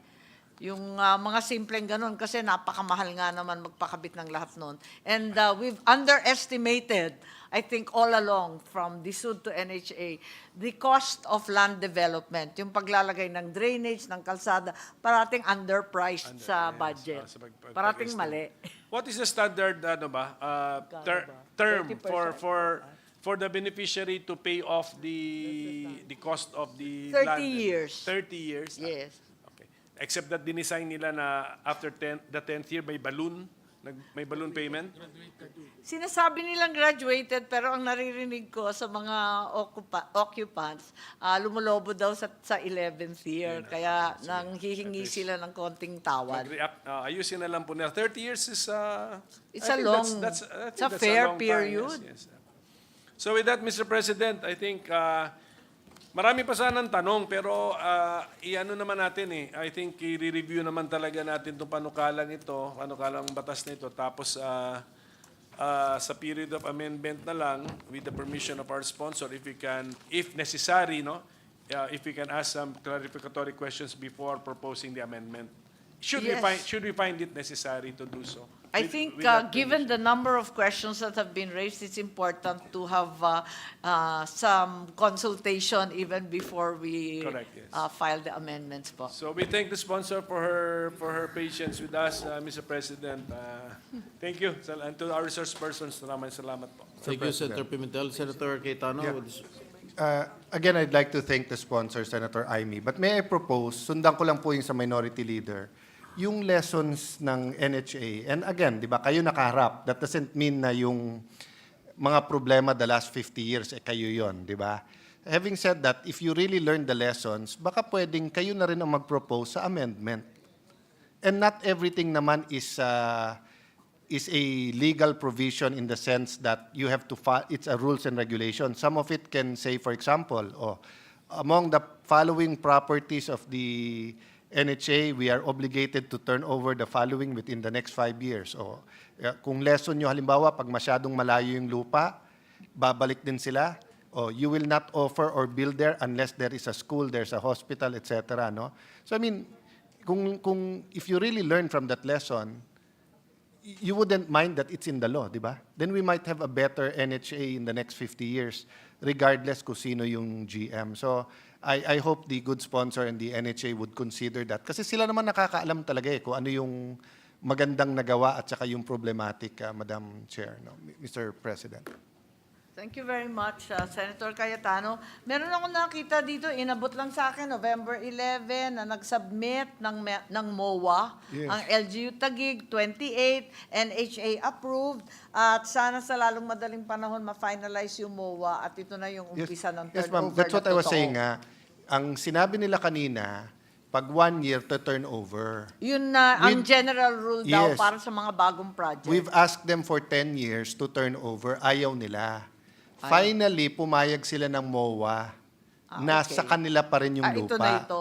Oo, pero that one is still a compromise. So, sabi ko, kung willing naman pala kayo mag-turnover, because katulad niyan, yung unang version niyan, hindi mixed use. So, sabi ko saan kayo kukuha ng halos 2 billion, di ba, na ilalagay, tapos paano magiging affordable kung hindi nyo papayagan na may 7-Eleven or may daycare, whatever, dun sa napakalaking complex. So, to be fair, they considered it. Pumayag naman. But ibang-iba sa press release nila kanina that within 1 year they will turn over. Nandyan po yung court where Kobe Bryant taught the students and where LeBron James played. So in any development we're gonna do there, i-preserve yung court na yon. So may cost din iyon eh. But again, they're not willing to turn it over. So I'm just responding because yun nga problema ko, ma'am eh. They keep... Ang sinasabi nila, yung 1 to 2 years naman refers to new projects. Ito kasi, minana na lang nila, matagal na to, yung Fort Bonifacio tenement. Yes. So, walang turnover period. But yun nga ang point ko, ma'am eh. Huwag na sila mag-argue kung palusot. Kasi bagong project na yan kasi na-condemn na eh. Tama, tapos na. Tapos na eh. We're going to totally redo everything in that area. Diba? So, I wouldn't have mind if what they said kanina is it's a case-to-case basis. Pero ang sagot nila, di ba to sinabi nila, bago ngayon, community. Hindi. 50 years ago, community na ang binibuild ng NHA. Maharlika Village is a community. It's not a housing project. But I'll stop there, Madam Chair, kasi nga, paikot-ikot na tayo. Ang point ko lang, less argument sa amendments kung sila mismo magpro-propose ng amendments ng mga mali at tama nila over the last 50 years na i-replicate natin yung tama, i-eradicate natin yung mali. Madam Chair, Mr. Yes, President. thank you very much. In fact, the NHA extension was a much longer law. Mas marami silang amendment na sinasuggest. Pero binawasan na lang natin para mabilisan Para yung mabilis. pagtapos ng extension ng corporate life. Doon na lang tayo tumutok. Pero tama kayo, ito na yung pagkakataon na baguhin yung mali.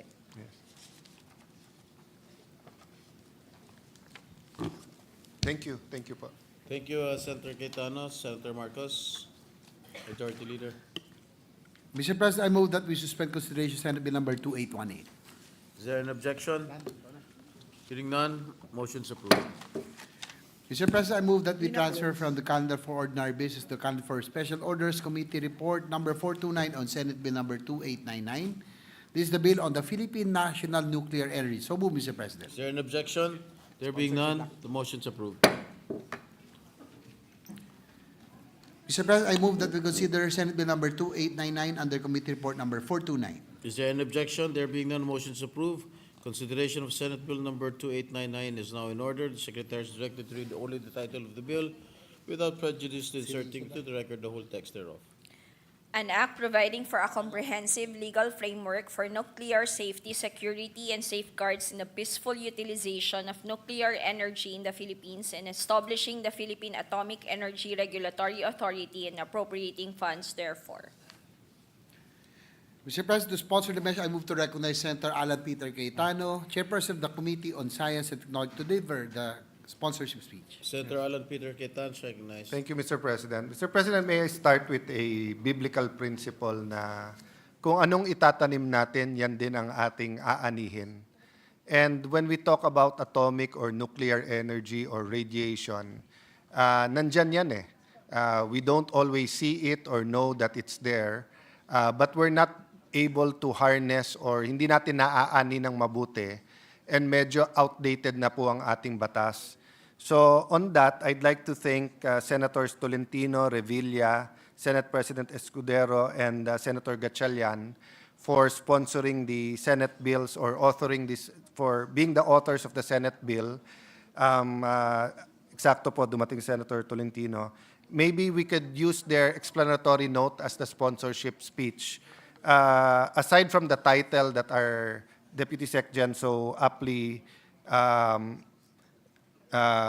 narrated, di ba, na it's all there. The only thing I'd like to add is that across the globe, nuclear energy has been used for peaceful and beneficial applications, contributing significantly to sectors such as medicine, agriculture, industry, and energy production. It's played a vital role in treating diseases, enhance food security, improving crop yield, mitigating the effects of climate change, and the generation of clean, reliable, and more affordable power or electricity. So medyo obvious naman ko kung bakit kailangan po ang National Nuclear Energy Safety Act. In doing so, Mr. President, mag-align tayo sa mga international conventions and commitment natin. Kasi hindi po pwede talaga na yung nagpro-promote ng nuclear or atomic energy, siya din na yung nagre-regulate. So ayusin nito yung problemang yan. So may I humbly but boldly also thank some of the people who worked on this talaga. No? Si Dr. Carlo Arcilla, who is of course, director of the Philippine Nuclear Research Institute, Carl M. Nohay, the officer in charge of the Nuclear Regulatory Division, NRD, Alfonso Singayan, Head Regulation and Standard Development Section, and Gina Lee Sablay, the Head of Radiological Impact Assessment. So thank you for this opportunity, Majority Leader and Mr. President, and the Minority Leader. Thank you, Senator Cayetano. Majority Leader. President, this representation would likewise submit a separate co-sponsorship speech. Considering the importance of this proposed measure, Senate Bill 2899, which would establish a nuclear regulatory framework for our country. Thank you, Mr. The President. manifestation of the Majority Leader is hereby noted and inserted into the records. Majority Leader. Mr. President, I move that we resume consideration Senate Bill number 2816 under Committee Report number 317. This is the bill setting the term of office of barangay officials and members. Sorry, Mr. President, I withdraw that motion. I move that we suspend consideration of Senate Bill number 2899. Any objection? There being none, motion is approved. Session suspended.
resumed.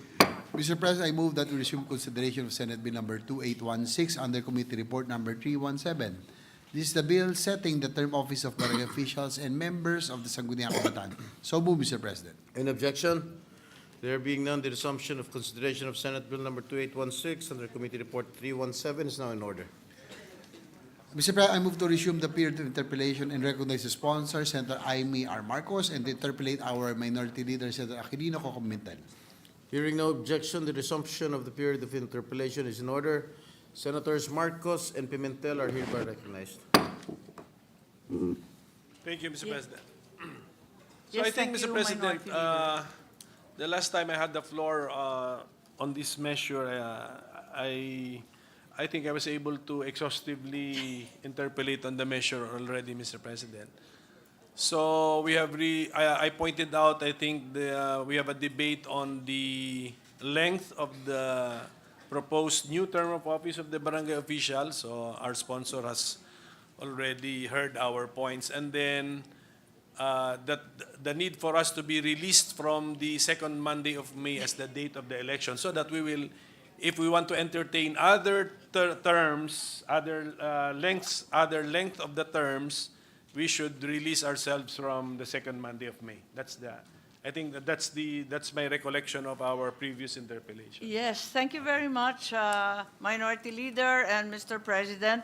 There seems to be a tacit agreement among our members that the term of the incumbent officials needs to be set at a longer period, that the reckoning date in cognizance of the of the Supreme Court's decision should be 2022, given that 2023 as a postponement was invalidated, that rather than imposing the May date that we were requesting, we should move the elections to perhaps the first Monday of December 2027, as recommended by the COMELEC, in spite of the rainy season, so that we could distance ourselves on the years that they fall on the same year as the national and local election.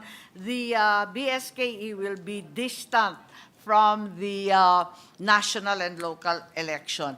At the same time, I believe that the SK term will also be determined greatly by their age. So the maximum age of an SK candidate should also be 25 years old to comply with the 5-year limitation and the 30-year qualification. So we will submit the amendments as necessary.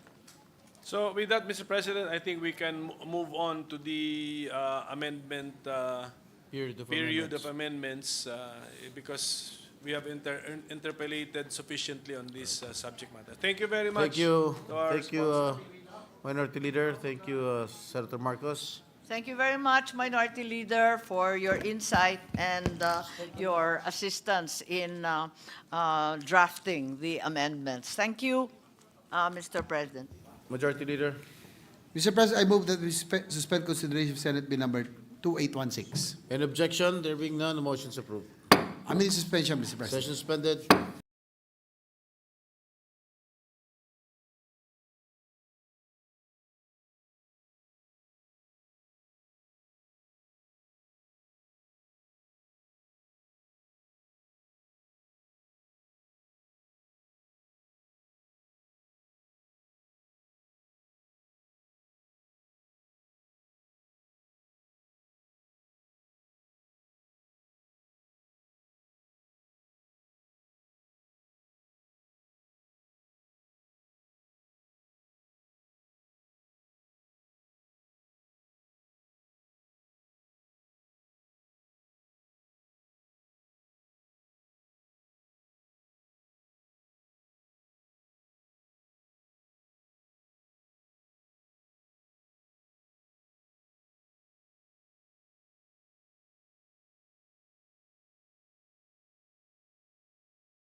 Mr. President, I move that we consider Senate Concurrent Resolution Number 25. This is the resolution granting consent to Senator Aquilino Pimentel III to accept the cooperation badge by the Russian Federation. So move, Mr. President. Is there any objection? There being none, motion's approved. The consideration of Senate Concurrent Resolution Number 225 is in order. The Secretary will read only the title of the resolution. Concurrent resolution granting consent to Senator Aquilino Coco Pimentel III to accept the badge for cooperation conferred upon him by the Ministry of Foreign Affairs of the Russian Federation. To sponsor the measure, I move to recognize Senator Joel Villanueva.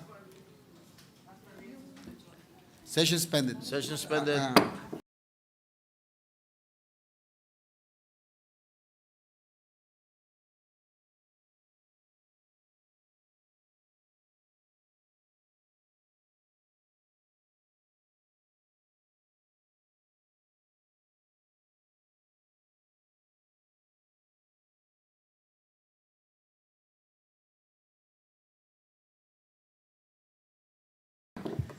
Again, Mr. President, I move to recognize the sponsor Senator Joel Villanueva. Senator Joel Villanueva is recognized. Thank you very much, Mr. President. Thank you, Majority Leader. Mr. President, dear colleagues, it is with great honor and pride that I sponsor Senate Concurrent Resolution Number 25, granting consent to our esteemed colleague, our dear friend and our beloved Minority Leader, Senator Aquilino Coco Pimentel III, to accept the badge for cooperation conferred upon him by the Ministry of Foreign Affairs of the Russian Federation. The badge for cooperation is an award conferred by the Ministry of Foreign Affairs of the Russian Federation to distinguished individuals from different countries for their remarkable contributions in fortifying diplomatic and friendly relations with Russia and forwarding shared interests in various fields. Senator Coco Pimentel has undertaken significant efforts to strengthen the friendship between the Philippines and the Russian Federation. These include authoring a bill declaring the 2nd of June of every year as a special day for the commemoration of our friendship with Russia and engaging in meaningful discussions with a delegation from the Federal Assembly of the Russian Federation during the 31st annual meeting of the Asia-Pacific Parliamentary Forum, which we hosted, Mr. President, here in 2023. Senator Pimentel is the president of the Philippines-Russia Parliamentary Friendship Association in the Senate for this Congress. In the 18th Congress, as then chairperson of the Senate Committee on Foreign Relations, Senator Pimentel sponsored two important treaties that strengthen our bilateral relations with Russia.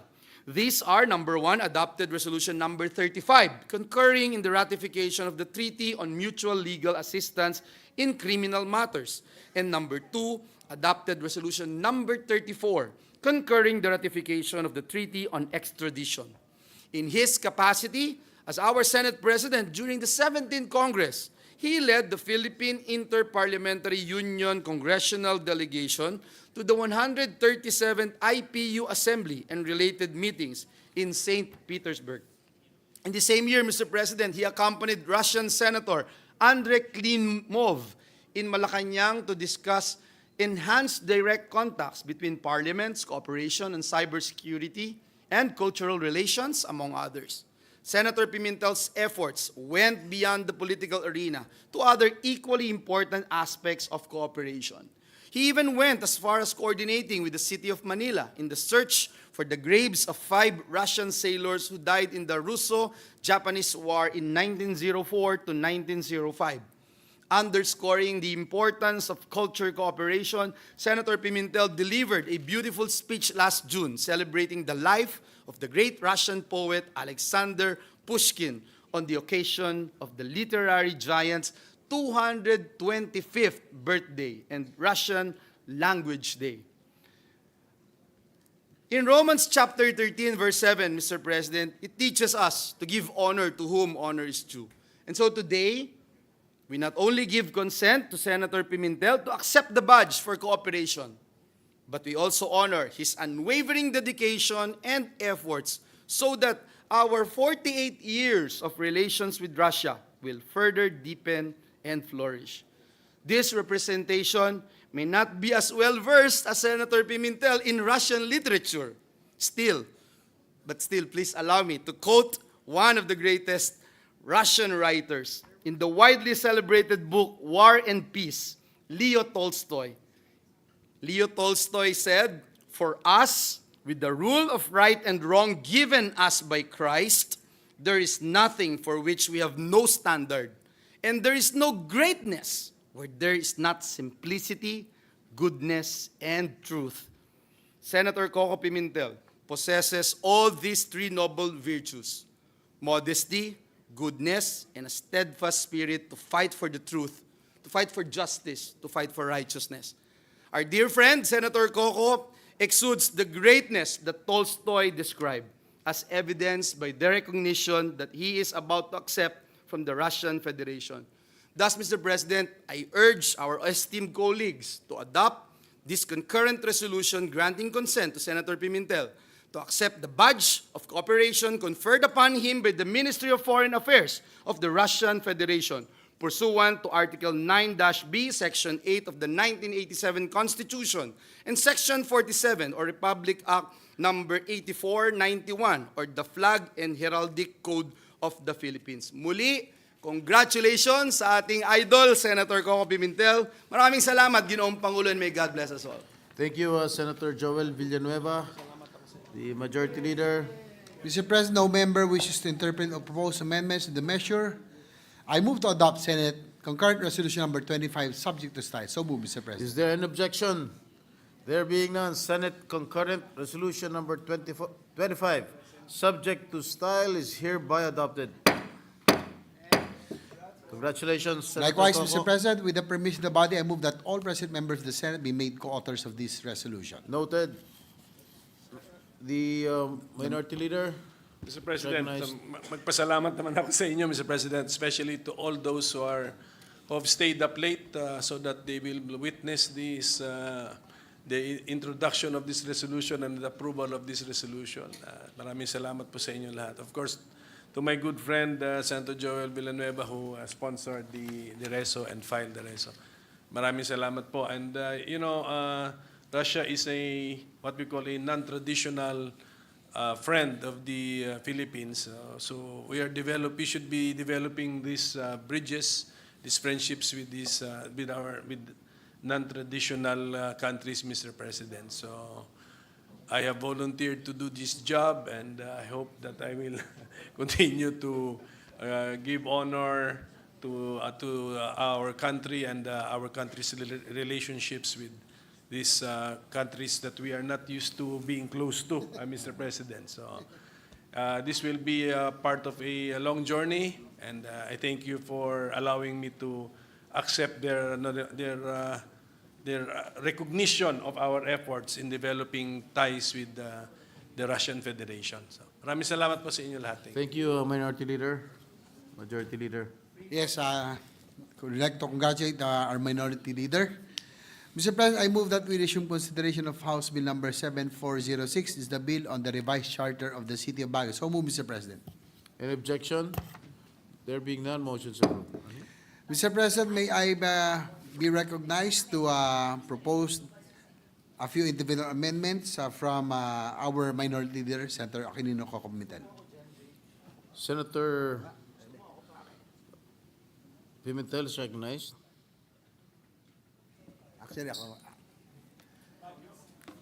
Actually, Mr. President, I will just be the one to... All right. Please proceed, Senator Herzto. Mr. President, I'd like to propose the following amendments from our Minority Leader. On page 3, line 28, under section 2, insert the word "and before." I so move, Mr. President. Any objection? There being none, the amendment's approved. Mr. President, I'd like to be corrected. On page 3, line 28, under section 2, insert the word "and before" "for." I so move, Mr. President. Any objection? There being none, amendments approved. On page 3, lines 30 to 32, under section 2, remove the words "and 5." The representative from the John Hay Management Corporation, or JHMC, insofar as lands within the Camp John Hay reservation are concerned. I so move, Mr. President. So after the should period, correct? And you delete. Yes, yes, Mr. President. Any objection? Hearing none, amendments approved. And finally, on page 3, line 30, under the same section, delete the comma and replace it with period. I so move, Mr. President. Yun na yun, di ba?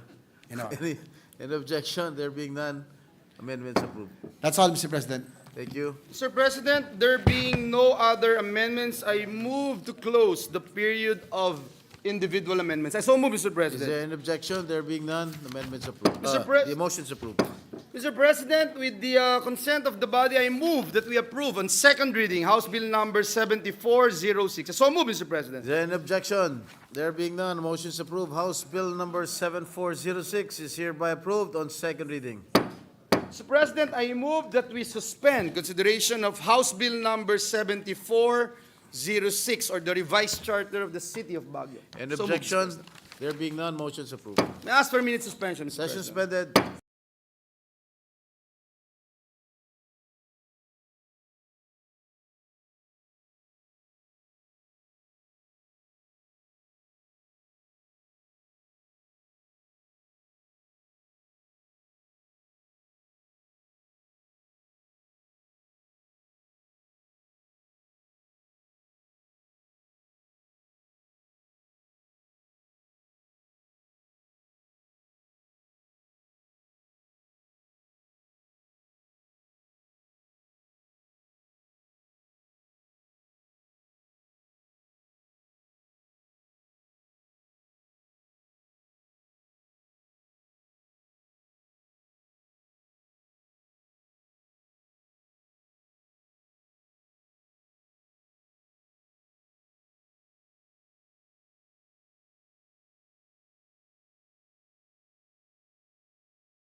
Mr. President, I move that we resume consideration of House Bill number 10926 under Committee Report number 427. This is the bill on the renewal of the Meralco franchise. So move, Mr. President. Is there an objection? There being none, the resumption of consideration of House Bill number 10926 under Committee Report number 427 is now in order. Having sponsored the measure, I move to open the period of interpellation and recognize the principal sponsor to defend the measure, Senator Joel Villanueva, and are you interpellating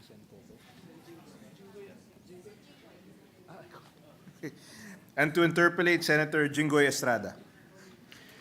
Is there objection? There be none. The period of interpellation is ordered. Senator Joel Villanueva and our Senate President Pro Tempore, Senator Jigo Estrada, are hereby recognized. Thank you very much, Mr. President. Thank you, Majority Leader. Your subcommittee on the Senate Committee on Public Services is now ready to listen and accept questions from our distinguished Senate President Pro Tem. Thank you, Mr. President. Thank you, Mr. President. With regard to the high electricity rates and the consumer burden, Mr. President, may I know, Meralco has been criticized for having some of the highest electricity rates in Southeast Asia. May I know how can the company justify these rates and what steps have been taken to lower the costs for the consumers? Thank you, Mr. President, for that question. Mr. President, Meralco is actually mandated to source the electricity from the GenCos with the least cost possible. Yan po yung talagang laging target nila para po ma-minimize yung pong mga ipinapasa o what will be passed on to and paid for by the end users, which are the consumers. Mr. President, as a distribution utility, the primary objective of Meralco is to lower the generation charge, not actually the distribution charge, no, that would pass on to and paid by end users or consumers. This was confirmed, Mr. President, as confirmed by the Supreme Court in the case of Alianza para sa Bagong Pilipinas versus ERC. So for these purposes, Mr. President, ang Meralco po ay pinopromote niya yung openness and competition for its power supply agreements o yung mga PSAs between this distribution utility and GenCo by following three steps po ito, Mr. President. No? Kanina natanong po ng ating SPPT yung mga steps para dun sa pagpaproseso ng Meralco para ma-ensure na yung pinakamababang cost ang mai-offer sa mga consumers. Una po, Mr. President, Meralco conducts competitive selection process. Yung competitive selection process po para po sa kanilang power supply agreements, nire-require po doon yung public bidding, number one, invitation of observers, kagaya ng mga consumer groups, civil society organizations, etc., and yung pong posting of the DOE-approved power supply procurement plan. Meralco po ay nila-livestream po nila yung kanilang major CSP o yung pong competitive selection process para po nakikita ng lahat. Pangalawa po, yung Meralco files an application for the application of PSA resulting to CSP.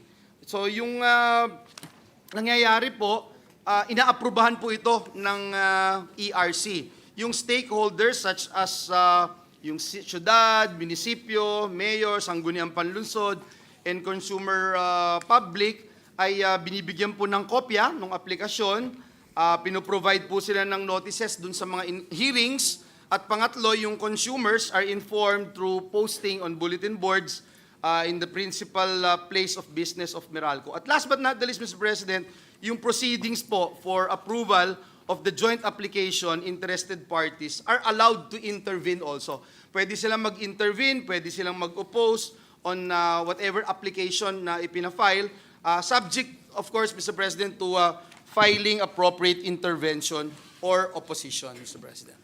Thank you very much, Mr. Sponsor. May I know why does Meralco still continue to pass on the system losses and other charges to consumers, Mr. President? Shouldn't such inefficiencies be borne by the company itself instead of the public? Mr. President, yung Meralco po, meron po silang terms of reference in its PSA at kinocontain po nito yung standard provision na magpuprotekta sa ating mga consumers. Meron pong outage allowance and replacement power. There are limits po on power plant outages, and in case such outages, suppliers must provide replacement power at the lower or actual or ERC approved rates. Ito po mag-minimize ng disruptions and keeps costs low.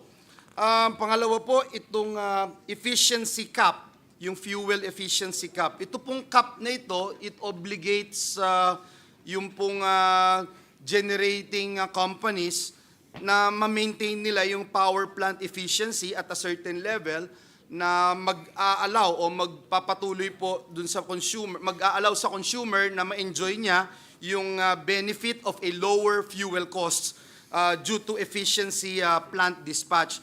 while putting a limit, of course, Mr. President, on allowable increase in fuel costs due to inefficient plant operation, Mr. President. So, ito pong ginagawa ng Meralco para po masiguro na yung pong pass-on ng system losses ay ma-minimize, hindi man totally maipasa, Mr. President. Pwede kong how does Meralco address the growing dissatisfaction of consumers regarding the affordability of electricity in its service area, Mr. President? Well, Mr. President,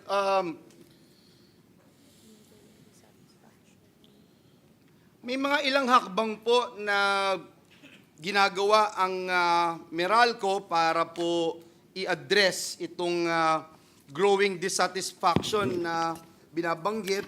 At noong pong nagkaroon tayo ng technical working group, Mr. President, we actually invited yung mga consumer groups para mapakinggan po natin sila kung ano yung kanilang mga hinaing. Una po, Mr. President, yung tariffs po ng Meralco ay regulated po ito ng ERC. Nais nating banggitin yan. And nadidetermine na po ito through public hearings or in compliance with the ERC guidelines. Na yung grantee po proactively communicates tariff components through monthly postings of generation charge breakdowns on the Meralco website.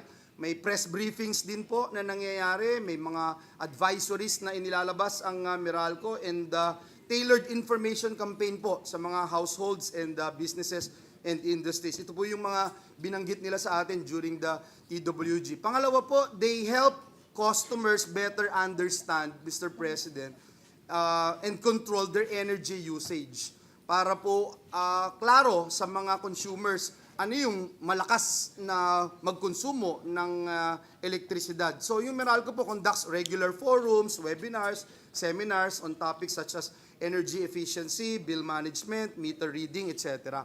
Another thing, Mr. President, is that Meralco offers initiatives such as net metering and peak options to help reduce monthly bills. May prepaid electricity o yung K-load and AMI postpaid, which provide daily consumption updates for improved usage management. May participation din po in government programs like retail competition and open access. Yung Green Energy Option Program, nandyan din po para mabigyan yung mga consumers, customers, ng energy choices, Mr. President. And last but not the least, Mr. President, to ensure po yung long-term affordability and stability, ang Meralco po ay nag-i-invest in renewable energy solutions and maintains competitive sourcing practices. Additionally, yung lifeline subsidies are also available for yung tinatawag na low-income households, marginalized sectors, at maging ang ating mga senior citizens, Mr. President. Thank you very much, Mr. Sponsor. Mapunta naman tayo sa monopoliya, sa monopoly and in lack of competition. Kasi ang aking paniniwala, ang Meralco ang pinakamalaking, the largest distribution utility in our country. Paano how has Meralco's near monopoly affected the development of competition in the energy sector? Halos wala yata sila kalaban. Parang, I think Meralco has already monopolized the energy sector, if I am not mistaken. I agree, Mr. President. Yan din yung naging unang pananaw ko when we started. Actually, Mr. President, when I attended the first hearing doon sa Committee ng Public Services, yan din yung unang naging pananaw ko, Mr. President. But when we were tasked to be designated as the subcommittee chairperson of this particular measure, Mr. President, I finally understand, Mr. President, where they're coming from. Kasi, Mr. President, I think we must distinguish po between power distribution and power generation. Now, Meralco's franchise covers the distribution of power, which is considered a natural monopoly, Mr. President. Kasi similar po to other distribution utilities within its franchise area. For example, yung Meralco has no competition because distribution rates and services are strictly regulated by the ERC, no? At may mga lugar po na talagang sila lang po. However, Mr. President, in terms of power supply or generation, Meralco has actively fostered competition yung by increasing demand and adding more capacity to the grid. Ang Meralco po ay tumutulong para it helps drive other generation companies o yung mga GenCos to lower their prices. Additionally, Mr. President, Meralco's power sourcing undergoes and I think it's important to note, it undergoes competitive selection process o yung tinatawag na CSP, which is a competitive bidding po. A competitive bidding mechanism po ay nandyan para po ma-ensure natin na yung best rates ay yun yung po pwedeng, yun ang makukuha nila at yun yung maibibigay sa mga consumers at kliyente ng Meralco, Mr. President. May I know who checks or reviews the CSP being conducted by Meralco?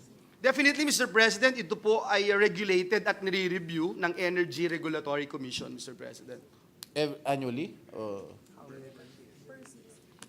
Per CSP, Mr. President, per competitive selection process, nire-review po ito ng Energy Regulatory Commission, Mr. President. Thank you, Mr. President. Mr. Sponsor, what guarantees can Meralco provide that its dominant position will not result in unfair pricing or practices that disadvantage our consumers? Magandang tanong po yan, Mr. President, dahil again, itong pagbibigay natin ng prangkisa is another 25 years and gusto natin ma-ensure ng Meralco na its dominant market position does not lead to unfair pricing or practices. At ang nabanggit po sa atin during our TWG ay ang Meralco po will continue to adhere to the competitive selection process for its power supply agreements. In full compliance po sila dito sa huling binigay sa atin ng kopya ng Department of Energy, Department Circular Number DC 2023-060021, at yung ERC Implementing Guidelines, ERC Resolution Number 16, Series of 2023. Yung proseso po ay mahaba po at medyo technical, and please allow me for the record to just list down, Mr. President, and share this information. Yung Meralco po, nagsasubmit po sila ng kanilang 10 taon na power supply procurement plan. Ito po yung sinasubmit nila sa Department of Energy para i-review at i-approve ng DOE. Ngayon po, after this submission ng PSPP ay naaprubahan, ang Meralco po ay magsasubmit naman ng kanilang proposed invitation to bid o yung ITB, pati po yung terms of reference, again to the Department of Energy para muli sa kanilang review at approval. Pagka po ang DOE ay kinumpirma na itong TOR o yung terms of reference ay nag-a-align with the approved power supply procurement plan, mag-i-issue po ng Certificate of Conformity. Certificate of Conformity. Ang ibig sabihin po nito, ina-allow na yung Meralco na mag-proceed sa kanilang public bidding, Mr. President. Now, Meralco, meanwhile, would inform both the Department of Energy and the ERC about the public bidding. Ipa-publish po ito and yung approved na invitation to bid at terms of reference. Tapos yung key CSP activities, Mr. President, such as pre-bid conference, bid submission, and the opening of bid documents and prices, open po ito, Mr. President, sa mga observers. Kasama po dito yung consumer groups, civil society organizations, etc. At huli po, Mr. President, para po masiguro yung transparency, Meralco posts and approved ito pong na-approved na power supply procurement plan. So, yun po, no? Yung bid bulletins, yung resulta ng CSP, yung activities na lahat po nang nangyari. Naka-live stream po lahat yan on Meralco's official social media channels for transparency, Mr. President. Thank you, Mr. President. Thank you, Mr. Sponsor. Mapunta naman tayo dito sa mga power interruptions tungkol sa quality of service na binibigay ng Meralco. Despite being the largest electricity provider, Mr. President, Meralco's franchise area still experiences power outages and interruptions. May I know what has the company done to resolve these issues and why do they still persist, Mr. President? Maganda pong natackle natin yan, Mr. President, during the, I think even the first hearing conducted and presided upon by our chairman, Senator Rafi Tulfo. And if we can show also, if we have something on the slides, yung pong Meralco nagpakita po sa amin ng slide, 2 slides po ito. Actually, dahil ang Meralco po ay nag-a-adhere doon po sa reliability indicators na piniprescribe ng Energy Regulatory Commission. Ito po yung SAFE o yung System Average Interruption Frequency Index at yung SAIDI, System Average Interruption Duration Index. Medyo technical, Mr. President. Please allow me to help everyone, especially this representation, to understand.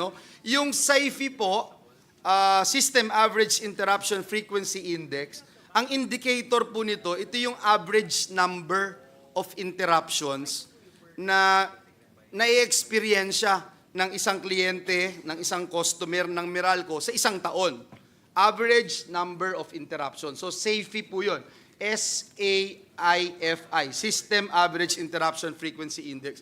Yung SAIDI naman po, Mr. President, yung System Average Interruption Duration Index. Ito naman po yung total duration of interruptions na nai-experience ng isang customer in a year. So, dito po sa slide na sana mapaslide na dahil nauubusan na ako ng sasabihin. Nakikita po dito na may measure po ito. Yung, for example, yung SAFE, yung occurrences po niya every year. Tapos yung SAIDI naman, yung interruption na na-experience, minutes or seconds every year. So yung report, yung pinakahuling report na sinubmit po sa atin ng Meralco, sa achievement po nila doon sa number of interruptions. In 2023, ang Meralco po achieved a SAIFI of 1.19 or a 6% annual improvement over the past 10 years, Mr. President. Meaning, Mr. President, a customer just experienced a power outage of 1.19 times in a year. Dito po yung sa Meralco at binanggit po natin yan. Paano ba natin ibabangga yan dun sa ibang mga distribution utilities? Binanggit po nila, nasa record po ito at pina-out naman natin sila na ito'y nasa record. This is better daw po, Mr. President, sa distribution utilities ng BECO, D-Corp, Sepalco, and Davao Light, Mr. President. Now, if you go naman, Mr. President, dun sa SAIDI, ayan po, finally, di na ako mahihirapang mag-explain. Yung SAIDI, Mr. President, in 2023, ang Meralco po achieved a SAIDI of 123.71 minutes or a 5.6% annual improvement over the past 10 years. So, ang average po, Mr. President, ng isang customer na naka-experience ng power interruption ay total po of 123.71 minutes of power interruption. Ito po ay mas better or mas maayos, mas epektibo muli than other distribution utilities.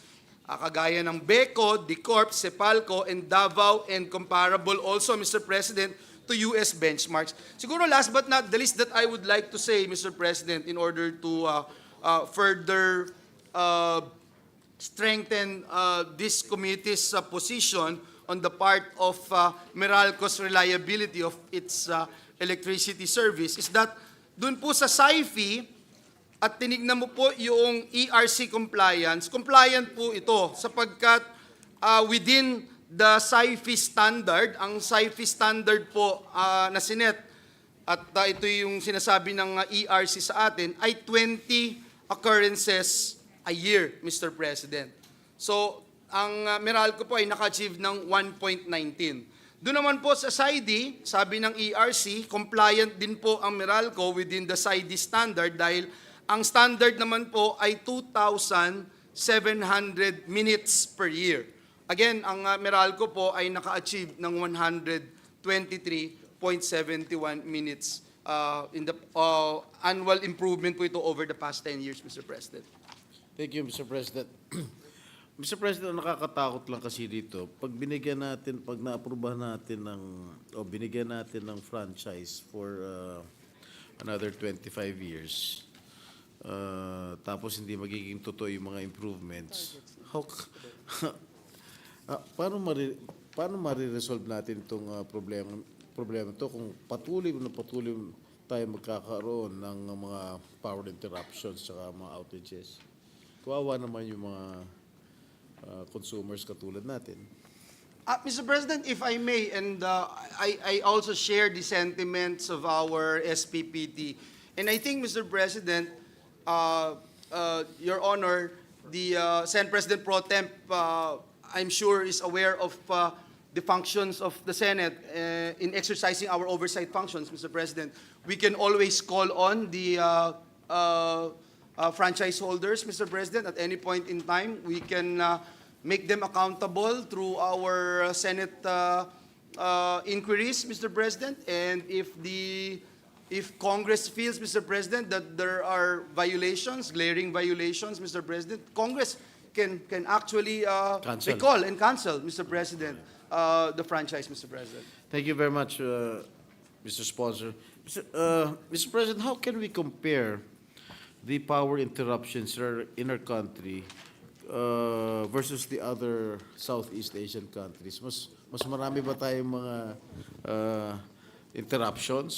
power interruptions as compared to other countries in Southeast Asia? If you have the data. Yeah, Mr. President, right now I don't have the data, Mr. President, compared to other countries. But just as we mentioned a while ago, Mr. President, the ERC set a standard. For example, Mr. President, for average interruption frequency, ang standard po nila ay 20 occurrences a year, Mr. President, no? Ang performance po ng Meralco, and again, this was just given to us, ang ine-experience lang na power outage ng ating mga Meralco clients ay 1.19 times a year. At doon naman po sa duration of interruptions, yung haba ng interruption, nakalagay po dito sa report na ibinigay ng ERC, compliant po sila sapagkat ang standard ay 2,700 minutes a year. Samantalang sa Meralco po ay 123.71 minutes of power interruption. Pag tinignan naman po natin yung sa global standards, Mr. President, such as Pacific Gas and Electric in California, ang SAIFI po nila is 1.28 at ang SAIDI nila ay 184 minutes. So, pag tinignan po natin ito, Mr. President, still much better po ang performance ng Meralco. And again, Mr. President, please don't shoot the messenger because I was just given that data, Mr. President. I do not have any intentions of shooting the messenger, Mr. President. Anyway, with regard to the electricity rate, Mr. President, as compared to our neighboring countries, mataas ba yung electricity rates natin? Mr. President, mas mataas po kasi, Mr. President, and I think most of us have gone to different countries checking out kung paano sila nag-generate ng electricity, paano yung distribution nila. At higit sa lahat, Mr. President, if we compare the subsidies being given by the government to power utilities, to the energy sector, talagang grabe naman po talaga yung subsidies na ibinibigay ng pamahalaan. Kaya sometimes, Mr. President, it's disappointing to note, Mr. President, na talagang mas mataas yung ating electricity rates than other countries, Mr. President. So, we are number one in Southeast Asia? Am I correct? Not necessarily, Mr. President, but we're not the lowest so far. We're somehow in between, Mr. President. Close to Singapore, Mr. Close to President. Singapore. Because again, Mr. President, if you look at Singapore and Japan, it's almost fully subsidized, Mr. President. I mean, when you talk about subsidies that comes from the government, malayo po yung difference, Mr. President. Thank you, Mr. President. And if you don't, if you're asking me, Mr. President, my views on other sources of electricity, whether nuclear or, I'm open to that if you want to talk about it, Mr. President. Anyway, Mr. President, I still have a lot of questions, and because of the lateness of the hour, if you still want to continue. Sure. But,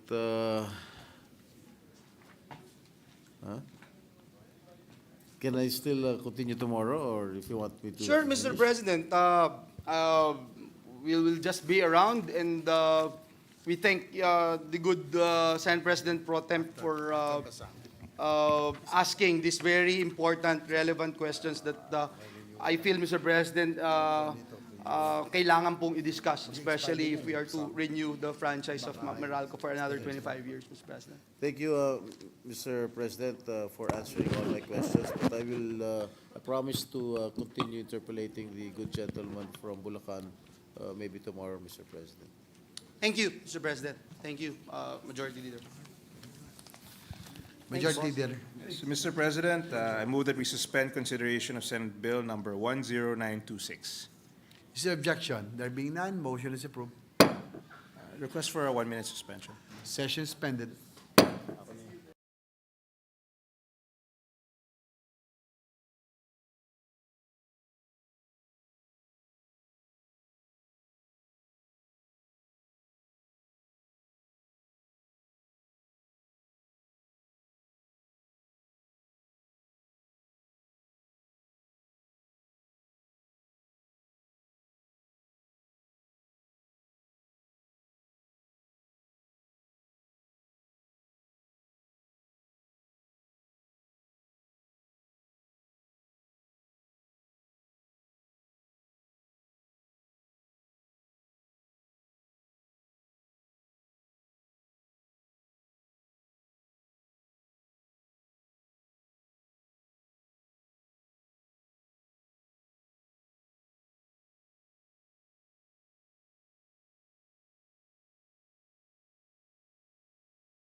Majority Leader. Yes, Mr. President, I move that we resume consideration of Senate Bill number 2837 under Committee Report number 331.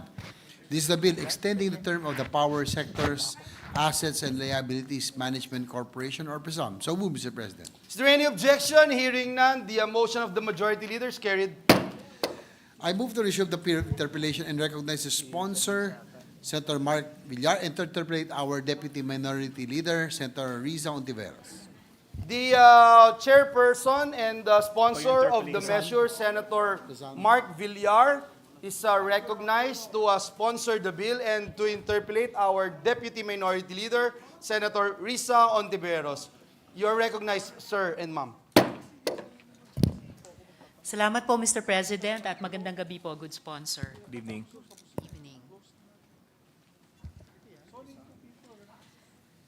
So, at the start of its operations, many years ago, PSALM, through then Vice President Nonito Bernardo, was provided a memo from former Department of Energy Undersecretary Cyril Del Callar, stating that it was never the intention of EPIRA to privatize system operation of transmission. My information, good sponsor, is that Mr. Del Callar even attached an affidavit of then Senator John Osmeña stating the same. Pwede po bang i-retrieve ng mga officers ng PSAM yung mga communications na ito at i-furnish yung opisina ko ng mga kopya. Because one supposes that the late Senator John Osmeña drew up his memo based on his understanding of the deliberations here at the Senate. So pwede rin po bang i-provide ng PISALM sa atin in writing kung bakit inignore itong memo na ito sa privatization ng transmission? Good sponsor, I believe this is important because recovery control of the system's operation function could also have important financial implications for PISAM. Good sponsor. Yes, Mr. President, I was informed by the PISAM that they will immediately search this memo and furnish Your Honor with a copy of it as well at the soonest possible time. Thank you so much for that, good sponsor. And even before we receive copies of these communications, including the memo, may initial na feedback po ba ang PISAM, though they will also provide this in writing, why this memo was ignored in the privatization of transmission, good sponsor?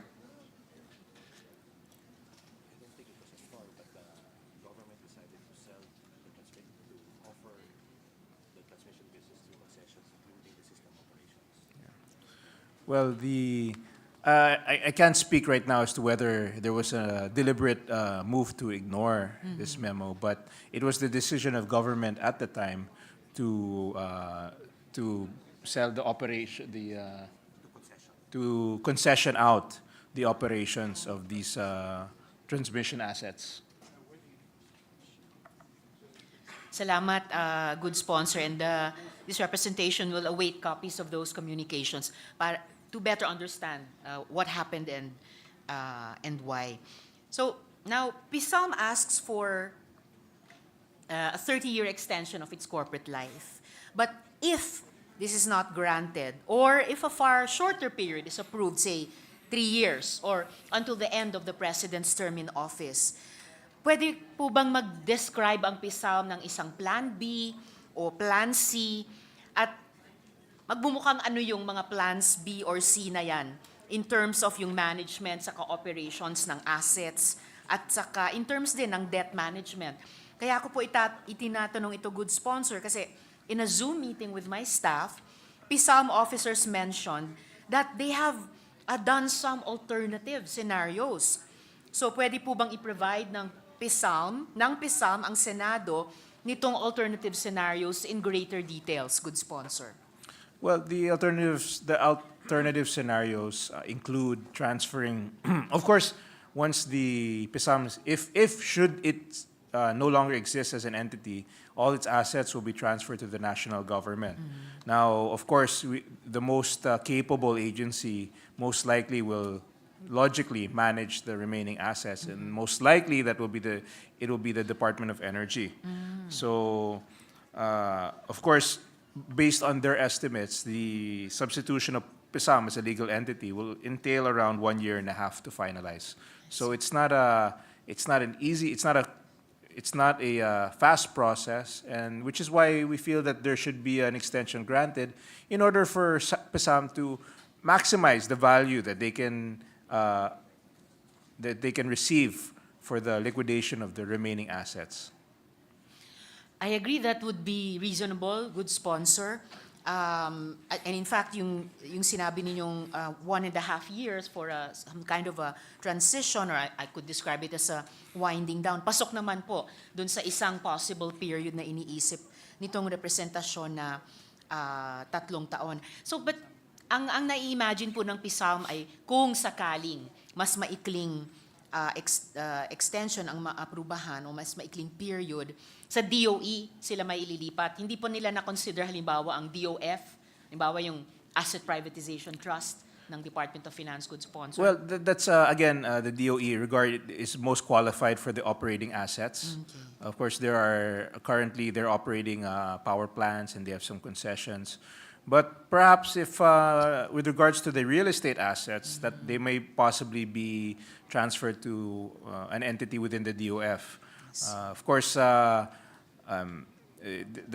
decision, that discretion will be left to the national government. But logically, I guess it would be for the power generating assets, it would be DOE who would be the most capable.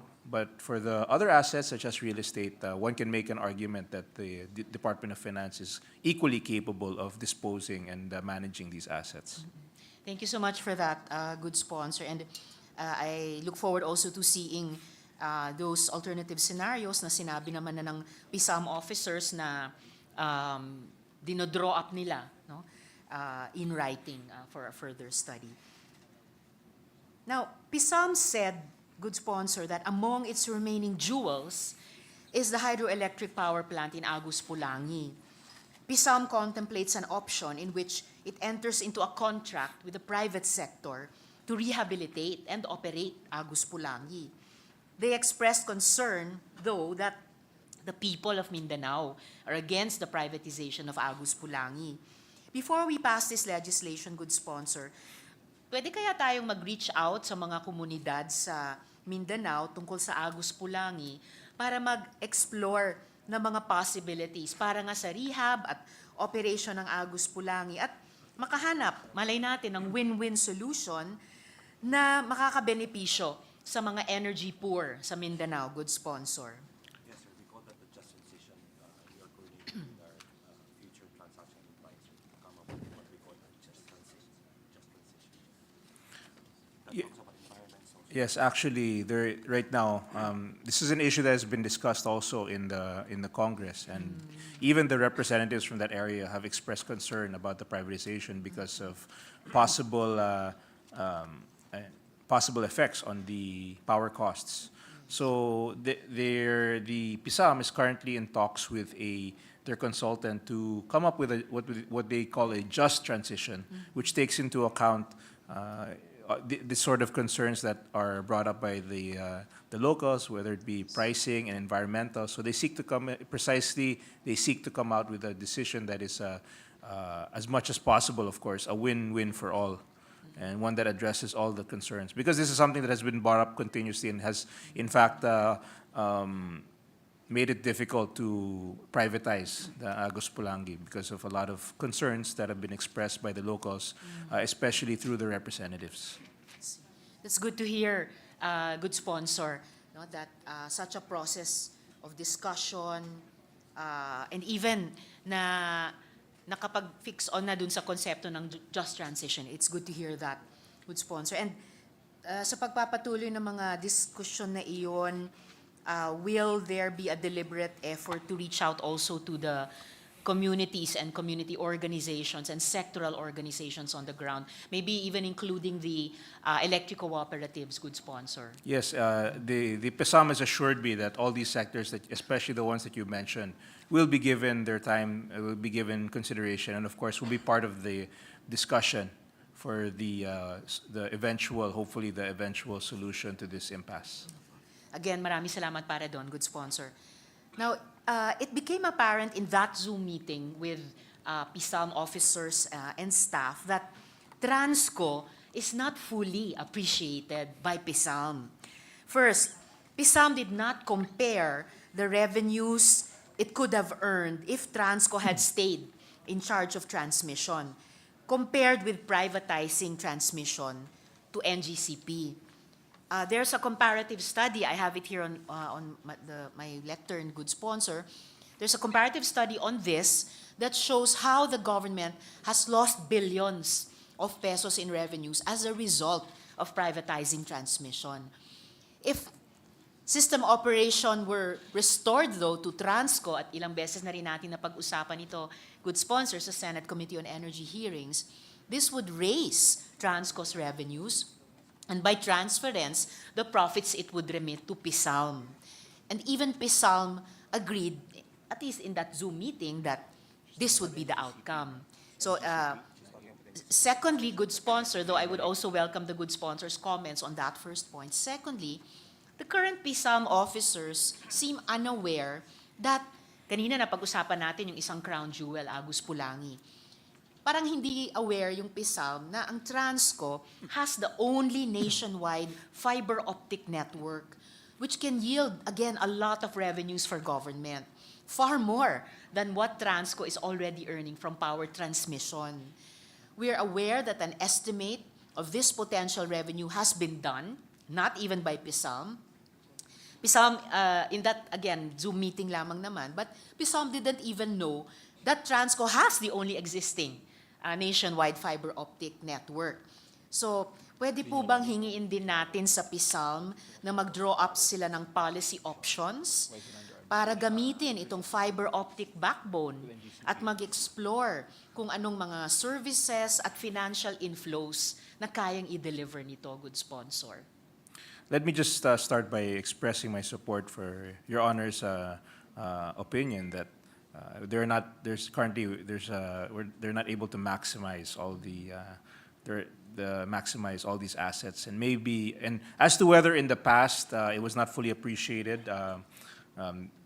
Well, of course, I don't want to. Hindsight is always 20/20, so it'd be hard for me to comment on that. But I do believe that with regards to when you're saying about the network, that is a incredibly valuable asset, the access to the fiber network. I was made aware that the problem with that, from the perspective of the PISAM, is that they're currently under arbitration with the NGCP. So they're having difficulty in implementing that. I mean, in maximizing that asset right now, because it's currently, there's a disagreement as to who has the rights over the fiber optic network, which I agree with you completely. I think it's a very valuable asset, and it would be unfortunate if this asset was not fully maximized. And I would support any move to allow government to fully maximize this possibility of utilizing this fiber optic network asset and creating benefits for government. Salamat para doon, good sponsor. And even while PISALM and Transco are awaiting the outcome, which I hope will be decided in their favor sa prosesong iyon sa NGCP, maybe it wouldn't hurt for PISALM to start drawing up those policy options and exploring services and financial inflows that could be delivered once, hari nawa, that second crown jewel ay ma-determine ng mga korte natin na kanila nga. Yes, that's a very good suggestion, and I will join you in pushing for that with the PISAM, because I think these assets, you're correct that they are extremely valuable, especially at this, given the importance of fiber optic network in our society today. So I agree with you, and I will help push that. And the PISAM has also expressed their desire to also do a study that would help them maximize that asset. Maraming salamat, good sponsor, at sa PISAM din. Salamat. So just to my last question for this evening's interpellation, my office prepared a list of information needed from PISAM so that I can make an informed decision on the extension of PISALM's life. My staff conveyed a list to PISALM early this month, 10th December this year. Pwede ko lang po bang i-follow up itong listahan at itanong kailan masusubmit yung information sa opisina ko. Just for the record, good sponsor, the information we requested includes some of the things that I've already touched on in this brief interpellation, but please allow me to read the 4 items I've listed here. First, PISALM's computation of stranded debt and the method used to calculate it. This information is crucial because the stranded debt is used to justify extending the life of PISALM and using the 8 billion pesos annual malampaya allotment. Second, information requested, the stranded debt calculation verified and approved by the PISALM board. This is important because the board is composed of high-level government officials, and their approval of the calculations would provide insight into their awareness of the situation. Third, gaya ng napag-usapan na rin natin, good sponsor, PISALM's alternative scenarios, should it be compelled either to close down or to wind down within a shorter period from the requested number of years, possibly 3 years or some other briefer period. So itong plans B and C. So understanding these scenarios would clarify also the potential consequences of PISALM's closure and provide insight into the organization's long-term planning. And last but not the least, good sponsor, information please about, yun na nga po, yung napag-usapan din po natin, Transco's enhanced profitability. Transco is the main source of PSAM's revenue, and that revenue could have been greater if transmission and systems operation had not been privatized. So dahil nangyari na yon, at least merong arbitration nga po underway, so baka may konting corrections na maibunga doon sana. So further information on the fate of Transco, especially in light of PSAM's potential closure or shorter closing period, is important to assess its continued viability and potential profitability based on better utilization of the assets, like the Agus Pulangi, the fiber optic backbone, and of course the systems operations function. For the record, good sponsor. And with that, maraming salamat po, good sponsor, at salamat din po, Mr. President. Thank you, Mr. President. And the PSAM is committed to submit that at the soonest possible time, at the latest next week. So, Latest next week. Good. Thank you so Yes. much, good sponsor. thank you. Thank you, Senator Ontiveros. Majority Leader, Yes, Mr. President, I move that we suspend consideration of Senate Bill number 2837. is there any objection? Hearing none, the motion of the Majority Leader is hereby adopted. Minute suspension, Mr. President. Session is suspended for a minute.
I move Majority that, Leader.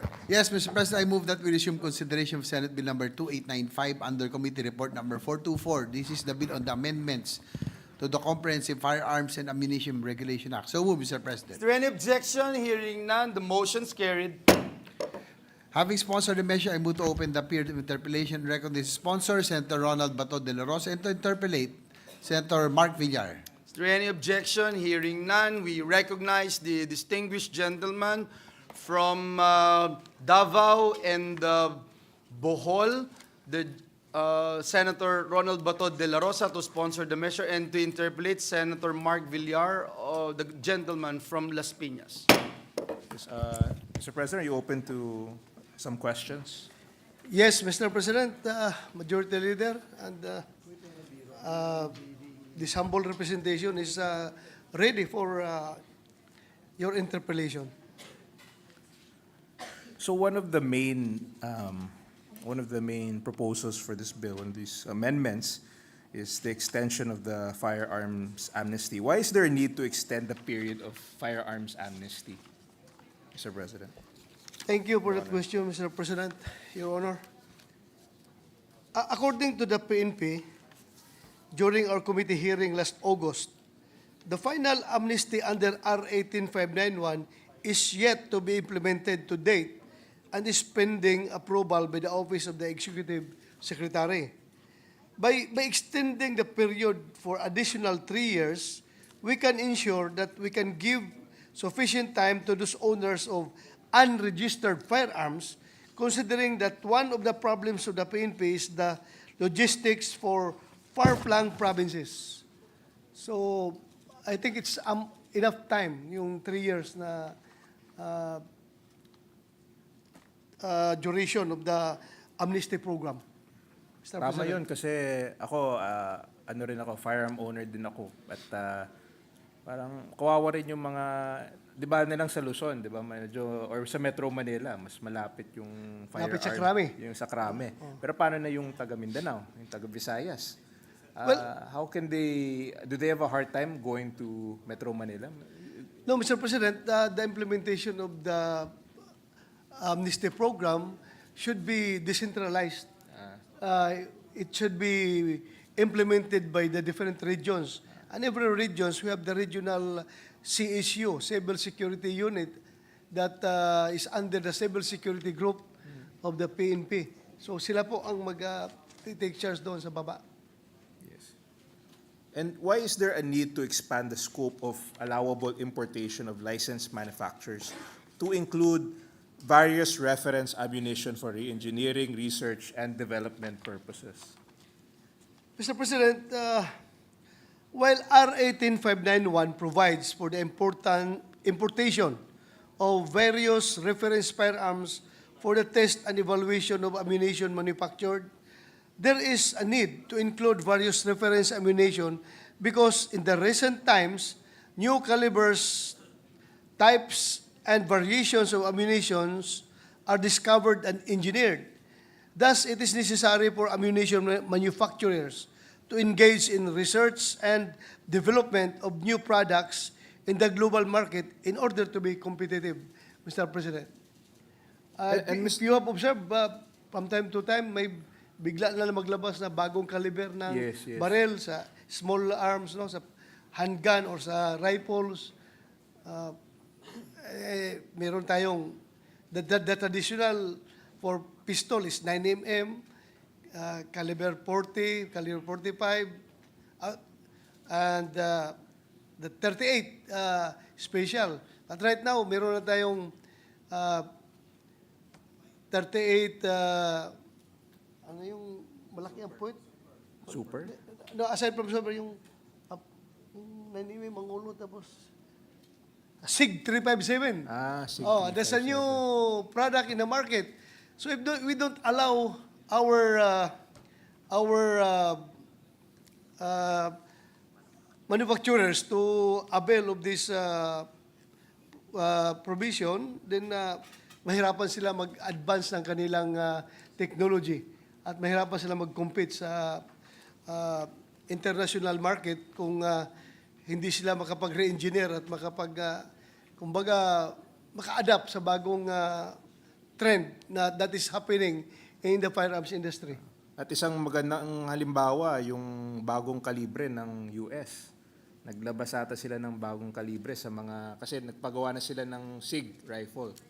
At yung sa SIG, iba na yung kalibre, hindi na 5.56 yung ginagamit nila dahil masyadong mahina daw yung 5.56. So kailangan nila ng mas malakas na kalibre. May bagong kalibre sila. 6.5, 6.5, yeah. I've heard of that caliber already. 6.5.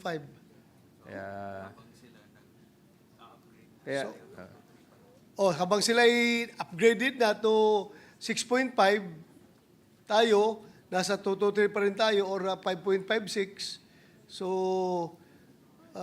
pag mag-flood ng market dito sa atin, ang ganong armas, huli na tayo. Wala tayong bala na mag-match dyan sa ganong klaseng caliber dahil hindi tayo hindi tayo inalaw mag-import ng ganong mga reference ammunitions.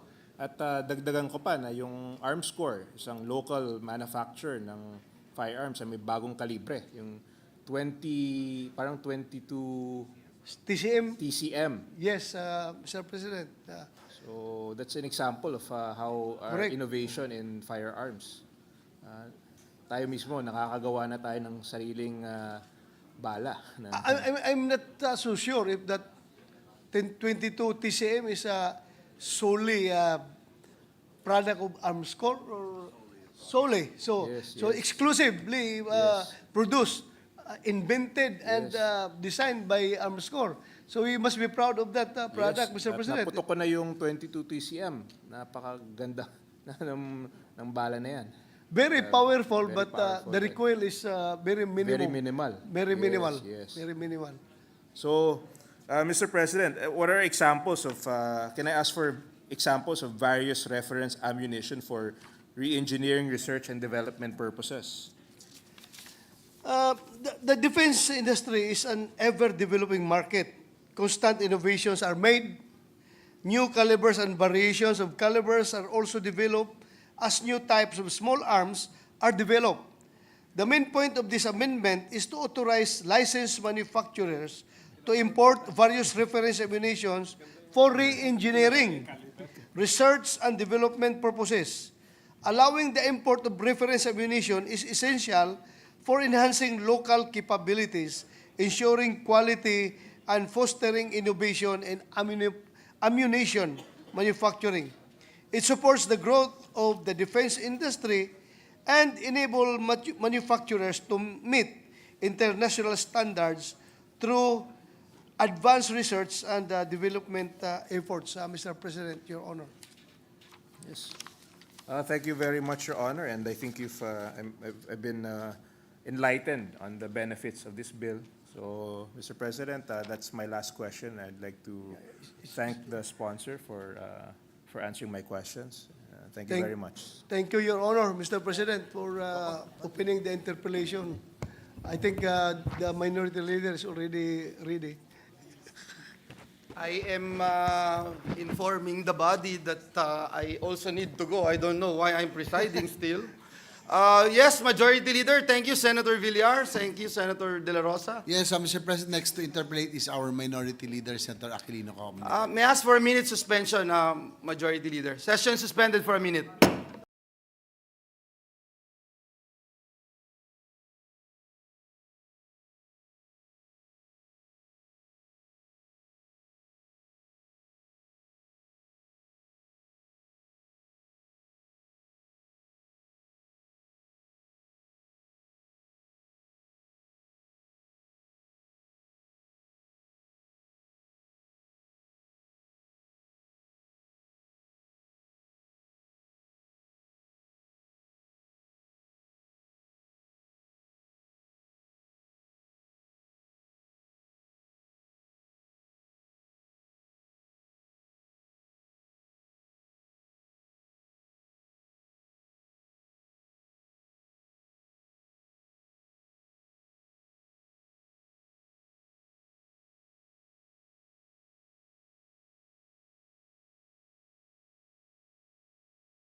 Leader.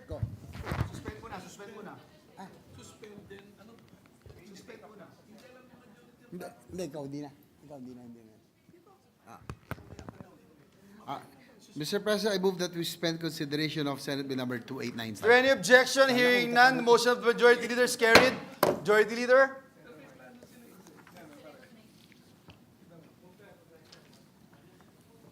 Mr. President, pursuant to Rule 33, Section 91 of the Rules of the, I move to reconsider the approval on second reading of House Bill number 9625.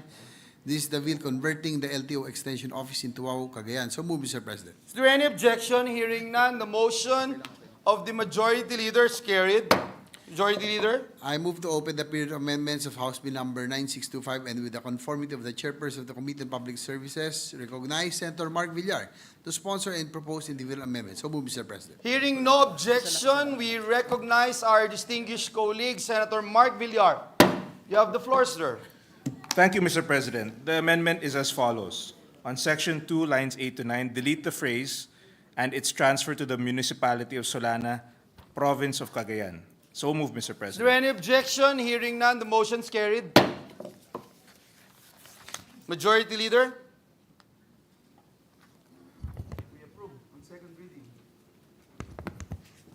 There being no additional amendments, I move to close the period of amendments. Is there any objection? Hearing none, the period of amendments closed. Mr. President, I move that we approve on second reading House Bill number 9625. So move, Mr. President. Is there any objection? Hearing none, the motion to approve the House Bill number 9625 is hereby approved. I move that we suspend consideration House Bill number Is there 9625. any objection? Hearing none, motion's carried.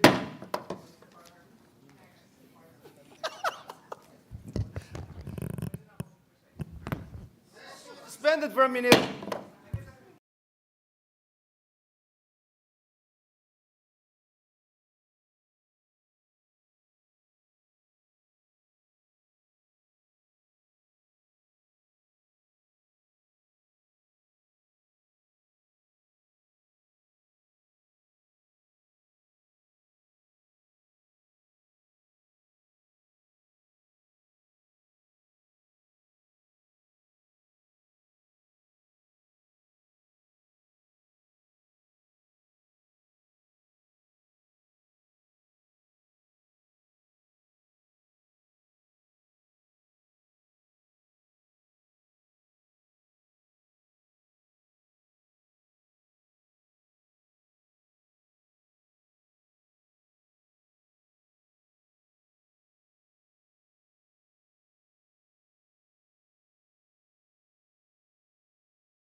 We move to recognize Senator Ontiveros.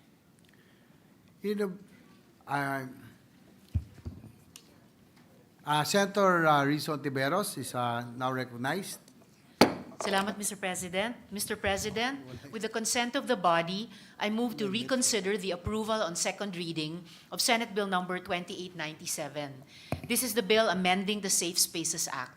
I believe that it is in our best interest to take an opportunity to refine the provisions of this bill in the period of amendments. So moved, Mr. President.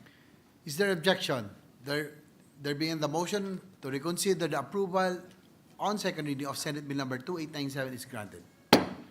Mr. President, I move to open the period of amendments of Senate Bill number 2897 and recognize the sponsor, Senator Rizzo Ontiveros, to propose individual amendments. Is there objection? There being done, motion is approved. Senator Rizzo Tiberos is recognized. Salamat po, Mr. President. On page 1, between lines 11 and 12, add XXX to denote the intent to retain the definition of stalking in paragraph H of Republic Act number 11313. I so move, Mr. President. Is there objection? There being none, motion is approved. On the same page, line 12, before the word grooming, delete the letter H inside the parenthesis marks and replace with the letter I. I so move, Mr. President. Is there objection? There being none, motion is approved. On page 3, line 22, after 21, add -A and remove the phrase with the provisions below it renumbered accordingly. I so move, Mr. President. Is there objection? Hearing none, motion is approved. On page 3, line 24, after the phrase training institutions, add a semicolon and the phrase penalties, semicolon, pre-hiring safety clearance, semicolon, and other protection mechanisms, period, as part of the section title. I so move, Mr. President. Is there objection? There being none, motion is approved. On page 4, between lines 38 and 39, insert a new section 7 to read, Section 7, the title of Section 21 of Republic Act Number 11313 shall be amended as follows. Administrative remedies against gender-based sexual harassment in schools and educational institutions, and renumber the succeeding sections accordingly. I so move, Mr. President. Is there objection? Hearing none, motion is approved. On page 4, line 40, after the word section, delete the underscore or blank marks and replace with 23, liability of school heads. Change liabilities to liability to reflect the accurate text from RA 11313. I so move, Mr. President. Is there objection? There being none, motion is approved. On page 5, line 3 of what is now section 8, delete the phrase not taking action on reported acts of gender-based sexual harassment committed in the workplace and replace with failure to act on reported acts of gender-based sexual harassment committed in the educational institution, semicolon, or. I so move, Mr. President. Is there objection? There being none, motion is approved. On the same section, on page 5, line 11, after the phrase subsection B, insert the phrase or C. The sentence shall now read, any person who violates subsection B or C of this section shall, upon conviction, be penalized with a fine XXX. I so move, Mr. President. Is there objection? There being none, motion is approved. On the same section, on page 5, line 15, after the phrase or B, insert the phrase or C. The sentence shall now read, any person who violates subsection A, B, or C shall, upon conviction, be made liable to pay exemplary damages, XXX. I so move, Mr. President. Is there objection? There being none, motion is approved. On page 5, line 19, delete the phrase protection orders until follows and replace with a new section 32A shall be inserted after section 32 of Republic Act number 11313 to read as follows, colon. I so move, Mr. President. Is there objection? There being none, motion is approved. On page 5, line 20, before the phrase, in addition to the reliefs provided under this act, add the phrase, section 32-A, protection orders, period, dash. I so move, Mr. President. Is there objection? There being none, motion is approved. As a final note, Mr. President, I manifest that we are authorizing the Secretariat to implement the insertion of relevant section numbers or titles or paragraphs from the original text of RA 11313 to more accurately reflect our intention not to delete or amend any text that is not touched by the amendments indicated in the bill and or approved in plenary. For the record, Mr. President. Is there objection? There being none, would you like to move first? Manifestation. It was a, for the record, Mr. President, it was a manifestation. Okay, yes, noted. Maraming salamat po, Mr. President. Thank you, Senator Tiberos, Majority Leader. Mr. President, there being no additional amendments, I move to close the period of amendments. Is there objection? Hearing none, motion is approved. Mr. President, I move that we approve on second reading Senate Bill number 2897. So move, Mr. President. Hearing objection, the said measure is approved on second reading. Mr. President, I move that we suspend consideration of Senate Bill number 2897. Is there objection? There being none, motion is approved. Salamat po, Mr. President.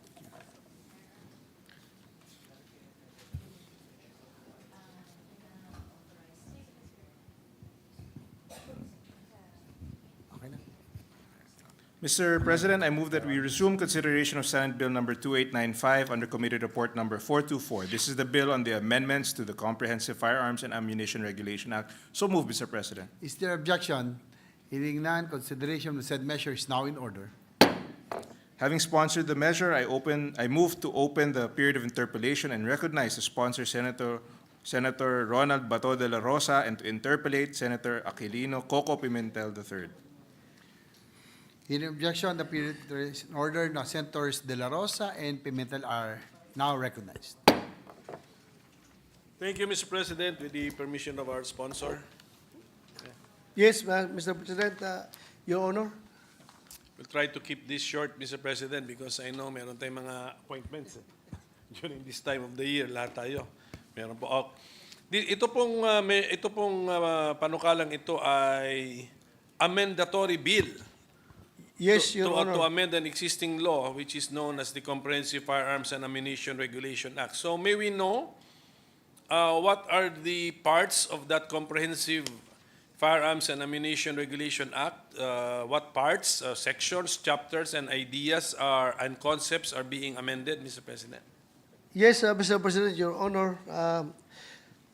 Here are the highlights of the amendments of R 18591 in the sections enumerated below.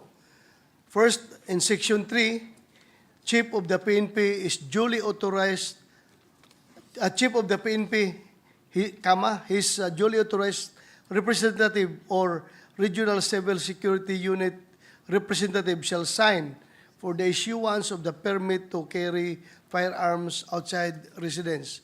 Kasi before, Mr. President, with the present law, only the Chief PNP is duly authorized. But right now, we are amending this law that the Chief PNP, because of his mundane task as the chief of the agency, he can appoint his duly authorized representative or the Regional Civil Security Unit in the absence of the authorized representative of the Chief PNP.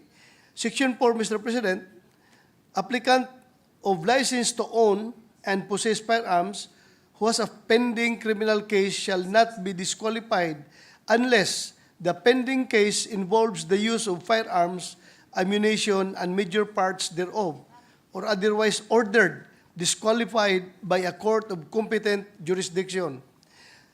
Section 7, Mr. President. Because under current law, Under the current law, You cannot. if you have pending case, You cannot. you cannot. even if the case is for bouncing check. Yes, Mr. President. Yeah, because, under the Constitution, in all criminal proceedings, an accused shall be presumed innocent until the contrary is proved. Thus, disqualifying all individuals who have been accused of a criminal case automatically deprives them of the right to be presumed innocent. Thus, pursuant to this constitutionally granted right, there is a need to limit the disqualification to only those applicants with a pending case involving the use of firearms, ammunition, or major parts thereof, or when they are otherwise ordered disqualified by a court of competent authority. Mr. President. So what's the third amendment, Mr. President? The third is Section 7, a licensed citizen granted a permit to carry firearms outside of residence may carry one of his registered or lawfully issued firearms at any given time, provided finally that a licensed sports shooter may carry any three of his registered or lawfully issued firearms at any given time. The rationale behind this, Mr. President, is that yung sports shooters kasi, whenever they go to competitions, may dala yan na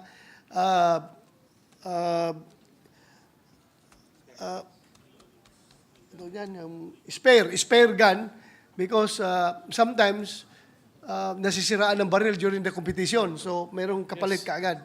Ba't bawal po ngayon yan? Under present law? Only one is authorized under the present law. So, yan ang reklamo ng mga sports shooters natin. Okay. Salamat po at Thank you. naintindihan natin yung point of view nila. Ano po pang-apat po na amendment? Pang-apat, Mr. President, is Section 12, increase of bullets of a firearm owner to 500 pieces and 5,000 for licensed sports shooter. The rationale behind is that palagi nagreklamo yung mga kababayan natin na nakatira sa malalayo, kay kung the present is limitation is only 50.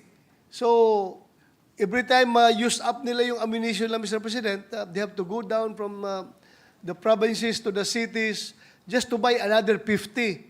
So, balik na naman sila kung maubos. So, gano'n po kahirap ang sitwasyon na, Mr. President, pabalik-balik. And yung 5,000 naman sa licensed sports shooter, kailangan po yan talaga dahil yung practice ng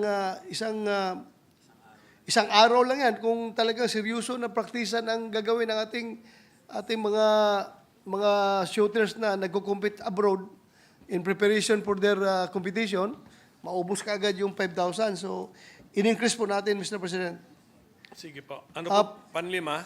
Panglima is Section 13 and 14. Instead of the Secretary of the Interior and Local Government, an approving officer is designated in order to hasten the approval of the license to manufacture. Noon, DILG, ngayon, ang Chief PNP lang, Mr. President, ang pipirma. Dito sa license to operate ng mag-manufacture or deal ng firearms. This is to improve, to comply with the ease of doing business act, Mr. President. At Section 15, initial registration for local manufacturers shall be done at the PNP FAO storage facility and other CSG FAO storage facilities.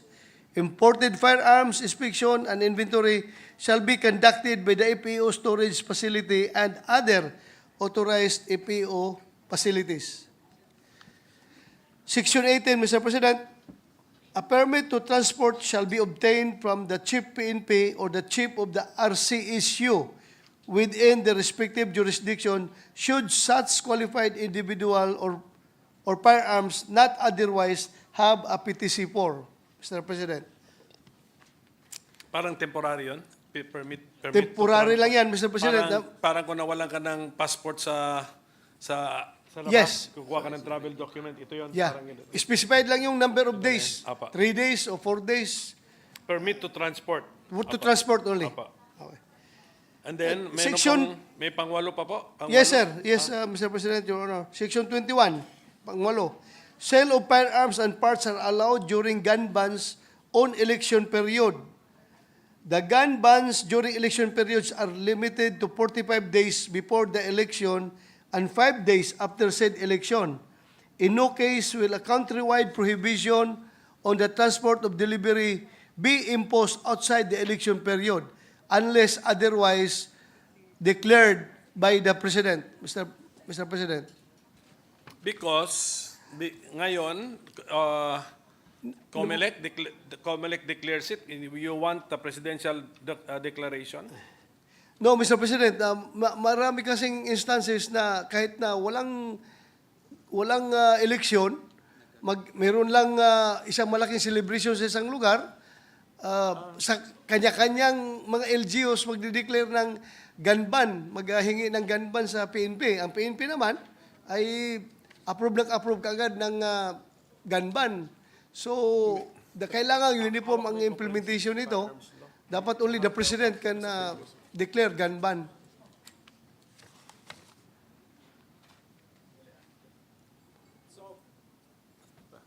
May we find out from the sponsor, what would be the legal basis in under current law for the PNP to issue those gun bans being requested by LGUs? Ano ginagamit There's nilang none. legal There's none. basis? Actually, there's none, Mr. President. There's none. Since ang basis lang, legal basis na nila dyan, is that since the chief PNP is the one issuing the permit to carry firearms outside of residence, then the PNP has the power to recall that permit to carry firearms during gun bans being implemented by the LGU.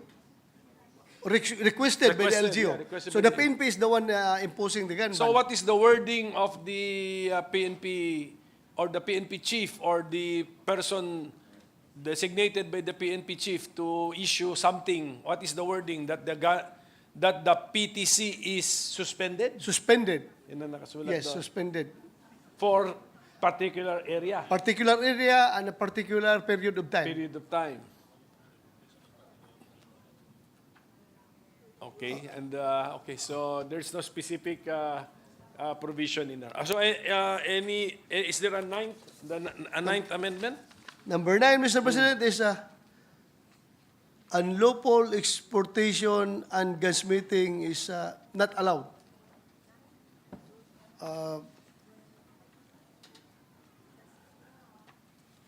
Okay. And last, Mr. President, is Section 43. Firearms amnesty set within 3 years after the enactment of this law. Kailangan magkakaroon tayo ng amnesty para ma-account lahat ng loose firearms, Mr. President, para mabawasan yung mga firearms na potential na magagamit sa krimen. To be declared by who, Mr. President? To be declared by this law, to be implemented by the PNP once this law is enacted. May we get a section of the bill so that we can take a look at the Section 11, Mr. Section President. 11? Yeah. Firearms amnesty. Persons in possession of unregistered firearms and holders of expired license or unregistered firearms shall register and renew the same through the firearms amnesty within 3 years from the promulgation of this act. During the interim period of 3 years, no persons applying for license shall be charged of any delinquent payment accruing to the firearm subject for registration. The PNP shall conduct an intensive nationwide campaign to ensure that the general public is properly informed of the provisions of this act.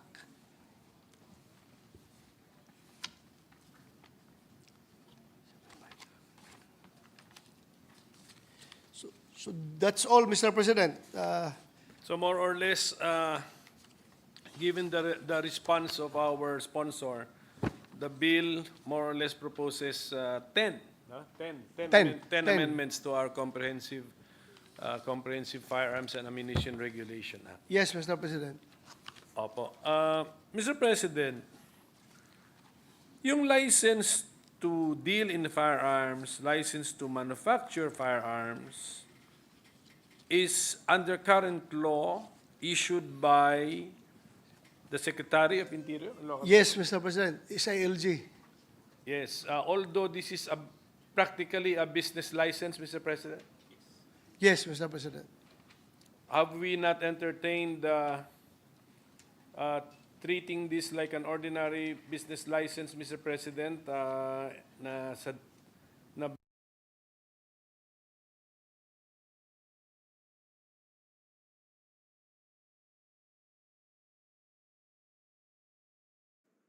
I think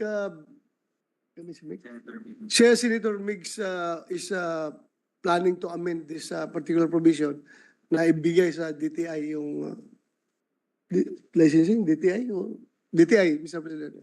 Kasi parang, siguro, kinatrato siguro natin ito na medyo siyempre special kind of business, special kind of industry. Strategic item siya kasi firearm siya eh. So for the first, kaya nga merong national level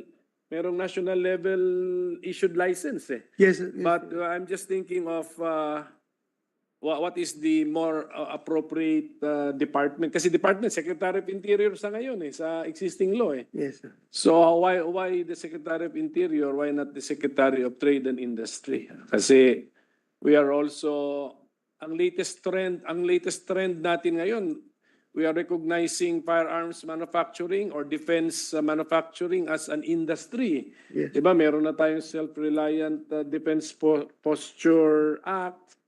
Meron pang proposal, if I remember correctly, a defense eco-zone. May mga ganun eh. So, if we are really to consider this as an industry, I believe that if we need that national level license to operate a manufacturing plant, it should belong, it more properly belongs to the Secretary of the DTI. Correct, Mr. President. So, with that manifestation of our sponsor, we are anticipating a possible amendment. Amendment coming from Senator Subiri, Mr. President. Okay. Subiri already committed to do it, Mr. President. Mr. President, ang nakipansin ko from the 10 enumerated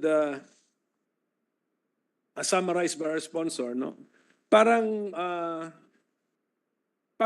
binigyan natin ngayon ng pansin ang sports shooters. Yes. Parang napansin sila eh. Pinayagan na 3 at any one given time, 3 ang kanilang pwedeng i-carry na firearm. Yung bala nila, 5,000. Sa current, wala pong distinction. Walang special mention ang licensed sports shooter sa current law. There is a licensed sports shooter. There is a licensed sports shooter under the current law that is different from the ordinary firearms licensee, Mr. President. Oh, so ano po pagkukulang nung current law? Sa bilang lang? Sa bilang? Yung special treatment ng It's the number of rounds, Mr. President. yung special treatment ng sports shooters nandun na sa current law except that Yung number of rounds, damihan pa. damihan lang, dinagdagan lang. Although ngayon sa current law lamang na siya sa Correct, Mr. President. Ordinary possessor of ammunition. Yes, Mr. President. Ano po ang limit ni sports shooter sa current law? So, based on the IRR, it was only 1,000. It was not stated in the basic law, but on the IRR, it says only 1,000. But the complaints of our sports shooters, lalong-lalo na yung nagpe-prepare papuntang abroad, kulang talaga 1,000. So, ginawa natin 5,000, Mr. President. Pero yung 1,000 limit na sa IRR, current IRR, ay natutupad, na-implement, na-observe. Yun po yun. Na-observe, but sometimes nababayulit talaga dahil minsan, kulangin talaga. So, sumusubra sila sa 1,000 na dala. Lalo pag ang competition ay talagang malakihan. Yung mga world shoot, Mr. President, minsan more than 1,000 ang dalang bala. Pag nagko-compete ba sa ibang bansa, pati bala dala mo na paglipad mo. Yes, Mr. President. Hindi ka bibili doon sa No. sa kung saan yung venue ng competition. Dala mo siyempre yung baril mo, pero yung bala akala ko doon mo na bibilin. Iba kasi, Mr. President, ibang timplada ng bala na doon, ibang timplada natin dito. If we are used to be very accurate shooting this kind of ammunition na ikaw talagang gumawa, ikaw nag-reload, ikaw nag-measure sa components, yung talaga ay perfect combination na as far as you are concerned, yun talagang dadalhin mo pagdating sa competition para confident ka na maganda performance mo. Kasi kung bibili ka doon, baka malakas masyadong bala na doon or mahina ang bala nila, iba ang putok ng baril, baka manibago yung manibago yung putok mo. So may sekreto pala yung mga nagcha-champion. Pati yung formulation ng kanyang ammunition, kanya pala. Sige po, so Lahat ng lahat ng shooters all over the world, Mr. President, walang buibili doon sa site. Talagang dala nila yung bala nila. sige po. Pero ito pong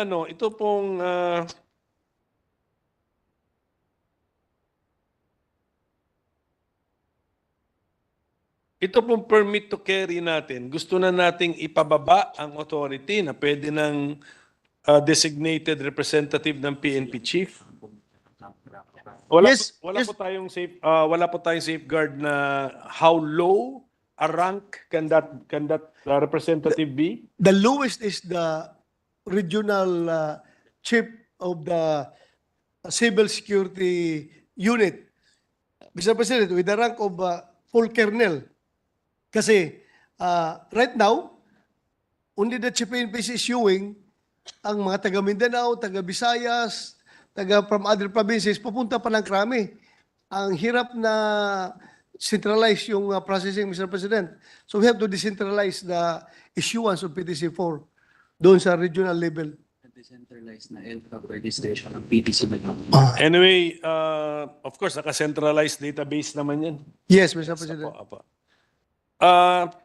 Ito pong unlawful export and gunsmithing. But bakit sasabihin nating amendment ito? Hindi pa ba bawal po ito? Under existing law? The present law, Mr. President, it's not explicitly mentioned. So that is why, kilaro natin dito that unlawful manufacture, importation, exportation, gunsmithing, sale, or disposition of firearms or ammunition or parts thereof, or instrument used or intended to be used in the manufacture of firearms, ammunitions, or parts thereof. The penalty of reclusion temporal to reclusion perpetua shall be imposed upon any person who shall unlawfully engage in the manufacture, importation, exportation, gunsmithing, sale, or disposition of firearm or ammunition, or major part of a firearm or ammunition, or instrument used or intended to be used by the same person in the manufacture of a firearm, ammunition, or a major part thereof. This violation, Mr. President.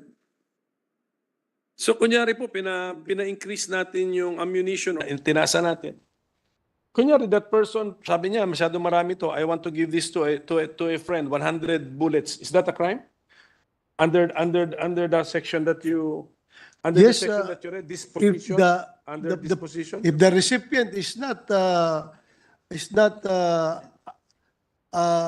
doesn't have a license, so illegal possession of ammunition under Yes, well, yes, sa possessor. But the person who disposes of his bullets and gives it to somebody else, is that a crime? Under the word disposition, narinig ko po kasi yung word na disposition. Anong section ba yung binasa niya? Existing law ba yung sinabi? Ano ba yung sinabi niya? On gunsmithing. Gunsmithing. Page 11. Yes. 11. Bawal. Bawal, Mr. President, because it's an unlawful disposition of ammunition.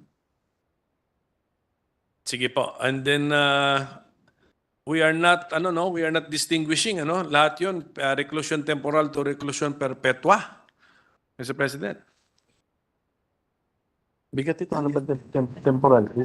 Sabi ko. 1 day to 20 years. Temporal. Tama. This is an original penalty, Mr. President, in the present 10591, RA 10591. Reclusion temporal to reclusion perpetua.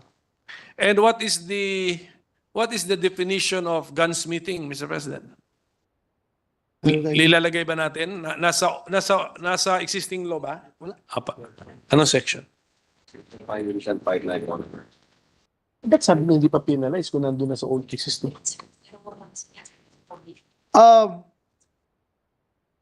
Present law.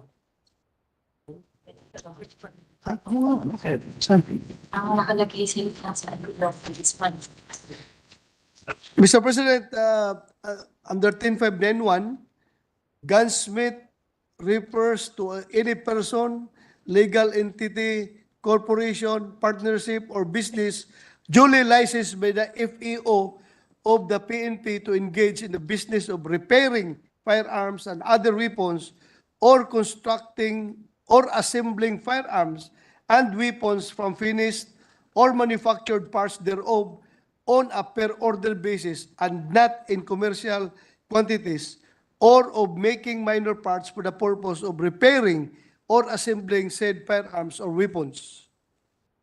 So gunsmithing is Act of the act being performed by a gunsmith that is defined under R 18591.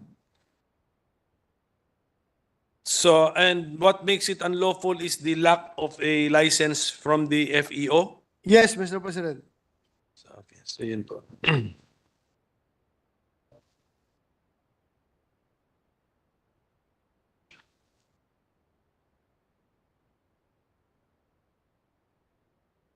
Mr. President, ang isa ring concern ko rito is actually yung gun ban.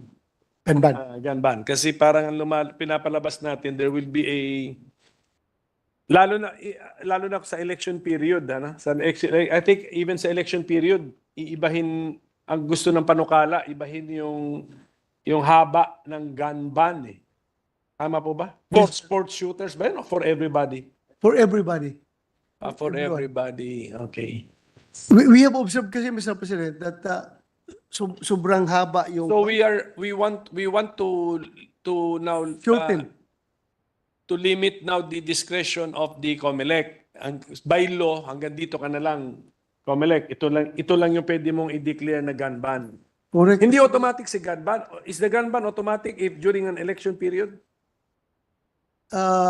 It is being declared by COMELEC every election period. Automatic yan, nagkakaganban. Yes, nagiging January 1 to June 30 ata yan eh. Yeah. So More than 6 months. ang gagawin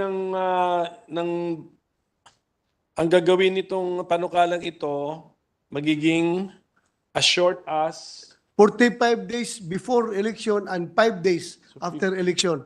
to as short as 50 days. 50 days sa bale. Of 51 kung ilagay natin si date of election. Ginawa natin explicit yung provision ng gun ban, Mr. President. Para Paano ba yung pagkasulat sa gun ban? Sa election code ba? So, Mr. President, meron tayong arms control, arms trade treaty. Parang ganun. Yes. Which we ratified a couple of years ago.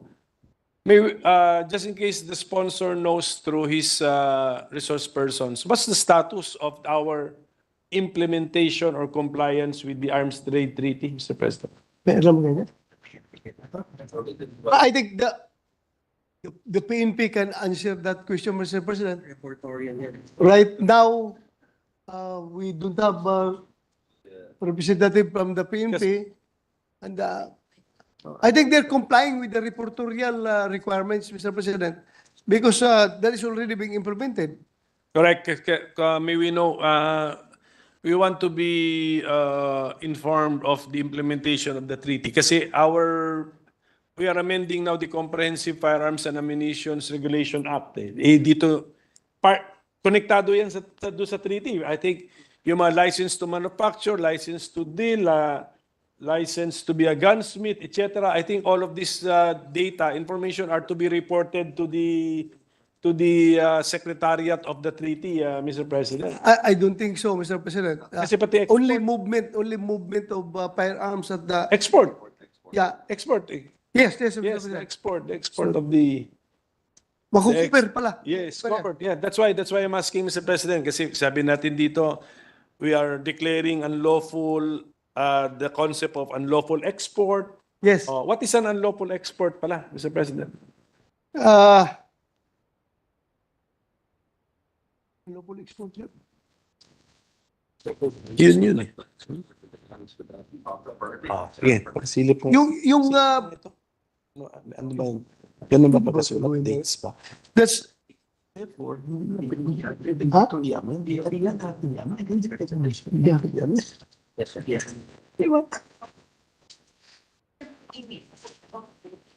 President, this provision is particularly requested by the PNP because I think the PNP has monitored some activities that there is an exportation of firearms that being performed or being done by people who are not covered with the license to operate as far as manufacture of firearms is concerned.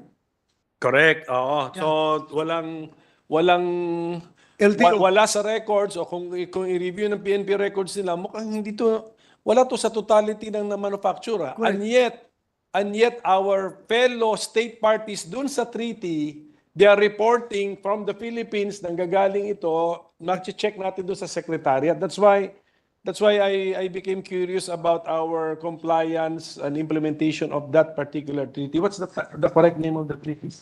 The Arms Trade Treaty. Mr. Arms Trade President. Treaty. Kasi doon natin makukuha yung information actually.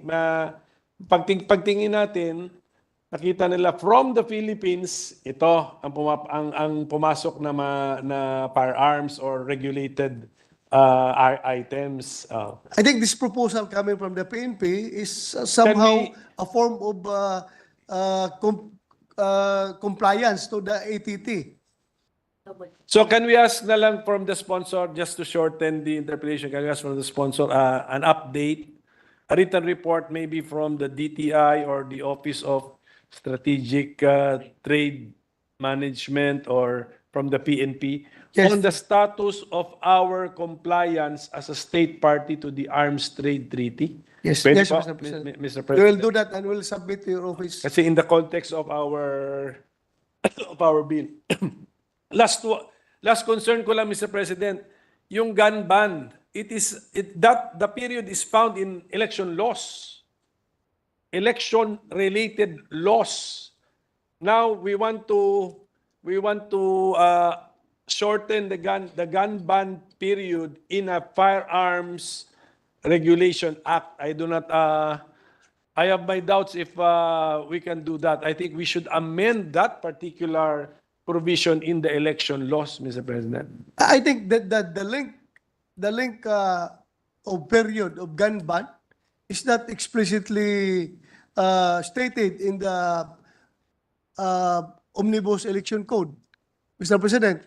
It is only being cited in the Pumilik resolutions.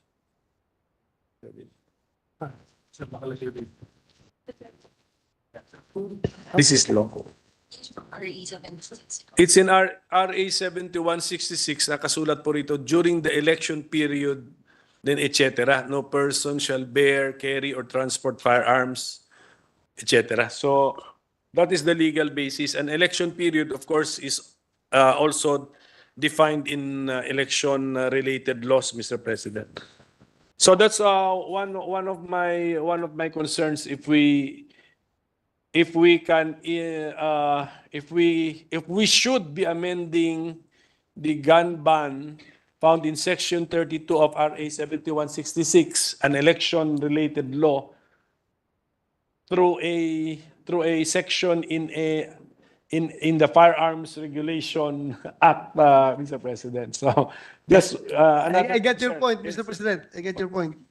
Apo. So with that, Mr. President, I think hingiin ko lang yung report na lang, Mr. President. Mr. President, I just would like to cite something that it was being mentioned here in the present law, R 18591, that if I may read, provided that during election periods, the sale and registration of firearms and ammunition and the issuance of the corresponding licenses to citizens shall be allowed on the condition that the transport of delivery thereof shall strictly comply with the issuances, resolutions, rules, and regulations promulgated by the Commission on Elections.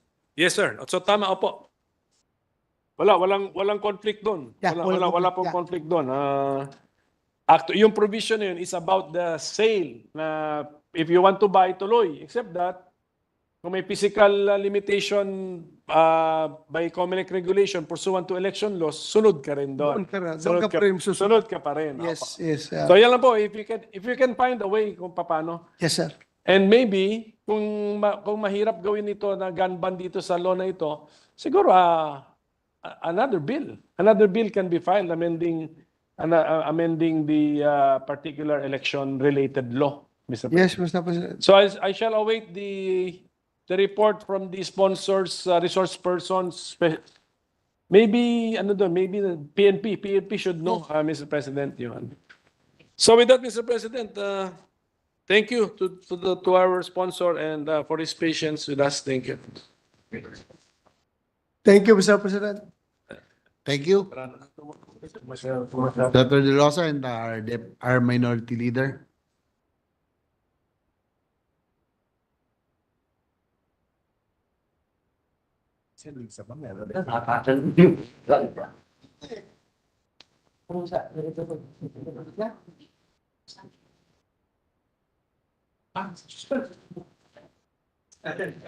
Session suspended.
Mr. President, I move that we suspend consideration of Senate Bill number 2895. Is there objection? There being none, the said measure is now hereby suspended.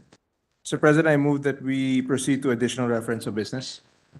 We proceed to reference business. The secretary is now directed to read the additional reference of business. Additional reference to business message of the President of the Philippines, letter of His Excellency President Marcos Jr., dated 6 December 2024, submitting to the Senate is signed Republic Act number 12078, together with his line veto message under Section 27, Paragraph 2, Article 6 of the 1987 Constitution. Refer to Committee on Rules. Messages from the House. Letter from the House informing the Senate that on 11 December 2024, it passed the following House bills in which it requests the concurrence of the Senate. House number 11039, upgrading and creating additional positions in the Office of the Government Corporate Counsel, amending for the purpose EO 878 as amended by EO 299, series of 1987.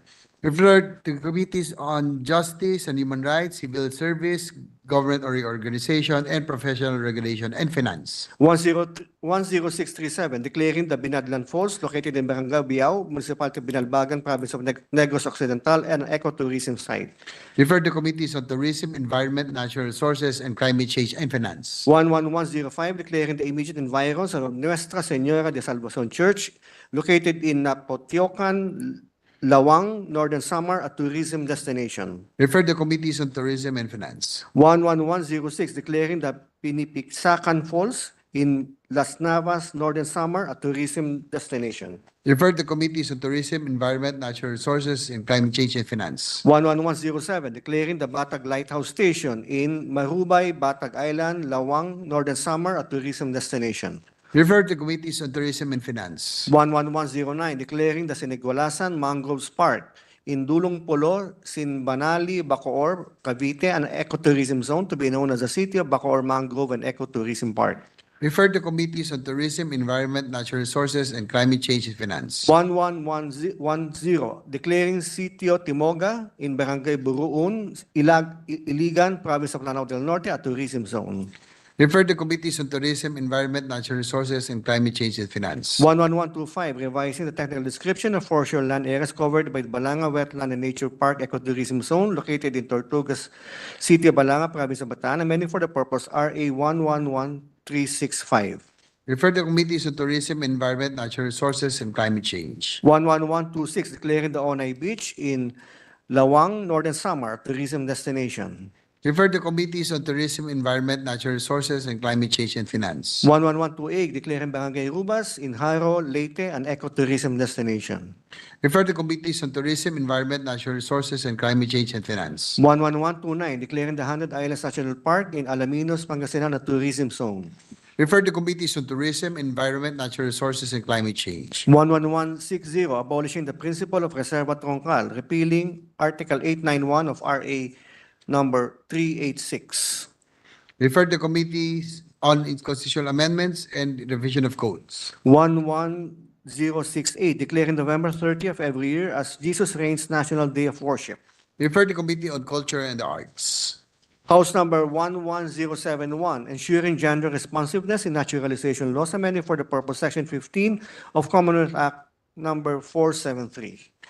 Refer to Committees on Justice and Human Rights and Women, Children, Family Relations, and Gender Equality. Letter from the House informing the Senate that on 11 December 2024, it ratified the Conference Committee on the disagreeing votes on House number 10800, and appropriating funds for the operation of the government from January 1 to December 31, 2025. To the Archives. Majority Leader.